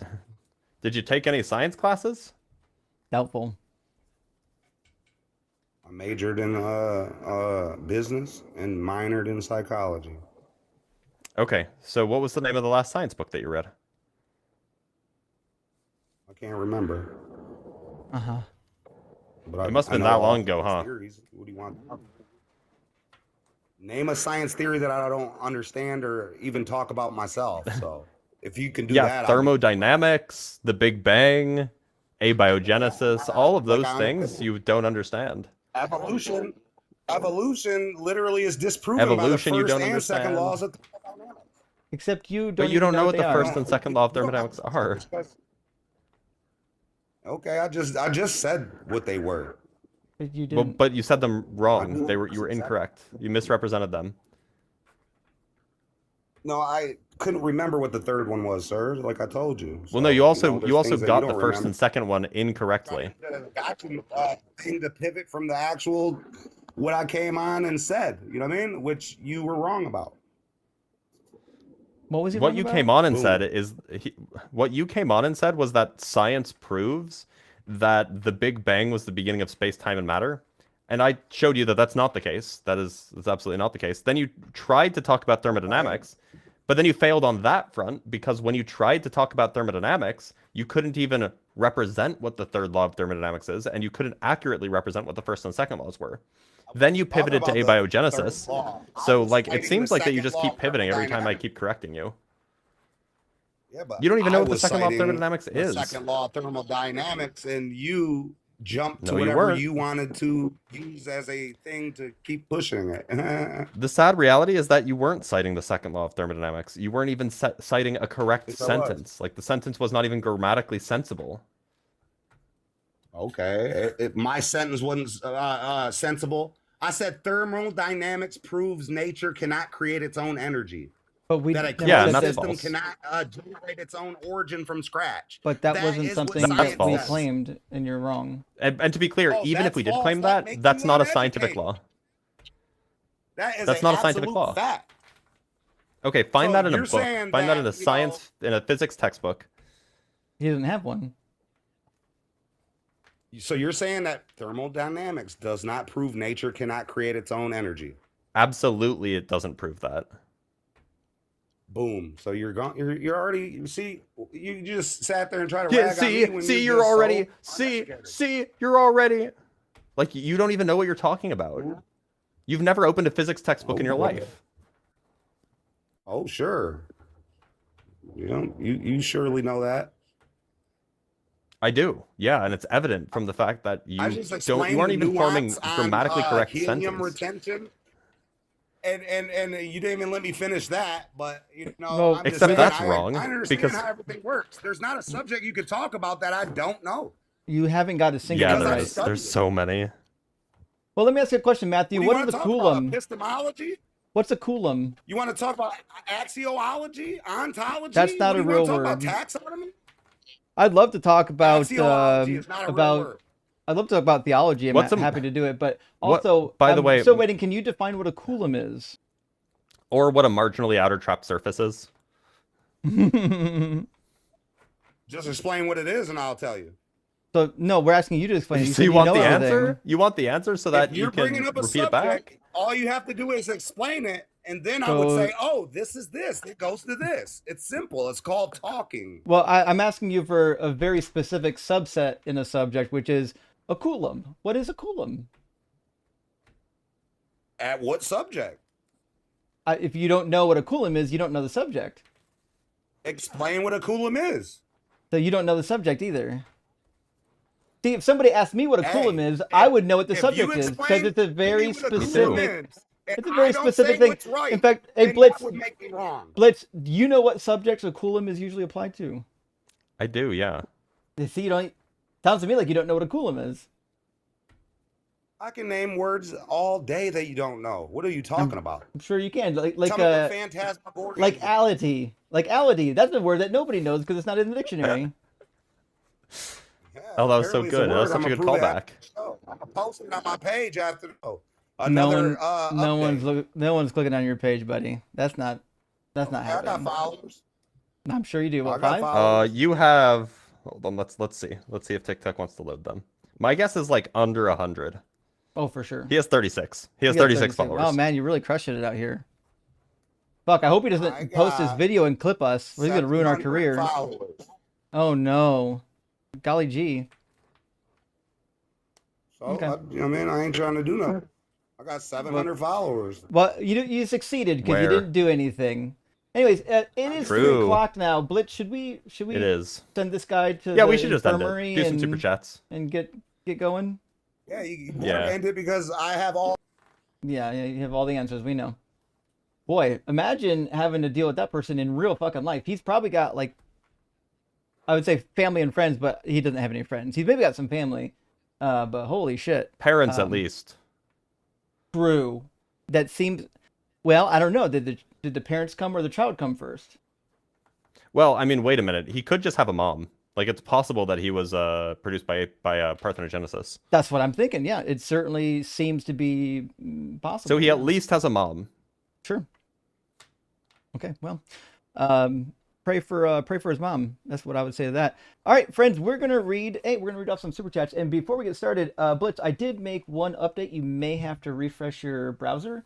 We'll find out. All right, I have refreshed it. But it should hopefully when a super chat is clicked, it should highlight on both of our ends, and it should turn green once it's clicked. That can't be right because I'm only seeing that 6 have been highlighted. Well, it certainly isn't right. So like, And if you've definitely highlighted more than that. oh yeah, for sure. Like I just put up the most latest super chat by Master Miner. I don't see it highlighted on my end. Oh, interesting. I wonder why that's not working. Yeah. Actually, Let me try something. Let me just. Yeah. it's work. Hold on, I have another account that I'm logged in with. Let me see if it's working on my other account. The live chats, and then we're gonna filter this bad mamma jamma to super chats. And the latest super chat was from, yeah, it didn't work on my end either. Okay, well we'll do it old school, and we can fuck around this during the week, and we'll get the rest of the stuff working. Thanks for being here, for being patient friends. We've got some really cool new stuff we're trying to implement here, but we're kind of in beta. Masterminder says, can Blitz explain to me what a neo-libertarian philangist is? I need some clarification, please. It is a meme, is what it is. It's a meme political philosophy. That's all it is. It's a meme political position. And from the V-Dude. If it pops up, give me a second. V-Dude? No? Did it break? I think it broke. I gotta go back to the new software now. Good thing it saves everything. Try this. I can't even see, by the way, I can't even see the stream on Video Ninja. That's weird. Like, I just see your face. Which, don't get me wrong, I don't mind, but... On Video Ninja? Yeah. I don't see the did actual stream display. Did it stop working? It's working on my end. Maybe my screen share. Oh, my screen share ended because I recycled the browser. Yep, give me a second to redo that. I'm sorry. I didn't realize it would kill my screen share when I recycled my browser. You should see it now. I do. Awesome. Leave Mr. Dr. Blitz big, you cowards. Well, I mean, they are cowards. Yeah, leave me big, you cowards. Also, Matthew Marshall just said in the comments, you are not that smart and I'm not, but I'm smarter than you. Well, he got one thing right. He's not smart. So... Right. He got something going for him there. Anyways, DD Main, thank you so much for the super chat. Says, bring back Blitz. Oh, no, DD Main just sent a sticker. Thank you. And G Biscotti says, sleeping late to catch the live is Sunday high. Hey, that's what I'm talking about. Sleeping. Get rested, refreshed even, and come join the cookout. And Christopher Sanford says, DZ in Blitz, the font of all knowledge. Oh, that was good. The font of knowledge is good. Ah. You get it? The font, yeah. anyone? Took me Yes. a sec. Yeah. The Knights Who Say Knee, thank you for the super chat, says, I'm Unitarian, therefore Justin is Doug. Choking on Ian's hog. Well, I mean, I don't know how that gets connected, but I get called Doug enough. I don't mind so much. And Reverend Nate says, fonts are all we had to look at pre-internet, Ian. That's actually the case before the internet. True. A lot of fonts. Constantine's Fonts and mugshot. magazines. True, that's true. Constantine Mugshot says, have you seen my mugshot? You know what? We have seen it now. It's delightful. You don't look happy in the mugshot, but you seem pleased with the fact that it exists, so we're happy for you. And Christopher Sanford says, he's a Muslim convert? No man could write this. It's, yeah. And also from Christopher. that did sound weird. Yeah, it was odd. Also, for Christopher says, he has never read the training and release reports. AI models absolutely try to break out of the quad rails. 90% of the time, it's terrifying. That says guardrails. Oh my gosh. Yep. Sorry, I'm going to have to increase the text size over here. Quad rails is crazy. Oh well. And from Jeff, it says, Rosie's degrees are in pivotology. That's 100% accurate. It is definitely pivotology. He did pretty well. And I'm the Big Chief says God's existence is hidden behind a paywall. Didn't you know? Got to buy the Yahweh loot pack. Actually, in Christianity, they did kind of make that a reality. Like that is the, come and give us 10% of your income nonsense. Hey, indulgences, pay your way out of purgatory. And Tim says, these you can believe anything arguments are worse than theism. I actually might agree with this. I'm very much tired. They're really of, frustrating. I agree. yeah, these nonsense arguments. Everything is God, yada yada yada. And 49 Perfect says, I'm concerned for Rosie's ACL. Oh, from pivots. Because they're pivoting so much. Oh, yeah. Fantastic. And Karen, thank you for the super chat. Karen says, did US suggest that the atheist worldview says universe is both wholly deterministic and there's a massive possibility space and incoherent straw man? I'm not really sure. This was when Ian was talking. And the discussion got on the guest? necessity. It was, I got the name, hold on. It was Joseph, and it was really, really, So why does really it say boring. did us suggest? I don't know. I don't understand that. I think it might be a typo. I could be wrong. Maybe it's not a typo, but it seems like it might be. Roblo Alvarez says, I'm an agnostic omni BS, aka an allegedly Christian Trojan pony. I am untamed cliche, or I'm an untamed cliche. I was raised to be this. What's your degree? There's a lot happening there, Rodblo. This is just making fun of that one guy. I think that was the case, yeah. Yeah. And Jerry, hey, good to see you, Jerry. It says, we fed AI LLMs Terminator, so whose fault is or? Is it? Yeah, I mean, the Terminator script, I'm sure, can be found online, which means that some LLMs have found it and read it, and they're like, oh, that sounds good. Yeah. I mean, if I was going to make an AI to take over the world, I would probably start there. And from Planet Peterson, hey, Planet says, please let up Elliot argument, if only for the lols. He was Elliot, never in the guest box. As per usual, will never get in the guest box. Every time Elliot shows up, we say, hey, get in the guest box. We'd love to do the Elliot argument. And, well, you see the result. Big nothing. Twilight, thank you for the super chat. 3 philosophical and intellectual heavyweights in one live. Heck yeah, thank you for all the intellectual stimulating content. Well, Twilight, thanks so much for being here, and we appreciate the support and the kind words. And Charlie, thank you for the super chat. Caller is definitely using AI. Can you restate that? Let me think for a moment. Types into chatbot while host gives good faith explanations. Yes, when they pause to think, usually they're pausing to let AI think. I have more faith in some interlocutors than that. I actually think that some people actually do want to stop and think about something. Sometimes. I think you can tell who's genuine, though, right? It's usually pretty obvious. Yeah. Especially if they stop and you hear some key clicking. Well, then you pretty much Yep. know. Straightforward, thank you for the super chat. Rumors has it Doug put God Jesus in a timeout for messing up so bad. That's why no one has heard from him or them. Rock hard for Doug. Oh, you mean Jesus? Yeah. In fact, in the Talmud, Sanhedrin 43a, Jesus did get stoned. So Doug took his ass out for sure.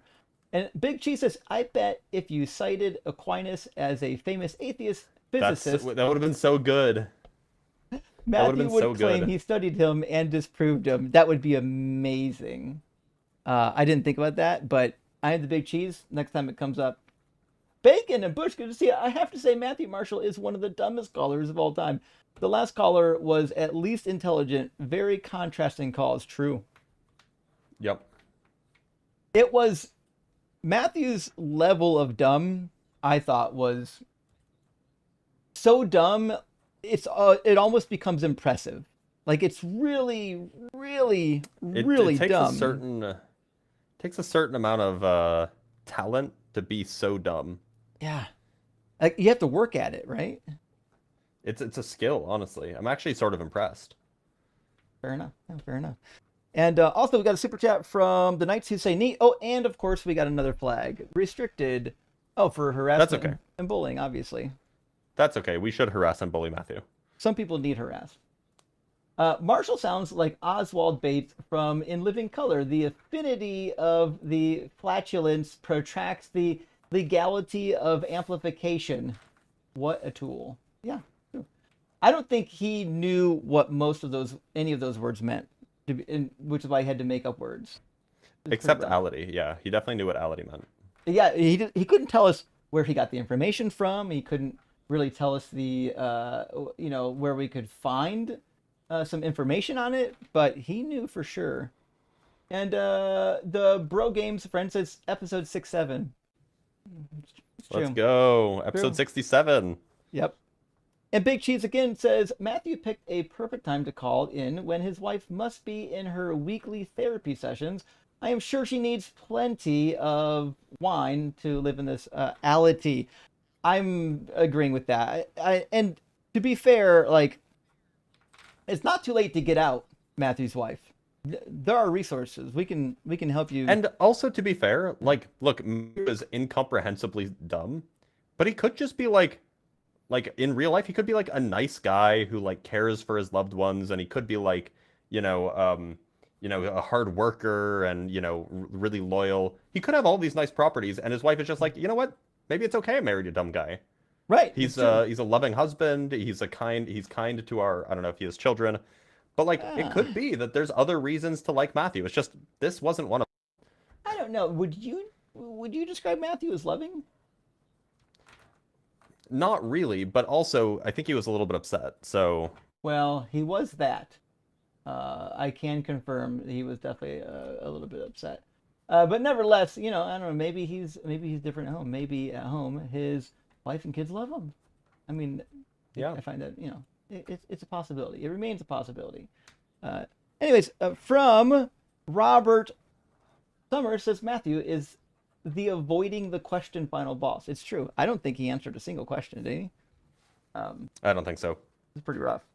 Ontological shock. Thank you for the super chat. I've heard quite a few words in my nearly 4 decades on Earth. I love reading, mostly nonfiction, but I've never heard the word ality, and neither have we, because it's certainly not a word, and the dictionary seems to agree. Big Cheese, thank you for the additional super chat. Blitz, don't test Matthew on genes. He just will say the scientific consensus is that genes are the micro category of light. True. They are. Gene photons. Come on, you know about gene photons, don't you? Yeah, of course. Obviously, yeah. And Carl Grimes, thank you for the super chat. Caller is my personal Vietnam. Glad Justin has revealed himself as Doug.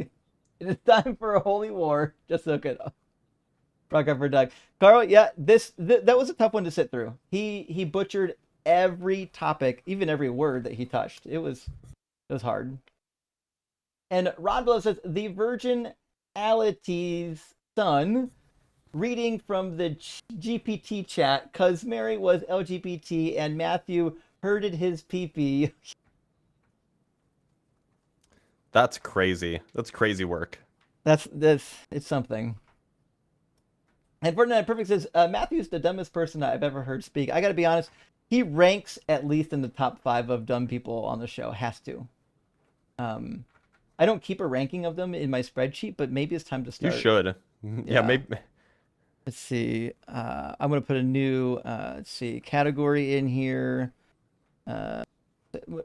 Maybe a level 1 through 10 is how we should rate them. So I'll just put like maybe a 9 out of 10. And then, we'll keep track of that, of the stupid levels. That's a good idea. I'm going to say dumb level. It probably correlates pretty highly with the people that we want to clip anyway. So. True. It's true. Nevertheless, hey, it was a great idea. I'm literally adding it to my my call log spreadsheet as we speak. So at the end of the year, hey, we can maybe put together a supercut of here are like the dumbest people we've ever heard in 2026. That'd be so funny. Yeah, for sure. And from Sable's entry, Matthew is the embodiment of the Qui-Gon Jinn quote: "The ability to speak does not make you intelligent." It's true. The ability to speak. Justin doesn't know who Qui-Gon Jinn is. Of course I don't. Not remotely a clue. Not a chance. I tell you this: the ability to speak doesn't even mean you're saying fucking words. That guy wasn't doing much. And Matthew Mulkeen, good to see you, says a crowd pleaser. Could you say thermal dynamics? Also, if MM... Yes, thermal dynamics, of course. Obviously. If MM is listening, molecules by definition are 2 or more atoms bonded together. That's what I thought. Noble gases like helium are single atoms, not molecules. Fair enough. It's true. Yeah. And for Mike says, to all the theists hiding in the chat. Why don't you call in and debate instead of being a baby?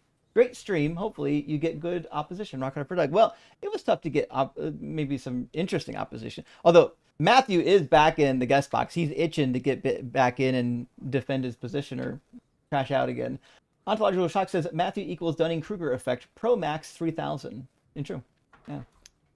Limited edition even. And from Keiko says Mary's virgin birth is just as factual as Mary had a little lamb, both unfalsifiable. Therefore, people like Matthew could say it with absolute certainty. That's kind of the thing. Ah. It's true because you didn't prove it wrong. Obviously. Yeah. So, Alan, thank you for the super chat. Ali tea is grown in Burma, I believe. Ah, okay, that's what he was talking about. He was referring to a special kind of tea. I would not have I've never even heard of that. I did not know that Me was neither. a thing. Oh shit. Well, I mean, now we know there's a kind of tea that we've never heard of. So Should we bring Matthew back up for a brief convo? Oh yeah, we certainly can. He really wants to come up. Yeah, we'll get Matthew right back into the box here, and we'll see what he's got to say. Matthew, you got more wise words for us. Oh yeah, of course. Uh-huh. Yeah, Go so on. you said I was wrong with everything, but you didn't refute anything I said. We did, actually. You care to please would you care to elaborate exactly what it is that you were what claims exactly you were making, because that would be very, very helpful for us to actually have a genuine good faith conversation. Well, literally, I got the same piece of paper that I spoke from the beginning, and it literally is the absolute facts, you know. And so I only said what was on this paper, and I never deviated from the paper. And you try to deviate from whatever you were saying, and you know that makes you look smarter because of whatever you want to, you know, What say. paper is he But talking about? if there was anything that I said that was Matthew, factual, which paper are you talking about? Matthew, no one knows what paper you're talking about. Parthenogenesis. I killed you on Justin, you should have been watching the chat. abiogenesis. You should have been watching the chat, Justin. I know, you're right. True. What I was saying is, when I first came on, you Can you guys repeat took that the again? stance. You came and said that nothing came from nothing. We didn't say that. We literally said the opposite. Oh. Sorry, I kicked him. Oh, well, that's unfortunate. I wasn't serious. Oh, I just was wanted to do a serious. bit where we bring him up and then kick him. Oh, fantastic. You know, I'm sorry. I didn't, in fact, I think you wrote it in the chat. I wasn't looking, but you're right. I should have did. picked up on that. Well, hey, friends, So hey, disappointing. we really appreciate you being here. It was a weird morning, but we appreciate you being Tell me here. about it, man. Blitz, are you on? Ian's live right now. Are you on live today? Ian, no, I'm not. I have some work to do. I'd love to go play Magic the Gathering with some friends, but I can't because I have work to do, even though it's Sunday. Because it turns out working for yourself means that you work a lot more than you'd usually work otherwise. Sure, I get that. Actually, I thought I would work less. I work more now, but at least it's something that Yep. you enjoy, right? Yep. Anyways, friends, thank you so much for being here. Go over to the line and watch Ian cook. I'm not going live Tell tonight. them Bliss not going Unapologetic live. sent you. Absolutely. And thank you for being here. Thank you for all the likes, shares, and Before support. you leave, Mhm. make sure to join us in October True. in the Bronx for Unapologetic Live. Live and in Yes. person. And you can If come you can get and the tickets, get them. you can come and join us live to watch, or you can actually just come to debate. Whatever you want. If you think Yeah, you that can we're actually come idiots. in person and we will debate with you in person. Yeah, Matthew, New York. hey, show up in person. Matthew Marshall, we would love to debate you Or- in person. Or the Elliot argument. Show up in person. True. Yeah, it'd be fun. Yeah. All right, friends. Would- Thank really you would so be. much for being here. We're out for the week. Be good.